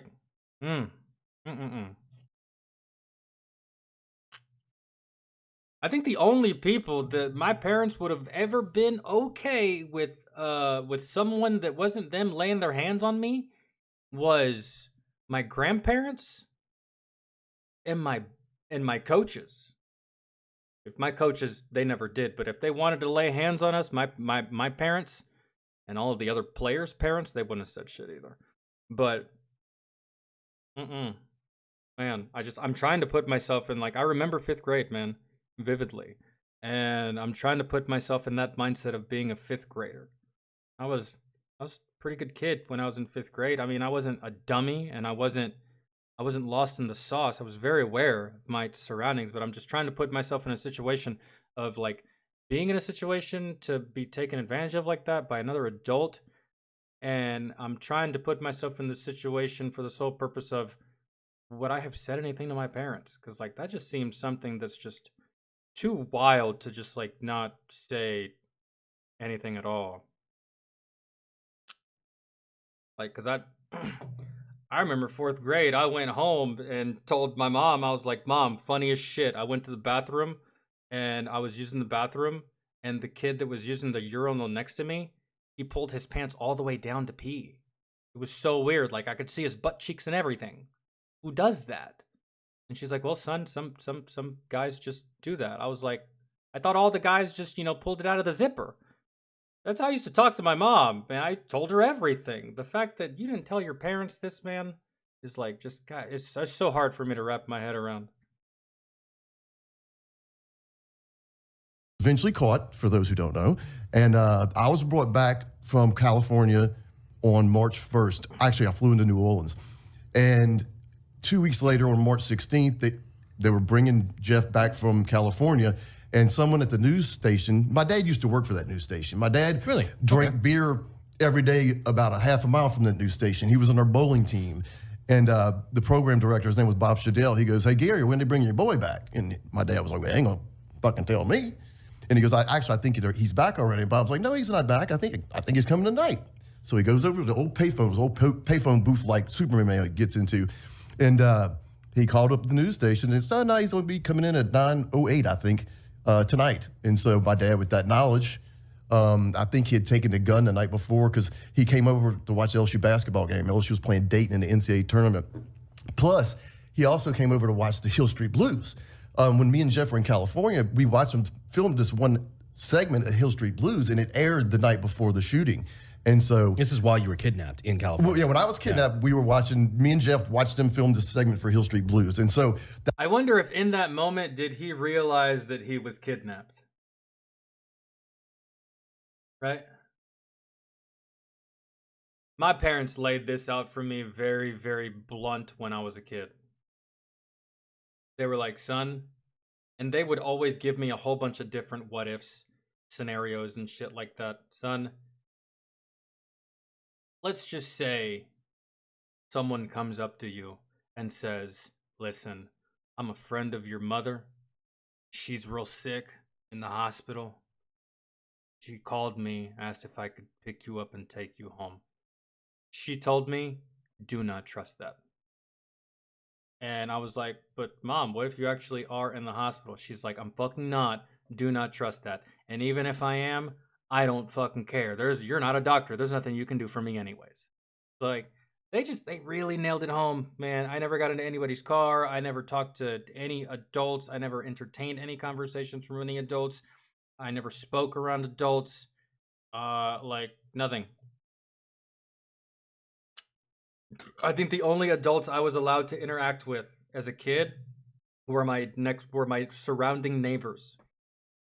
My next door neighbor when I was a kid, he was like, I don't know, 21 years old or something like that. He had a Rottweiler that I was petrified of, but he was a nice dog. And then the other neighbor, I used to mow his lawn. He was a Vietnam veteran named Pedro. Across the street was my best friend, and then behind me was my best friend. Literally surrounded by people that I knew, right? So just the odds of us getting snatched up in the neighborhood or getting taken were so fucking slim, man. Because on top of that, my best friend that lived right behind me, his mom was a police officer. There was 2 more police officers in the neighborhood that lived in the neighborhood. His dad worked for the sheriff, and his dad was a private investigator. And my homie Mike, his dad was a veteran, and my dad was a veteran. And then my homie down the street, his dad was also a veteran in the infantry. You took a kid from my fucking neighborhood when we were young? Dog. That's rough for you. But I don't know, man. They laid it out very, very well. Even though we lived in a decent neighborhood and stuff like that, it was like middle class, lower middle class, like suburban neighborhood, stuff like that. It was still like, they just laid it out very, very thick all the time. There's no such thing as over repeating yourself and saying it too many times when it comes to your kids, man. Just like, nail it in. Even if they say, Mom, I know. Mom, I know. Mom, I know. Just again, again, again, again. The process of repetition, it will pay off, dude. That would have been between February 19th and February 29th. So it would probably been like the 21st. And it didn't air till the 15th. And so we watched that Hill Street Blues that night, the night before the shooting. And then so when they brought him back, my father, with the knowledge that Jeff was going to be at the airport at this particular time, he had the gun in his boot. He called his best friend from the payphone. And they made a video that y'all were celebrating 40 years later on Father's Day. He shot him, killed him, and then he didn't go to jail. He got 5 years probation and 300 hours. Do not stare at this. That shit makes me happy, man, because the state knew. The state knew. You can't just like. You gotta have compassion. Screen for more than 3 seconds. Don't forget, this is... You gotta have compassion. And most people with kids, they would have lost their fucking mind if this guy served any jail time. Because most people would do the same thing, man. It's just like, you don't fuck with people's kids. Like,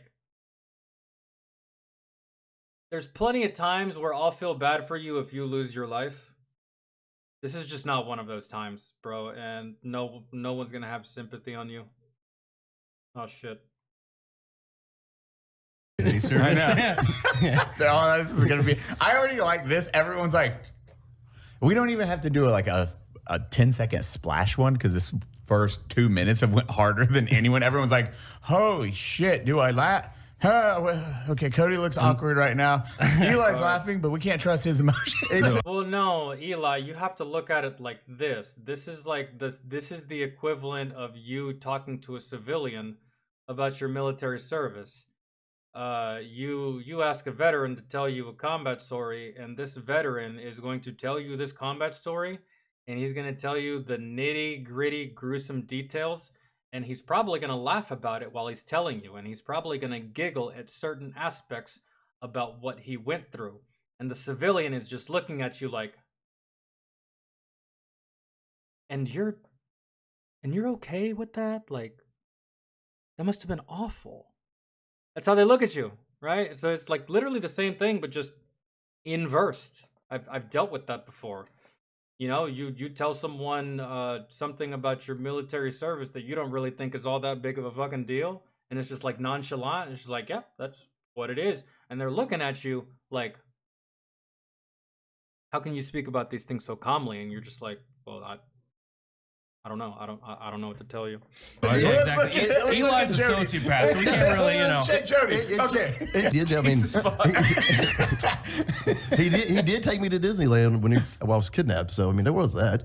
Really? Yeah, which was interesting when you kind of open up talking about how like that was the I would say the least bad part of the experience was all that. Well, not because Disneyland's so cool, but because well, I knew we were going to tell me go run to the bathroom real quick. I'll be in there in a minute. But no, he was kind of stressed out. So there was like 1 or 2 nights where he kind of did what he usually did. But for the most part, that 10 days I was gone, you know, it really wasn't that bad. Yeah, it was actually good. So his mind was just everywhere else. Yeah, he had other things to think about, like getting money. What was the psychology on your point in that? Were you just like, hey, you're young, you're 11 at the time? Yeah, I was 11 when he kidnapped me, but you got to realize I had been victimized for a year. So well, that's why you're not getting manipulated, controlled. Exactly. That's why I want the audience to know. We talked about it yesterday. It's the idea of when you're young and depending on what your parents tell you and all these different things is how you get, like you're just not in the know. Like, period. And you don't feel like you have any sort of control. Yeah, you haven't. Yeah, I get it. And like my parents didn't really sit down and explain to me the literal definition of a pedophile. They just basically told me, do not trust anyone that's not me or your father. That's all they would drive home all the fucking time. They were like, I don't give a fuck who it is, man. I don't care. I don't care if it's Jesus. Walk away, and then when you get to fucking heaven, apologize and say that you were working on my directive. I don't care who it is. Trust no one except for me. That's so, I don't know. My mom was very serious about that. Very, very serious about that. Adult, and you're going to trust them and you're going to be like, oh, okay, well, they said it's okay. And I've never heard this is not okay. So I'll just assume this is fine. And you're not going to know why. And that's how kind of the control starts and the grooming and everything. And as you said, it was the no-go or you passed the test. Technically, you failed. Like the first time I recognized the fact that he was testing my boundaries, and this is very common with. That was normal.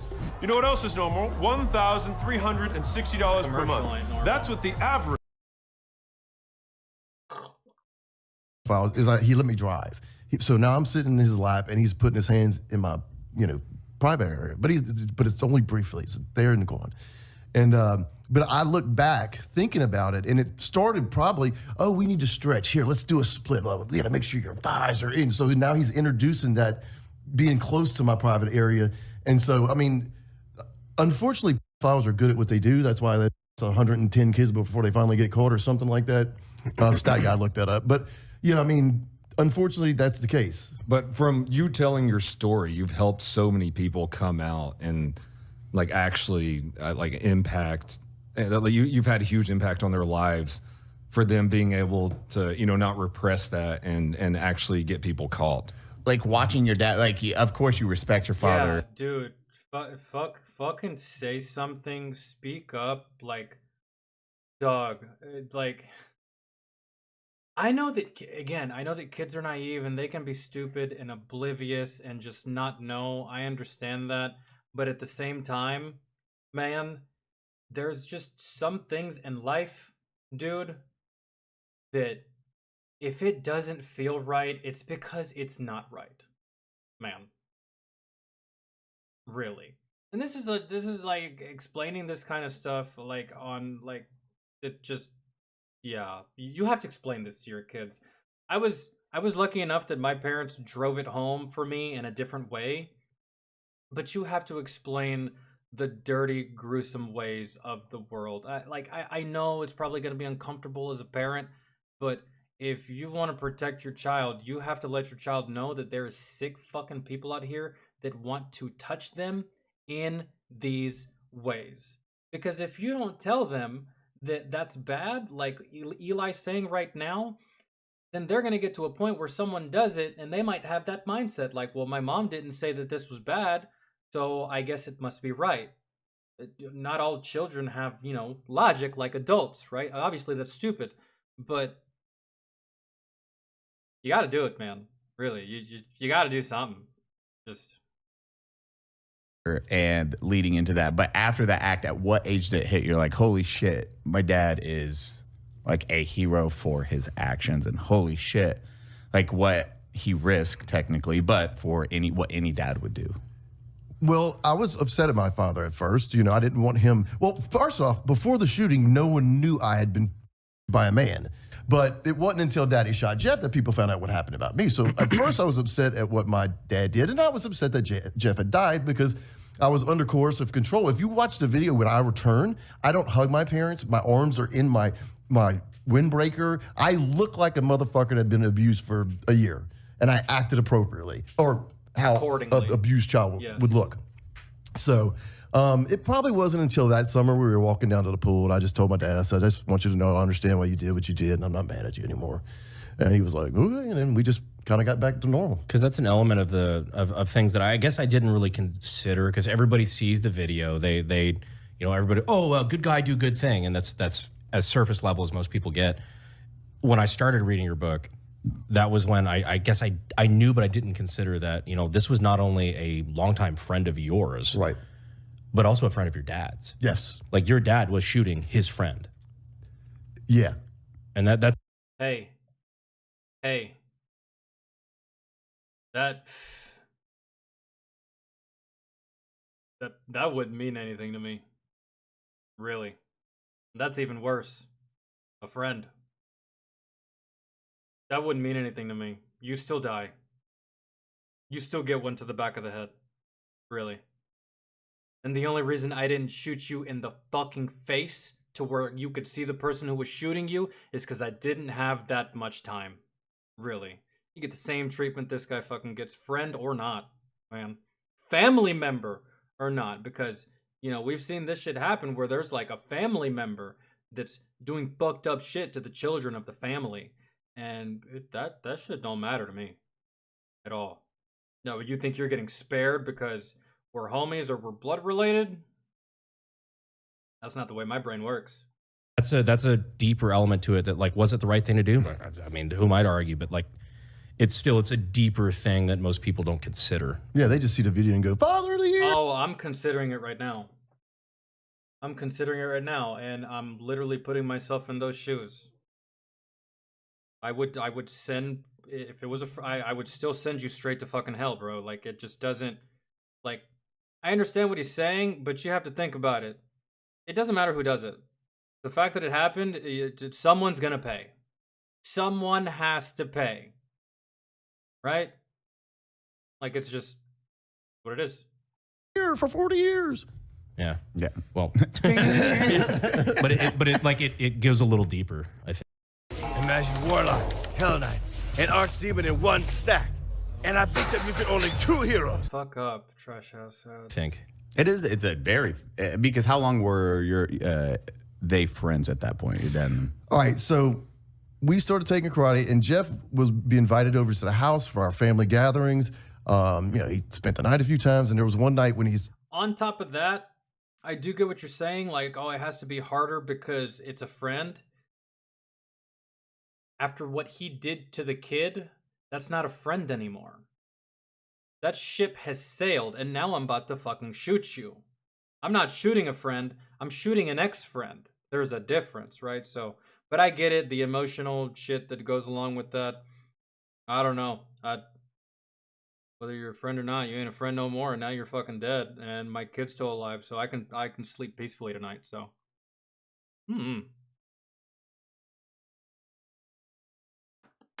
yeah, Kevin, that my mom wouldn't give me gruesome stories like that, but she just told me straight up. My parents didn't sugarcoat shit for me. Like, hey, it's fucking dangerous world out here. Stayed the night over, and we brought him back to the karate studio because that's where he stayed most of the time. He lived there, and my dad let him out, and we're driving down the road, not far from where Sissy fought Stormy, and he starts crying, and I'm like, "Daddy, what?" And he's like, "He's so pitiful." And so my dad turned the car around, went back, got him, brought him home, let him shower, gave him clean clothes, and took him to my grandparents' house where we ate Sunday dinner every Sunday. And my dad had felt bad, kind of like, "Okay, Jeff, you got to go. We're going to dinner." I mean, yeah. So he shot a man who was once his friend. And then what was the point of like his childhood? What was his like? Hey, did you get more of a backstory on like his childhood? Yeah, he admitted, I think, on the flight home to the police officers that when he was younger, he was trafficked by his mom. So. And I do believe that. I believe that to be the case. So I'll share this with y'all. On the 40th anniversary of his death, which was March 17th, 1984, I was in Austin seeing Jim Norton at the Comedy Mothership, and that was on the anniversary of the shooting. So I drove back home from Austin. I had to go through Vinton, Louisiana. It's the first, or one of the first towns you come to when you cross over the state line. And I was like, fuck it. I'm going to go to the cemetery where he's buried. And so it was the first time? For the first time. And there was no like spiritual cleansing. It was none of that bullshit. Part of it had to do with I having an idea for the documentary if we get one made. So I wanted to kind of like check it out.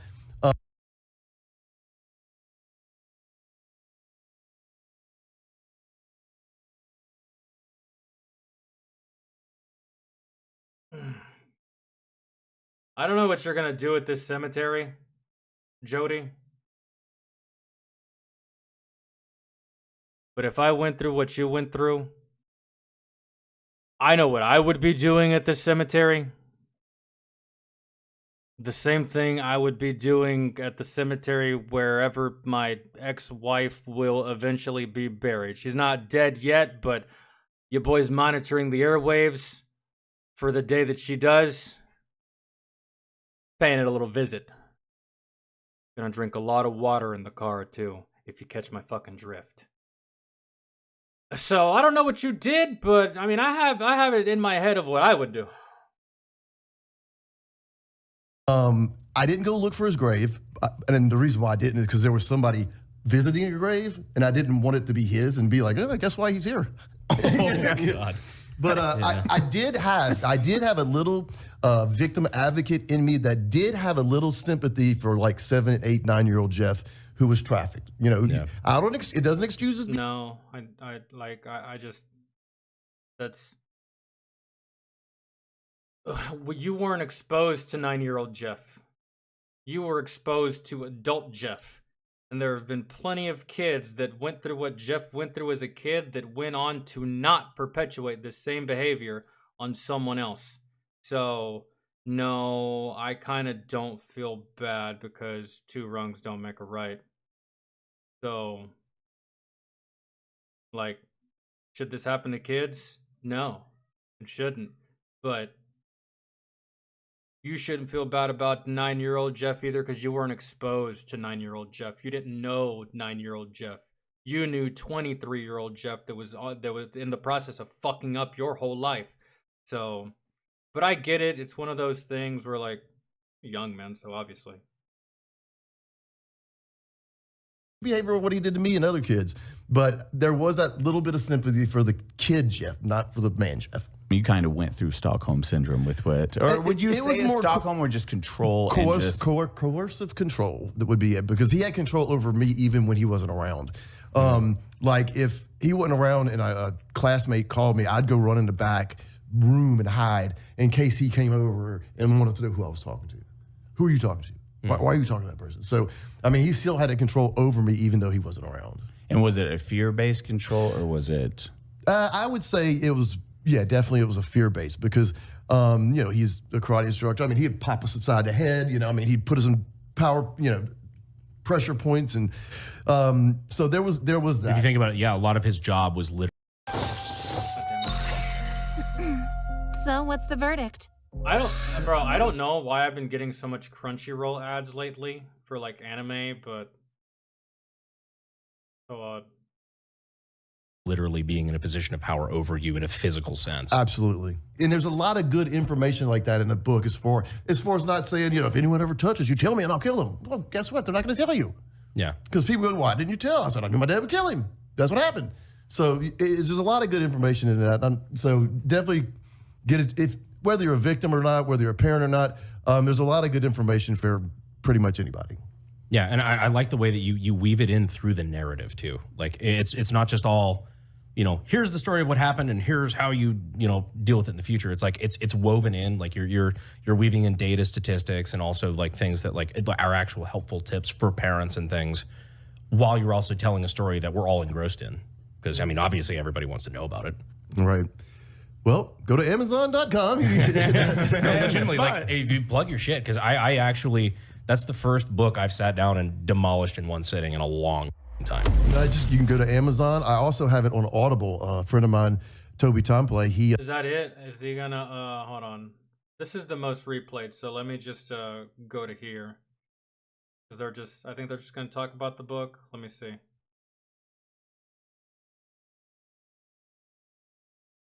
I would use it as a teachable moment. Just read them a book about touch and safety. Then you read them about the little engine that could. You just work it in. And there's a...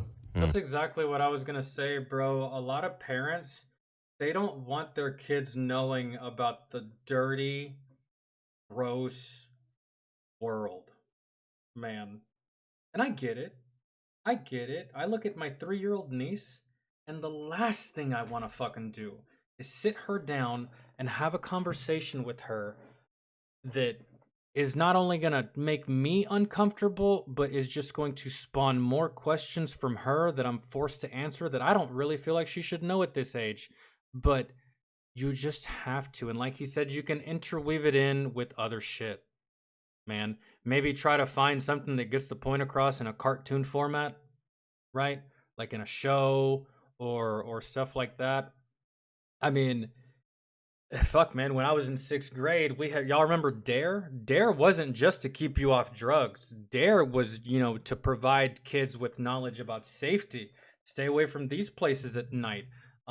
Stay off the streets with your fucking bicycle, which, those people end up growing up to be cyclists and still piss off all of society. But they would give you tips on how to be safe and, do things. And it wasn't just about drugs. It wasn't just about alcohol. It was about not talking to strangers, stranger danger. You don't get anybody's car, always stay close to your parents. Always know your mom's phone number by heart, or your dad. You ever get lost, you need to know these things, right? So, I mean, you got to do it. I know you don't want to expose your kids to the ugliness of the world, and you might think that they need to wait until they get a little bit older to know these things, but you got to get the ball rolling, and you got to plant that seed early. That way, when it is time to have the nitty-gritty conversation, they at least know what the fuck you're talking about, because you've been conditioning them for this moment. Well, I really just described grooming, but I'm talking about parenting, guys. Like, and it's in the book. There's a place called There's No Place Like Home. You can Google it.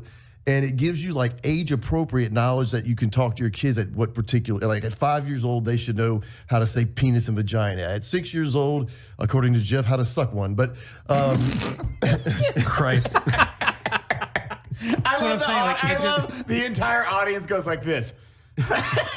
He made the joke. Just when I'm at ease.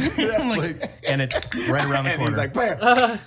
That's what it was like reading that book at like fucking 2 o'clock in the morning. I hate that I'm doing this much laughing and the topic is pedophilia. Usually this topic just fucking drives me over the edge with rage. And You got a strawberry over I'll there? trade you. I'll trade. Oh, bam! You get a blackberry. I then. get to go too. Oh, I got a strawberry. Oh, you got one now. We're switching. No, take it. If you want black, if you want strawberry, you tell me. I was told go strawberry. Straw or black. God, dude, are White Claws really that good? When you're like, you're focused, you're listening, all of a sudden, gotcha. Right hook. All right, serious question, real quick. How good was the wiener? No. Are there any warning signs? Sorry, he's fucking started it, dude. Yeah. I'm laughing at everything. Are there any warning signs that you could give a young child to like look out for that? Well, all right, so the one thing I'm going to tell you is I'm going to give the parent the one warning sign that I think is the most important warning sign. If someone wants to spend more time with your kid than you do, that's a warning sign. Another thing is to look at your children's behavior. Okay, if they have knowledge that they shouldn't have. For example, we got a call on a hotline. This girl, I want to say she was in second grade. I don't know. Do you remember the turtle girl? The turtle girl. She drew a turtle with an erect penis. Okay, a second grade little girl should not know what you're an like, erect penis why is. is she doing that? So the teacher's like, Especially what's this? And she goes, it's a. Yeah, she should not have that in her. You know what I'm saying? That vernacular. Turns out her older brother, I think he was like 13. He had been abused, and then he started having.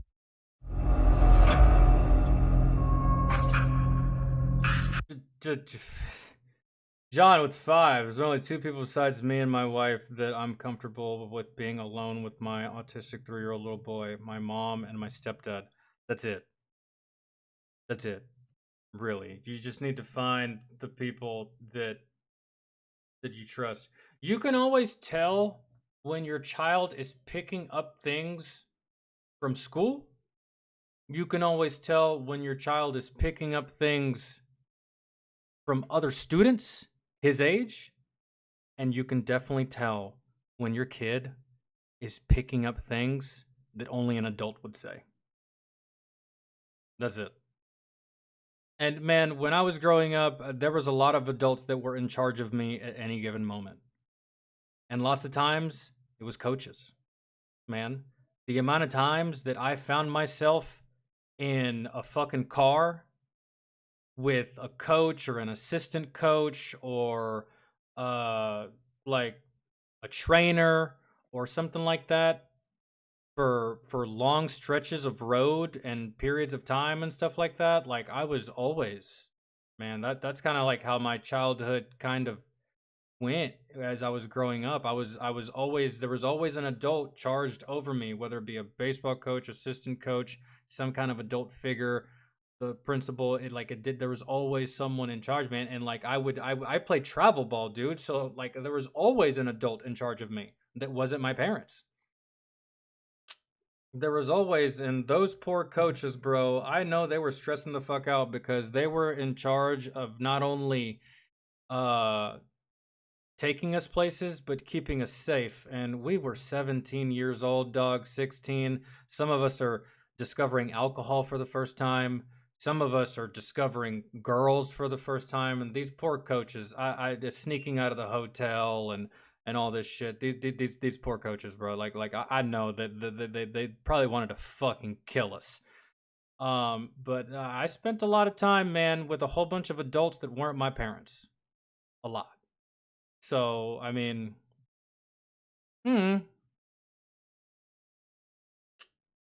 it's, again, you gotta talk to your kids.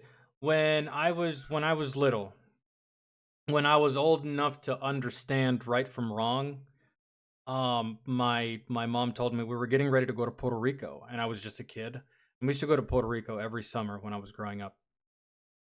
And we get to Puerto Rico, and this was like one of the first times that I could actually comprehend a verbal, very, very serious, stern warning from my mother that didn't have anything to do with me already being in trouble.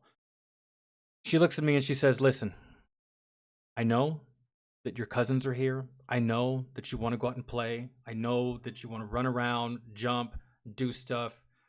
More than likely fucking hurt yourself. But do not go to these places. She gave me a list of places to not go.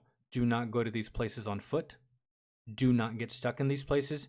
Do not go to these places after dark. Okay? And she gave me one last thing. One last thing. It used to be a big trend in Puerto Rico.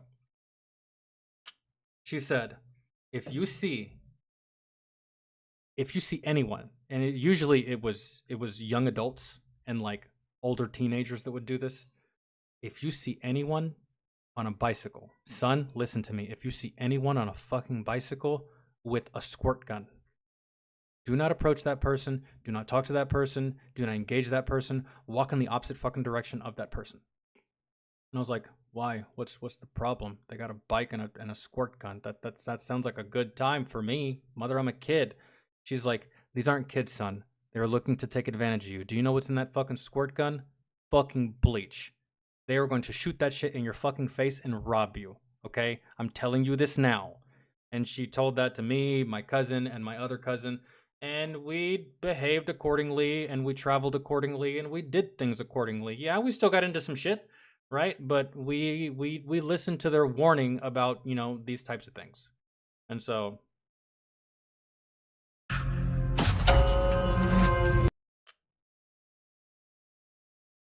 with a sister.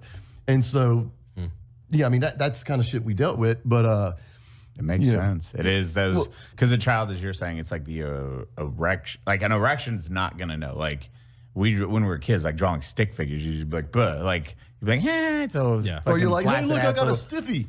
Yeah, I mean, you don't know what to buy. At 7. Second graders shouldn't know what a stiffy is. You get to like 6th or 7th grade and the boys are drawing dicks on everything. That's pretty normal, really, for the boys. Not a 2nd grade girl. You don't fucking know that. You have no clue. Fuck no. You're like, pee-pee. That's about the knowledge. So that's actually a really good piece of information where it's like, hey, if they know to that detail and it's the little things, fucking start asking some questions. On that, there was one line you put in the book. Because, you know, in middle school, we used to play the game Hangman. Y'all ever play the game Hangman? Right? We always drew a dick on the man. The head, which is a circle. The straight line, which is the body. The 2 lines going diagonally up, which is the arms. The 2 lines going diagonally down, which are the legs. And right in between, we'd put a line. That's the pecker. Right? But that was middle school, not 2nd grade. Book that, like, again, it's like I'm fully invested in everything, and then I'm like, fuck. Like, you just take me completely off guard. It was like, Jeff was good, but he wasn't that good. I'd sucking, right? Yeah. Okay, yeah. It's like, oh, but I mean, fucking Christ. But I mean, he was. I mean, how hard would that be? Like, Jeff, it's kind of toothy. I don't want to watch this video Are you anymore. doing a Yelp review? 1 star of the Karate Dojo? That's it. Just going in there. Only someone who's been sexually abused this way can make these kind of jokes and get away with it. Because if you've never been through this and you're making these jokes, man, you're gonna piss some people off. Like, straight up. You got pissing people off just a little bit, but like, you know, he went through it, so yes. But even I'm a little bit uncomfortable. I'd rather he'd be sad about it, to be honest. That would be better for me. But he's not. He's just, fuck it, man. Happened. Let's crack some jokes. Actually, no. I This is Yelp reviews. Yo, you ever know those podcasts that you're going to get canceled for, like, ahead of time? You know, while you're filming it, you're like, oh yeah, it's going to be this one for sure. no. I do. I know. Whenever I upload YouTube videos, I already know before I upload it if I'm going to get a green dollar symbol for my monetization or a yellow dollar symbol. But all we're trying to do with this podcast is bring awareness to abuse and, you know, just trying to help other people. Well, and hopefully this model's like, you don't have to be, you know, scored for life. I mean, you know, and don't get me wrong, it helps that I'd never have to run a Jeff at the grocery store, or Jeff's, you know, got another karate team he's bringing on a karate trip, knowing that he's probably abusing people. So that helps. But, you know, it's something that you can't. That's what you should take away. Yeah, right there. It helps that he doesn't exist anymore. Well, do that with you will. If he ever gets cancer. No, but that was one of the more interesting stories you tell in the beginning too. Is when you went to some, I think it was like some wellness gym or something like that, and you ran into a guy who looked like just like Jeff. him. No shit. And so, I mean, me and my brother and my dad were like, huh. And so on the car ride home, I was like, oh my God, I thought it was Jeff. And Daddy goes, I didn't. I knew it wasn't him. Oh, you told that exact story. I knew it wasn't. Yeah. Jesus Christ. There's not too many parents that wouldn't do what Mr. Gary here did for his kid. There's no line I won't cross. Really. So that's just it. And not to mention, man, this is just one of those things where it just we're not living in fucking ancient or biblical times anymore. This whole fucking eye for an eye thing no longer flies. So when you actually see it happen and it does fly and everyone is okay with it and everyone's on board, it just brings a smile to my face because I love eye for an eye. I do. Fuck all this lethal injection. Fuck all this death row for 20 years. Bro, you fuck with kids. This should be the standard punishment. This should be the default punishment. And you can choose to go to court if you want to, just to try and get that punishment reduced to life. But the first punishment on the table should always be death. But we don't do that, unfortunately. So when you see something like this that transpires in this way, and it transpires in the way that it should go down, people like it. And it brings interest and intrigue and, you know, all that type of shit. Because fuck a goddamn pedophile and all of its cowardly fucking sympathizers. I think y'all are equally as pathetic. And y'all will always be fucking pathetic. And y'all will always be fucking beneath me. Y'all will always be beneath the fucking dirt that I goddamn walk on. Y'all are beneath the fucking bacteria that's underneath the fucking dirt that I goddamn walk on. That's how I view your fucking kind, because your fucking kind is motherfucking disgusting. And I think y'all should all be removed from this goddamn planet. And if you disagree, fuck you. You're the problem. I'm smarter than you, and I'm better in every single way. Because I don't fuck with kids. That's it. I am a better human being than you. And if you defend these people, I'm also a better human than you. I am what some people would call superior to you. And you are inferior to everyone, especially me. There you go. Y'all don't deserve to live or breathe.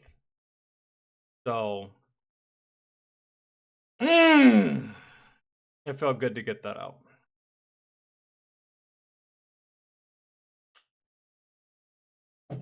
Sometimes you just gotta let it go. We'll be demonetized by next year. Shitting on pedophiles. That's how fucking garbage and pathetic this fucking society is. But we'll see. We will see.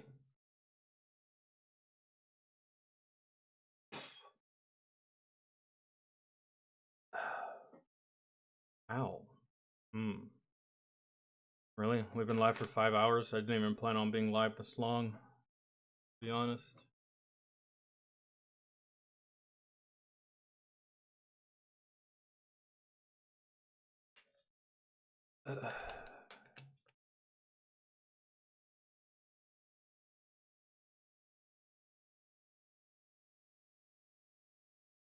Oh, this is an interesting one by Mike Burnfire. Losing my religion. Interestingly enough, I don't know what he's going to say in this video, but I completely lost all concept of my religion when I joined the service. It completely destroyed religion for me. The service did. it was like I was raised Catholic. I grew up Catholic. I always went to church with my parents. And I never really questioned it or pushed back on it or even acknowledged it really all that much until I joined the service. And then I pushed back on religion hard when I joined the service, especially when I deployed for the first time. I pushed back on religion very hard. That pretty much where I lost it was when I joined the service. It's not that I had it prior, it's just that I didn't reject it before joining the service. After the service, I rejected it wholeheartedly. This is like, it's weird the way that happened.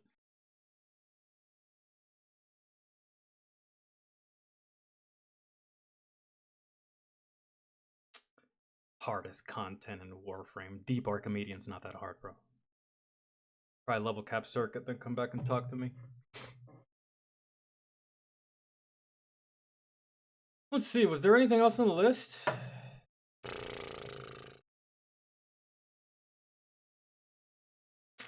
Yeah, I think there's only one thing, and that was David's and Christian's.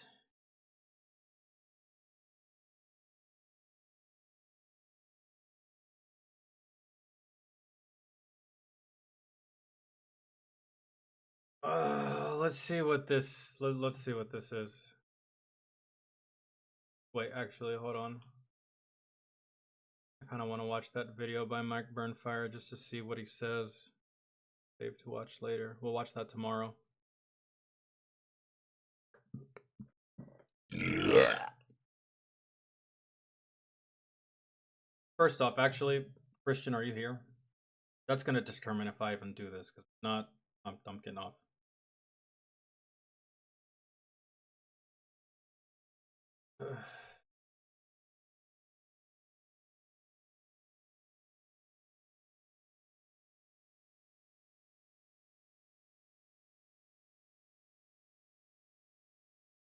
No, Vince, we haven't done yours. Okay, so that's 3 that we haven't done. Let me see if Christian's here, because that... Okay.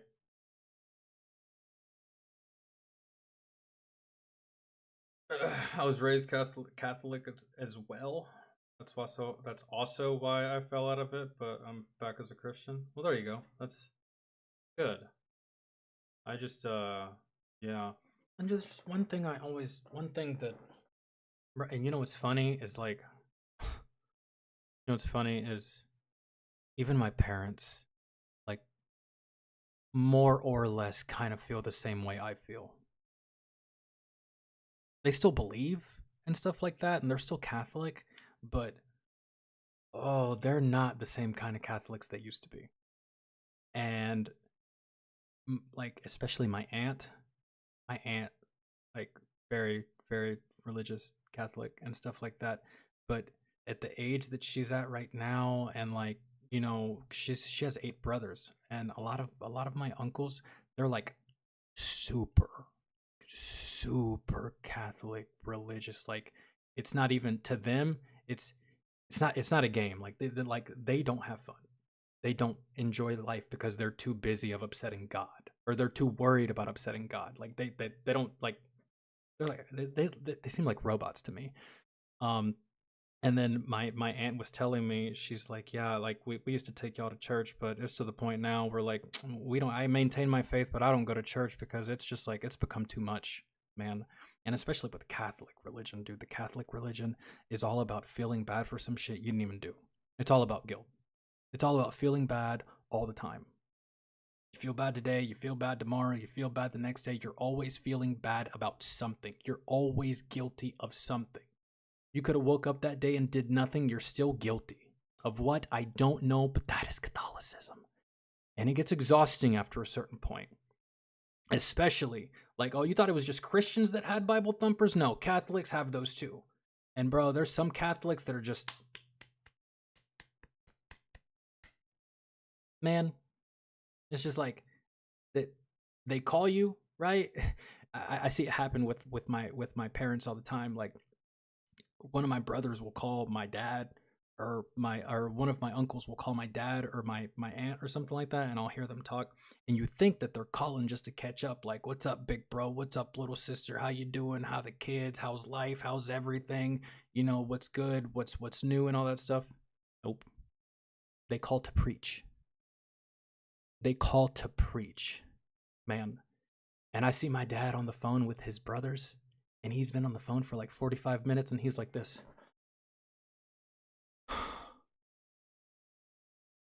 Okay, you know what? The gerbil just had a heart attack. I gotta go. It's crazy. Gotta go to the hospital. And it's just like, it's too much, man. It's like, some people make it hard, bro. That's why you always got to tune out the noise when it comes to your faith. Don't talk about it to other people. Don't tell it to other people, and don't push it on other people, because some people don't fucking like it. And then on the off chance that like you like, it's just a thing, man. And all right, let's. Yo, Kat, what's good? How are you? I've been good. Same thing, different day, really. Just I do music reactions on Twitch. I do these variety streams on YouTube. It's a every other day type of thing. We off on Sundays and shit. How's everything been with you? You doing podcast stuff now? How's the podcast? How's the channel? Actually, fuck all that. How's your life? How's that? How are you? How's the day to day?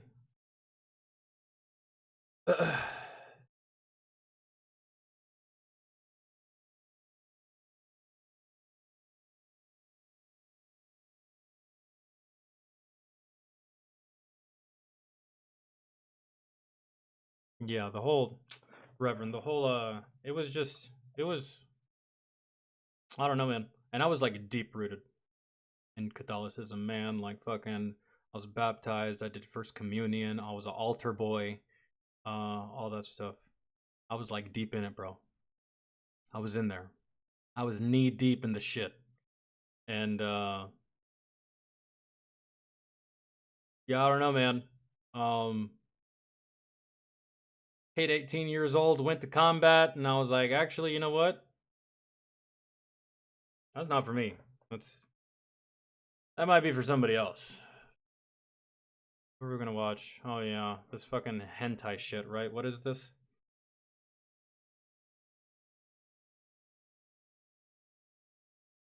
My teen moved in temporarily with me ditching the POS. My little one is 10. See if I can get this correct. Your teenage kid moved back in with you after you ditched the trashy boyfriend. And your little one is 10. I don't know if you're talking to me. Life is good. Getting close to quitting my job to do behind the scenes stuff. Well, that's fantastic. You still doing the whole workout regiment that you were doing all that time ago? You still on that? And that's the last thing you told me about you, is that that's what you were doing. Constant gym stuff. Oh, she ditched that trashy dude. Oh, okay, so gotcha. Yeah, you probably told her that it wasn't gonna work out, and she's like, no, it is, I love him, blah, blah, blah. And then it didn't, and now she's back, and you're like, uh-huh. Maybe, maybe not, am I right? Teenagers.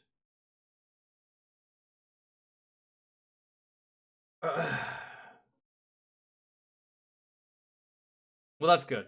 Yeah, that's fantastic. I should probably get back in the gym, but I can't really find any kind of fucking motivation to really. I was right. Yeah, that's how it happens. Yeah, fucking teenagers. I'm running away until they realize how hard the world is. I'm coming back. I'm sorry, Mom. It's cold and I'm hungry. Yeah, I pretty much called that. All right. Every kid runs away at one point, realizes the world sucks, and comes crawling right back. I know because I did the same thing. I took my favorite toys, and I was like, this'll do. I think I can fend for myself with fucking the Ninja Turtles, the Power Rangers, and Transformers. Let's get the fuck out of here. Fuck this place. Well, I was back in like 45 minutes. I walked around the block like 4 times. As soon as it got dark, I was like, yeah, I'm going home. Who was I kidding? I can't do this. I'm 13. So yeah, she called my bluff. She's like, you're not going anywhere. You'll be back. Fucking drama queen. I came back. Like they all do. So dramatic.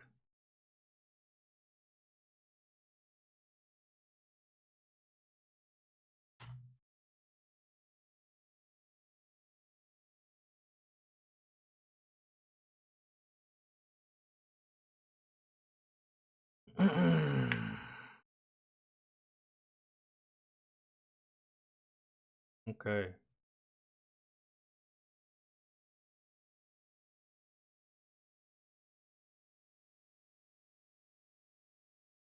Yo, VW, what's good? Yeah, but probably a little late, but better late than ever.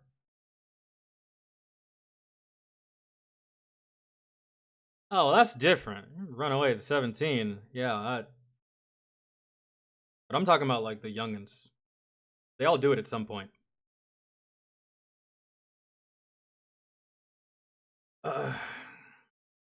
I've been good, Kat. Just, you know, taking care of my niece, dealing with her. My sister deploys soon, so I'm gonna be very, very busy with my niece here in the coming months. Right now, right now she can help. But she's gonna deploy soon, and it's gonna be me and my niece. Occasionally my aunt. I'm gonna have to watch. I'm gonna have to deal with this thing, you know? It's gonna be fun though. So do that. I got holidays are coming up, so I gotta see family, a yearly thing. So quite a few days throughout the holidays, guys, that I won't be live. Starting at the beginning of November, I got a doctor's appointment that I have to go to. So there's gonna be like a couple days stretch. I'm trying to make it to where it's not that long, but I might be gone for like a whole week, because getting down there is one thing, getting back is a completely separate fucking thing, because of just my niece and then the traveling and then a whole bunch. It's just like there's a whole bunch of moving pieces in between to where I can't just go get my medicine and come right back. Right? So when I do go get my medicine, it will be a couple days that I will be not streaming. Unfucking fortunately. And I'll be stuck in Columbus for 2 days and then stuck in Upper Atlanta for like 4 days or a week or something like that. It's just the way that it's gonna be set up. It just kind of fucking sucks. So starting in November, and then holidays, might have to go back down south, back down to Georgia to see him. I just can't wait till I move back to Georgia. Really, to be completely honest, I'm sick of being up here. I'm not sick of being up here, but just like I can't wait to go back to Georgia. I actually like it up here. Virginia's not bad. I prefer home. So, and to me, home is anywhere in Georgia. I don't really have a, except for Atlanta. Fuck that place. But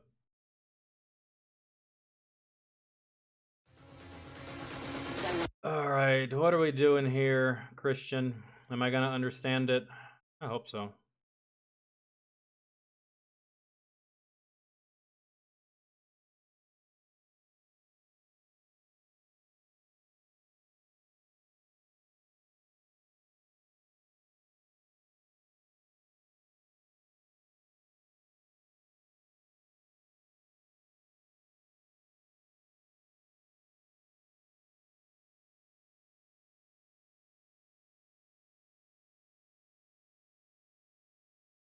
I mean, Kat, I try to be. She's usually in here. She's not in here right now. She's downstairs pestering the shit out of her mom. But you can ask chat, bro. She's usually in here, either jumping on the bed, watching cartoons on the bed, playing with her toys on the bed, or her personal favorite is climbing up and down me while I try to stream and talk to chat like I'm a fucking jungle gym. You've missed all those times, but she's a sweet girl.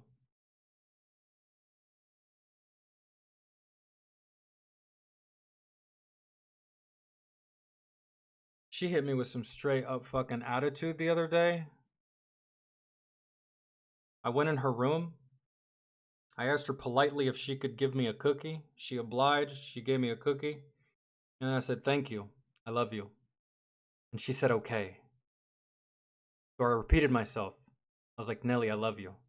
And she said, okay. And then I repeated myself one last time. I was like, Nelly, I said, and then she cut me off. And she was like, and then she replied with, she cuts me off and says, and I said, bye. And I was like, oh, I'm telling your mom. That's rude. That's not okay. That's all I could do was just feel disrespected. Really. Couldn't really, it's not like she cussed at me or anything, but I was just like, God damn. That's rough.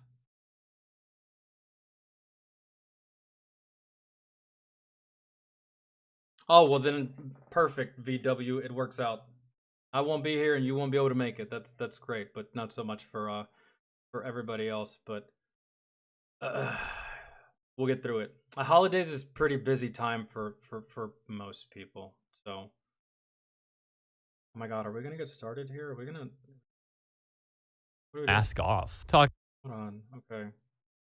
So we got, what is this? Hero High. Sweet Baby Inc. just went full mask off. I don't know what Sweet Baby Inc. is.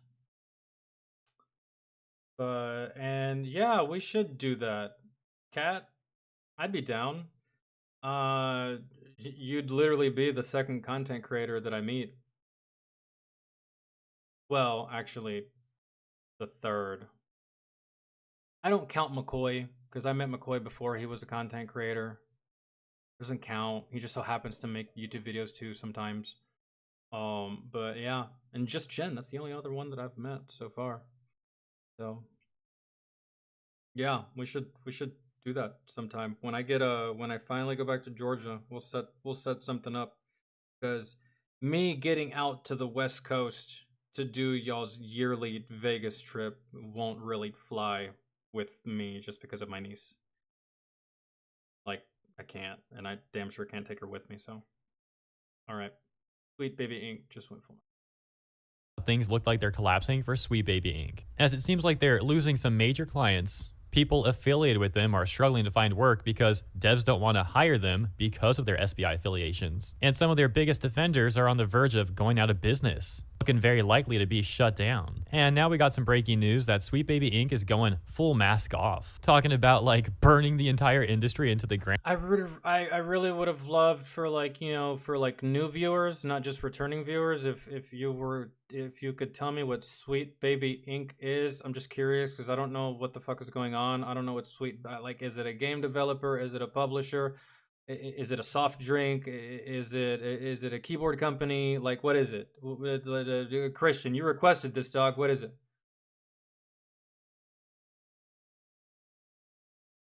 Well, a lot of the games that they've been working on have been complete flops. So they're a game studio. I guess they're happy about that. Anyways, we'll talk more about all of that in this video once we get to those portions of the Park Place article that we're going to go over that talks about this entire thing. So let's get started. They say Sweet Baby Inc. employee admits goal is quote unquote burning the games industry to the ground. Oh, it's a gaming company. And what do you mean? Burning the games industry to the ground. They're doing that by themselves already. They don't need your help. Did they ask for your help? Nah, man. I think that Bethesda and Activision and Bungie and 343 Industries and CD Projekt Red and Microsoft and Sony are doing a damn good job of destroying it all by themselves. Who the fuck are you? What is Sweet Baby Inc? I don't. So they give a. Maybe there's a reason why I don't know who the fuck you are. Let's continue. There's got to be a reason why I have no idea who you are, and your goal is to do something retarded. So Oh, it's a woke game developer publisher. It's all coming together. It's all coming together. All right. Makes sense. Give us some more information about this. Because in November I'm giving birth, and then well I mean shit, congratulations. Little bit late. Obviously I'm not important enough for you to like immediately give that news to, but you kind of just said that like it was like no big deal. Oh yeah, I'm giving birth. Congratulations, boy, girl. What's going on here? That's great. And then December and January, I'll be taking care of my baby. Well, December and January, I will be live. So if you want to take care of your baby and, you know, chill with me, you can feel free to do that too. Again, congratulations. Good luck. Name it after me. Just kidding. This Sweet Baby Inc. employee, apparently named Cameron Wild, claiming to be non-binary, and once again giving us that quote. In a presentation titled, How to Get Away with Murder, Subverting Genre Expectations, at the Game Developers of Color Expo, discovered by YouTuber Kirsch. Wild introduces himself, saying he is a narrative designer and sensitivity reader with a company called Sweet Baby Inc. Here we go. What is a sensitivity reader? What is that? You're a narrative designer and a sensitivity reader? Do you read the script and the dialogue of the game, and if it's too harsh, you change it? That's what I'm gathering from that. I don't even know what kind of fucking job title is that. I don't know what that is. A sensitivity reader. That just sounds like a woke way of saying fortune teller. All right. Wild, who according to Moby Games worked on, oh my gosh, Tales of Kenzera Zhao, SSK the JL, Alan Wake 2, The Crew Motorfest, Kingdom 80s, is that 80s right there? And Ragnarok, then declared, the stories we tell each other are way more than entertainment. They are how we create, debate, and preserve our collective values and beliefs. Oh. Gamers don't give a fuck about this, bro. Oh, who wants to tell him? Guys, who's gonna tell him? Who wants to be the bearer of bad news? I say me, because I love giving bad news, but who wants to do it? Who wants to tell them that gamers don't give a fuck about collective values and beliefs? We want to take a fucking laser weapon and blow the brains out of that fucking enemy that's shooting at us. Blood and guts everywhere. I don't give a fuck about that man's religion. I just want him dead in the game, right? I want to pew pew. I want to do things. I want to play. When are y'all gonna get it through y'all's thick fucking skulls that gamers don't give a rat's fuck about any of this? And this is essentially what ends up killing your fucking game sometimes. Is because you inject a whole bunch of shit that the gamer doesn't fucking care about, especially if you decide to interweave this preserve our collective values and beliefs into the fucking narration of the goddamn game, man. Like, oh my god. How many more times do we have to see it fail? God damn it, bro. Remember Battlefield 5? Remember Battlefield 5? They were like, well, if you don't believe that a fucking woman with a fucking pink mohawk and a peg leg and a prosthetic arm wielding a fucking club couldn't fight on the front lines with other men in one of the bloodiest wars of all time, then you're just a bigot and you probably shouldn't buy our game. Guess what? Nobody bought their game. And then their CEO resigned. Instead of just making games, y'all are still going down this road of bullshit. At the end of the day, bullshit, man. Like, and we can and should make more expansive. Oh, it's a boy. Well, my bad. I'm sorry for forgetting. That was a couple months ago. But anyways, congratulations. It still stands. That's fantastic. More representational content. Okay, so this is hilarious. Tales of Kenzera Zhao. You might have seen my segment talking about the dev's statement addressing gamers, where I pointed out a number of issues with the statement, some things that really come off as gaslighting, as being manipulative. For example, his claim of like putting the game on sale specifically for gamers, but then it came out that the game was just doing so bad the studio would have to lay people off, and they did lay people off. So he was trying to phrase it like, oh, I'm so generous, guys, I'm going to put this game on sale just for you. And it's like, nah, your game wasn't selling. You're probably putting it on sale because it's like the last thing you can do to try and save your company. But no, he tried to manipulate people into buying the game. There's a whole bunch of stuff, in my opinion. This guy was saying that, to be quite frank, he's a good speaker, but if you actually like read between the lines and That's all they do is manipulate and gaslight. That's all they do is manipulate and gaslight, for the exception of a couple of fucking outliers. How many times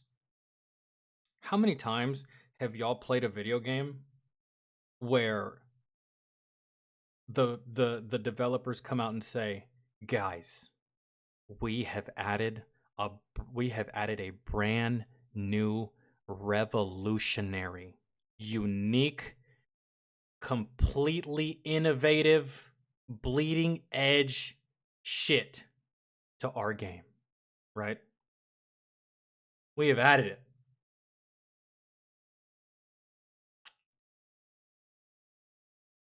Ew.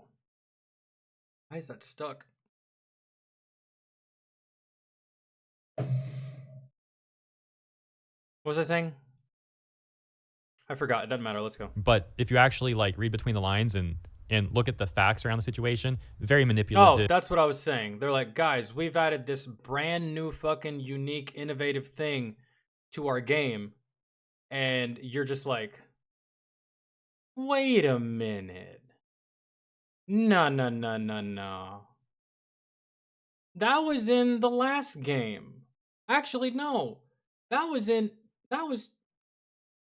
2 games ago, dog. Nah, you can't just bring something back that already existed, call it new, and then expect us to be like, you see, they listened to the players. We wanted content, they gave us content. No, you didn't give anything at all. You took away a feature, waited 2 years, and gave it back. Have y'all ever gone through that before? I have. And you see it. You see it all the time in Madden. If you play Madden, bro, feature Madden, NBA 2K, Call of Duty. Those are the 3 biggest fucking offenders of this right here. They take away a feature in the game, and then 3 years later, they hope you fucking forgot about that feature that they took away, and they reintroduce it, and they're like, guys, content. Hey, guys, update. Hey, guys, patch. We listened. No, you didn't, bro. You literally re-released the same goddamn feature 2 years later and have the audacity to call it new. No, man. That's like selling someone a 2010 Dodge Charger for whatever the price the Charger is. And then the next year you sell them the same 2010 Dodge Charger, but in a different color, and say, hey man, new model. No, it's not. It's just a different color. Shut the fuck up.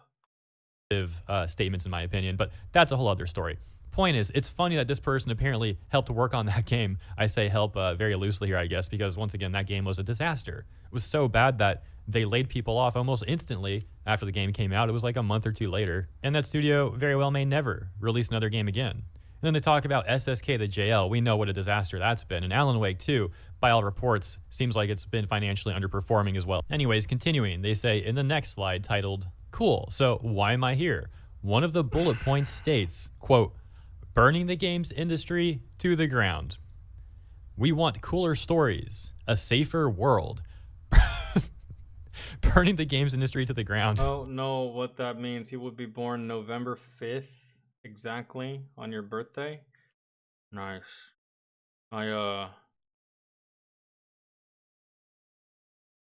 Who in my family has a birthday in November? My aunt. No. My mom. Actually, no. Wait. Yeah. Maybe. I can't remember. I think it's my mom that has a birthday in November. safer world, burning the games industry to the ground. Now, I do think that the AAA industry has become so greedy and predatory that a AAA, specifically AAA crash could arguably be a good thing. However, I also don't think that's what this person is referring to. Hold on, guys. I hope that this doesn't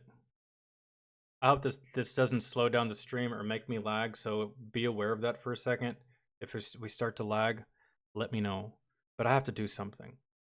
Hold on.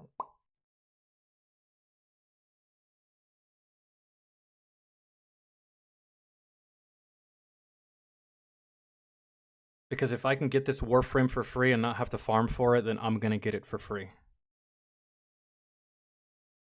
Cool. Mute. Wait, no, I'm on the right one, right? Is this Warframe's channel? Yes. Okay. Yeah. Good. Now, I'm gonna let it play. All right.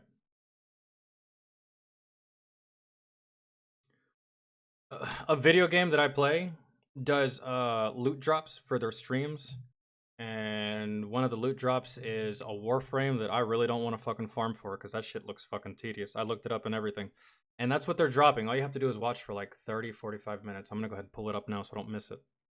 That's all I was doing. So one more second.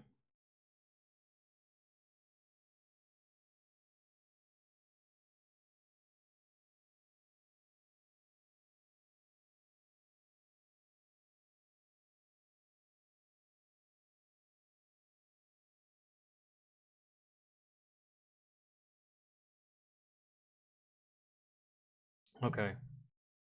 In the next slide titled, "So Why Am I Still Here?" one of the bullet points states, "To prove that space where whiteness doesn't have to live is where some of the best stories are told."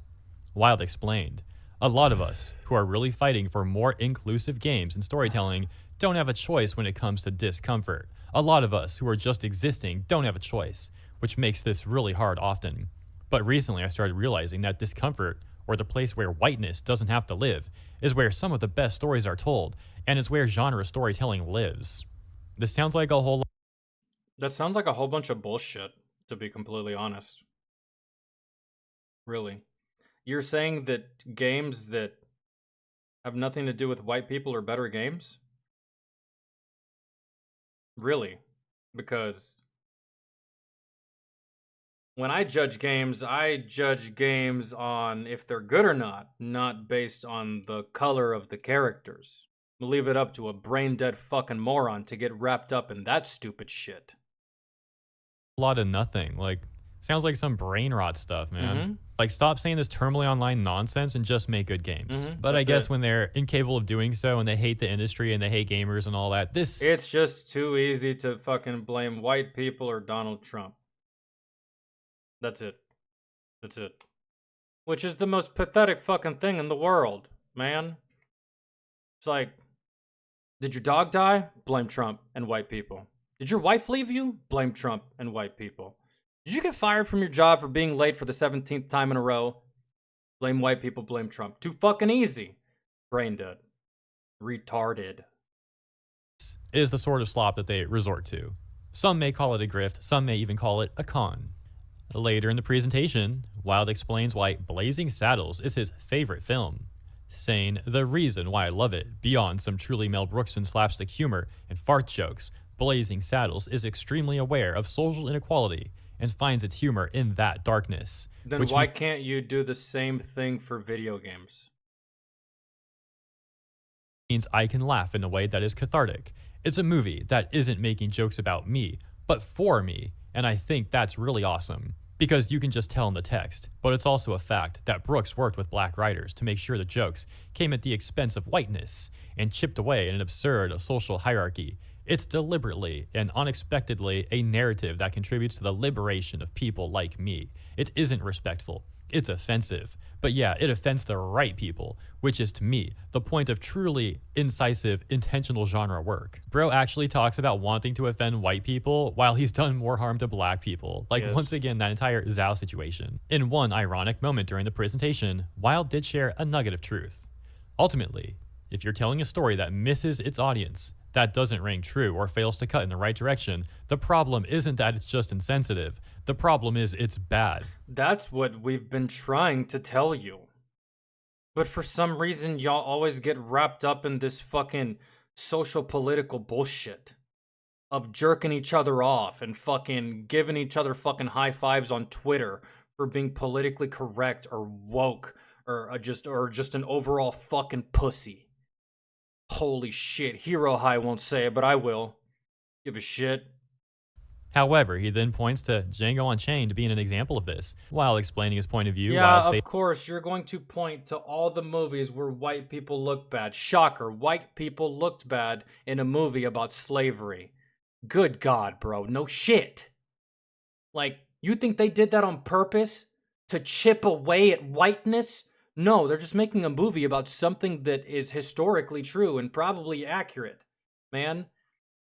Like, oh my God, it's... So a context-free version of art is supposed to make people uncomfortable. As an author, Quentin Tarantino feels like someone who grasps after edginess when they don't really have any human tragedy to explore the depths of. They don't understand that growth comes from trauma, sure, but it also comes from joy. He holds a no pain, no gain mentality that I think is... Oh, it makes so much sense now. It makes so much sense now. I know why there's so much stupid shit coming out of your face now. You look like Don Lemon. There it is, ladies and gentlemen. That's the elephant in the room right there. I couldn't really put a finger on it, but that's why everything that comes out of your face is fucking retarded. You were literally a spitting image of Don Lemon. I don't...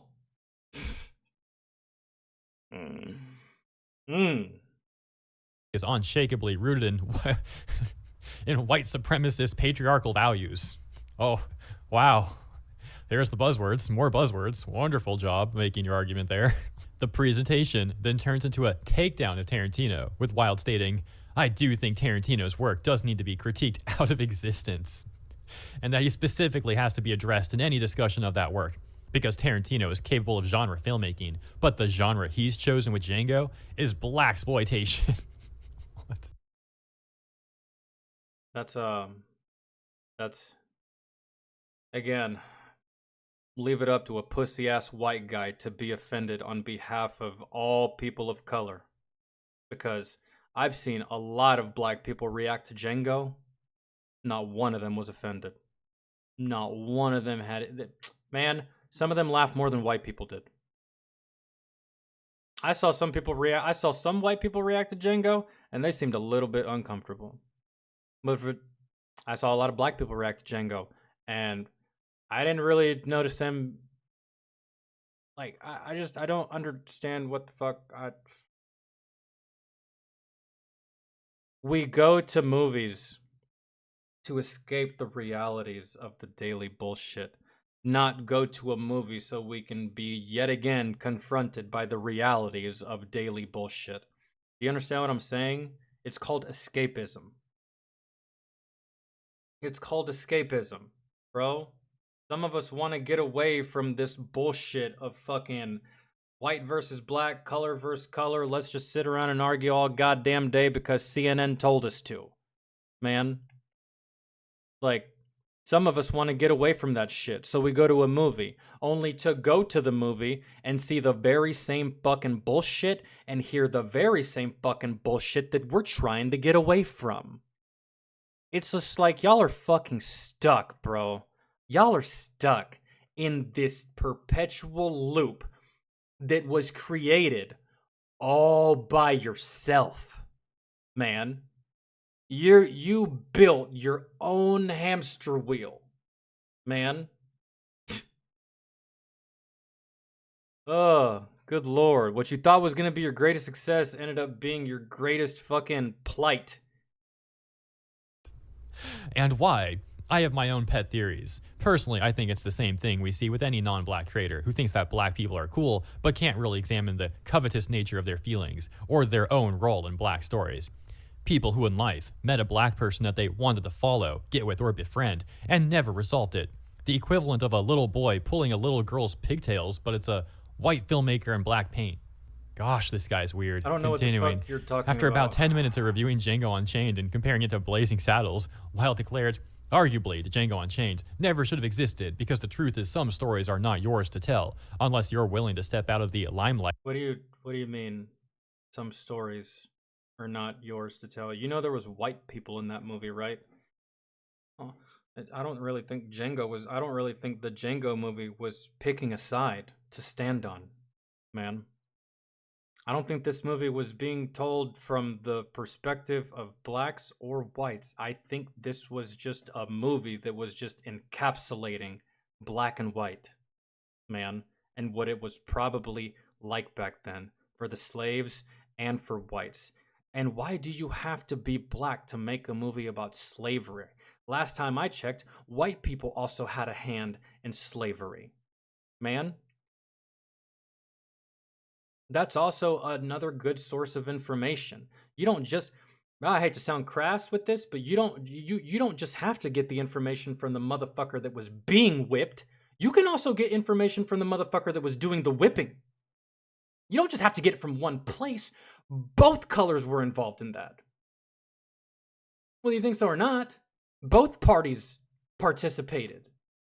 Both parties were in that. Both parties know of that. So whether the person is black or white, it doesn't matter. It's about slavery. It's a story about slavery. It's black and white. And it shows it. And you know what, bro? This guy, this dude right here saying all this shit, you're fucking stupid, bro, because there's a lot of movies about fucking slavery, whether it was made by a black or a white dude, that it doesn't even come close to describing how badly some black people got fucked up in those times. You see all this shit in the movie, and you're just like, but that's not even that shit is the shit you see in movies regarding slavery. That shit is tame compared to what actually happened. Compared to like.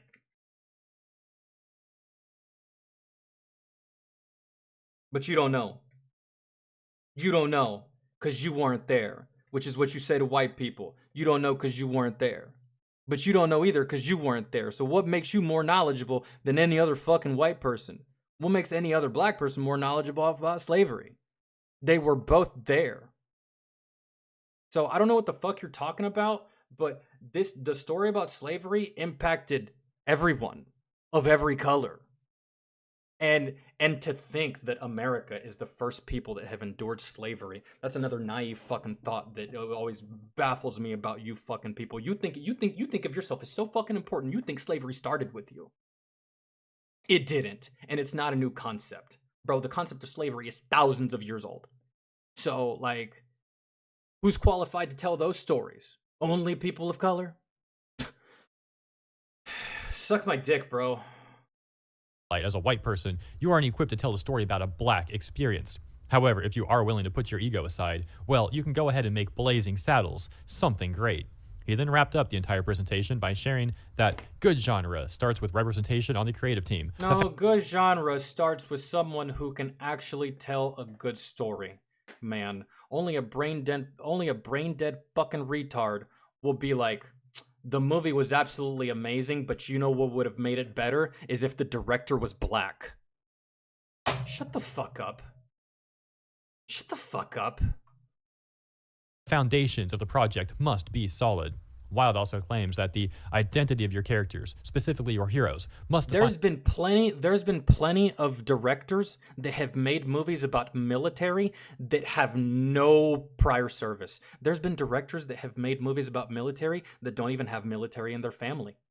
They don't even know anyone that served in the military. Well, they might, but they themselves didn't serve. They don't have a family member that serves. So what qualifies them to make these movies? Guess what? That's some stupid shit that us veterans do not fucking say. All you gotta do is do it fucking right. Do your due diligence, do your research for the time and the period and the war and the uniforms and the lingo that is used, and you will appease most veterans. But the second you do it fucking wrong, we will jump on you for it.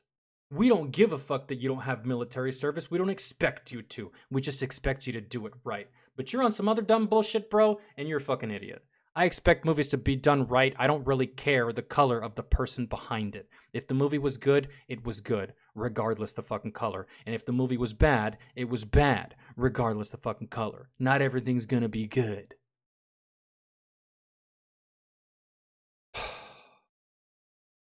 Find their challenges in the narrative, but it must also define their triumphs. Finally, Wild claims that good genre must consider its relationship to power. The article ends by saying, what do you make of Wild admitting one of his goals is, quote unquote, burning the games industry to the ground? Yeah, so I feel bad for this person, man. The same industry he works in. Yeah, burn the industry to the ground. Don't you work there? I do. So, if you burn it to the ground, you're out of a job, huh?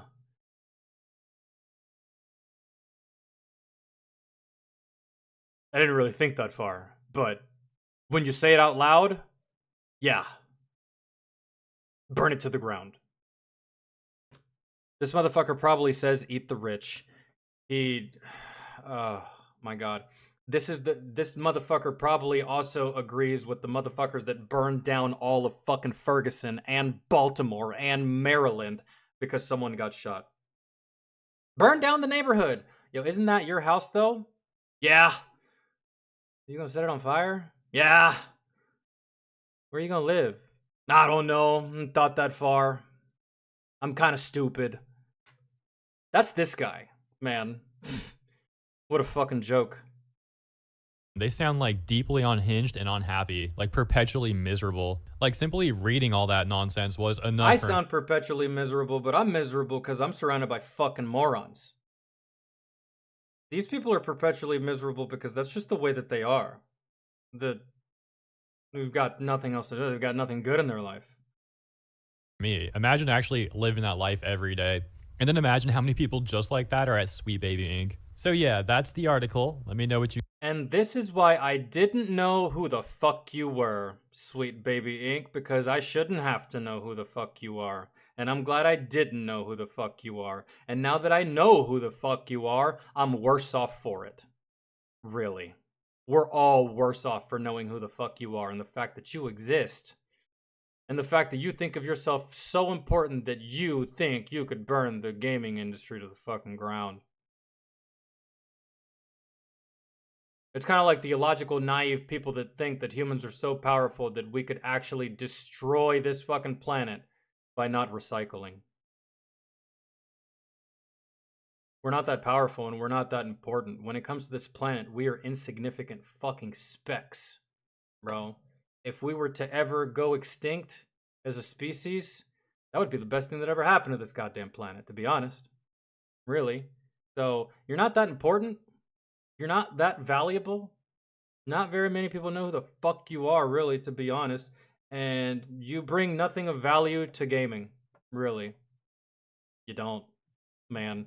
Because gamers don't give a fuck about what you give a fuck about. And if you want to make money, you kind of got to give a fuck about what the gamer gives a fuck about. You want to know why? Because without us, you make no money.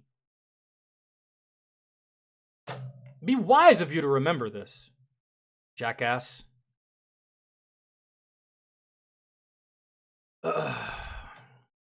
Well, that's it. I'm done explaining shit to retards, guys. I'm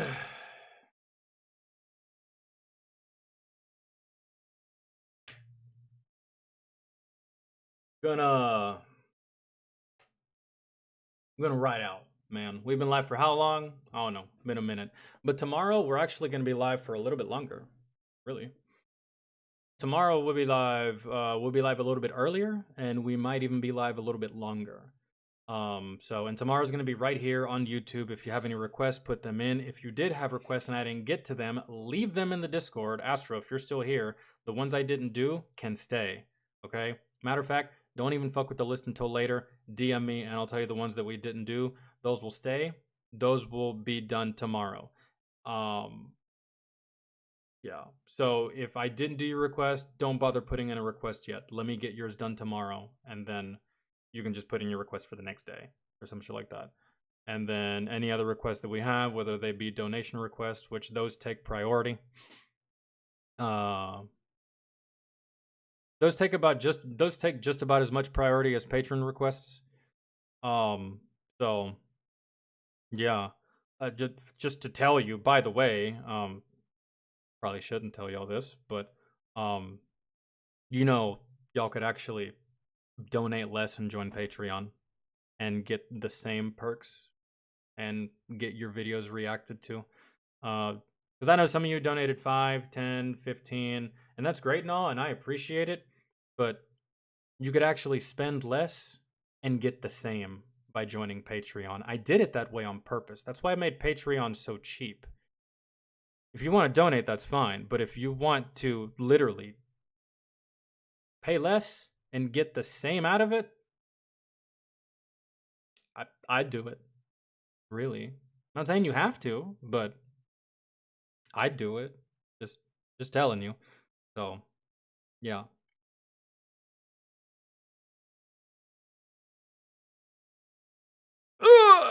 Okay, so guys, gals, I'm out. Have a good evening. Have a good rest of y'all's Friday.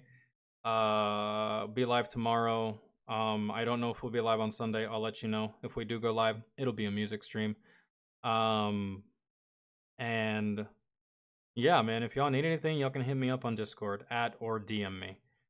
Be sure to put your requests in for tomorrow, your requests in for Saturday. If I don't see you Saturday or Sunday, enjoy the rest of your weekend. If you're down south, be safe.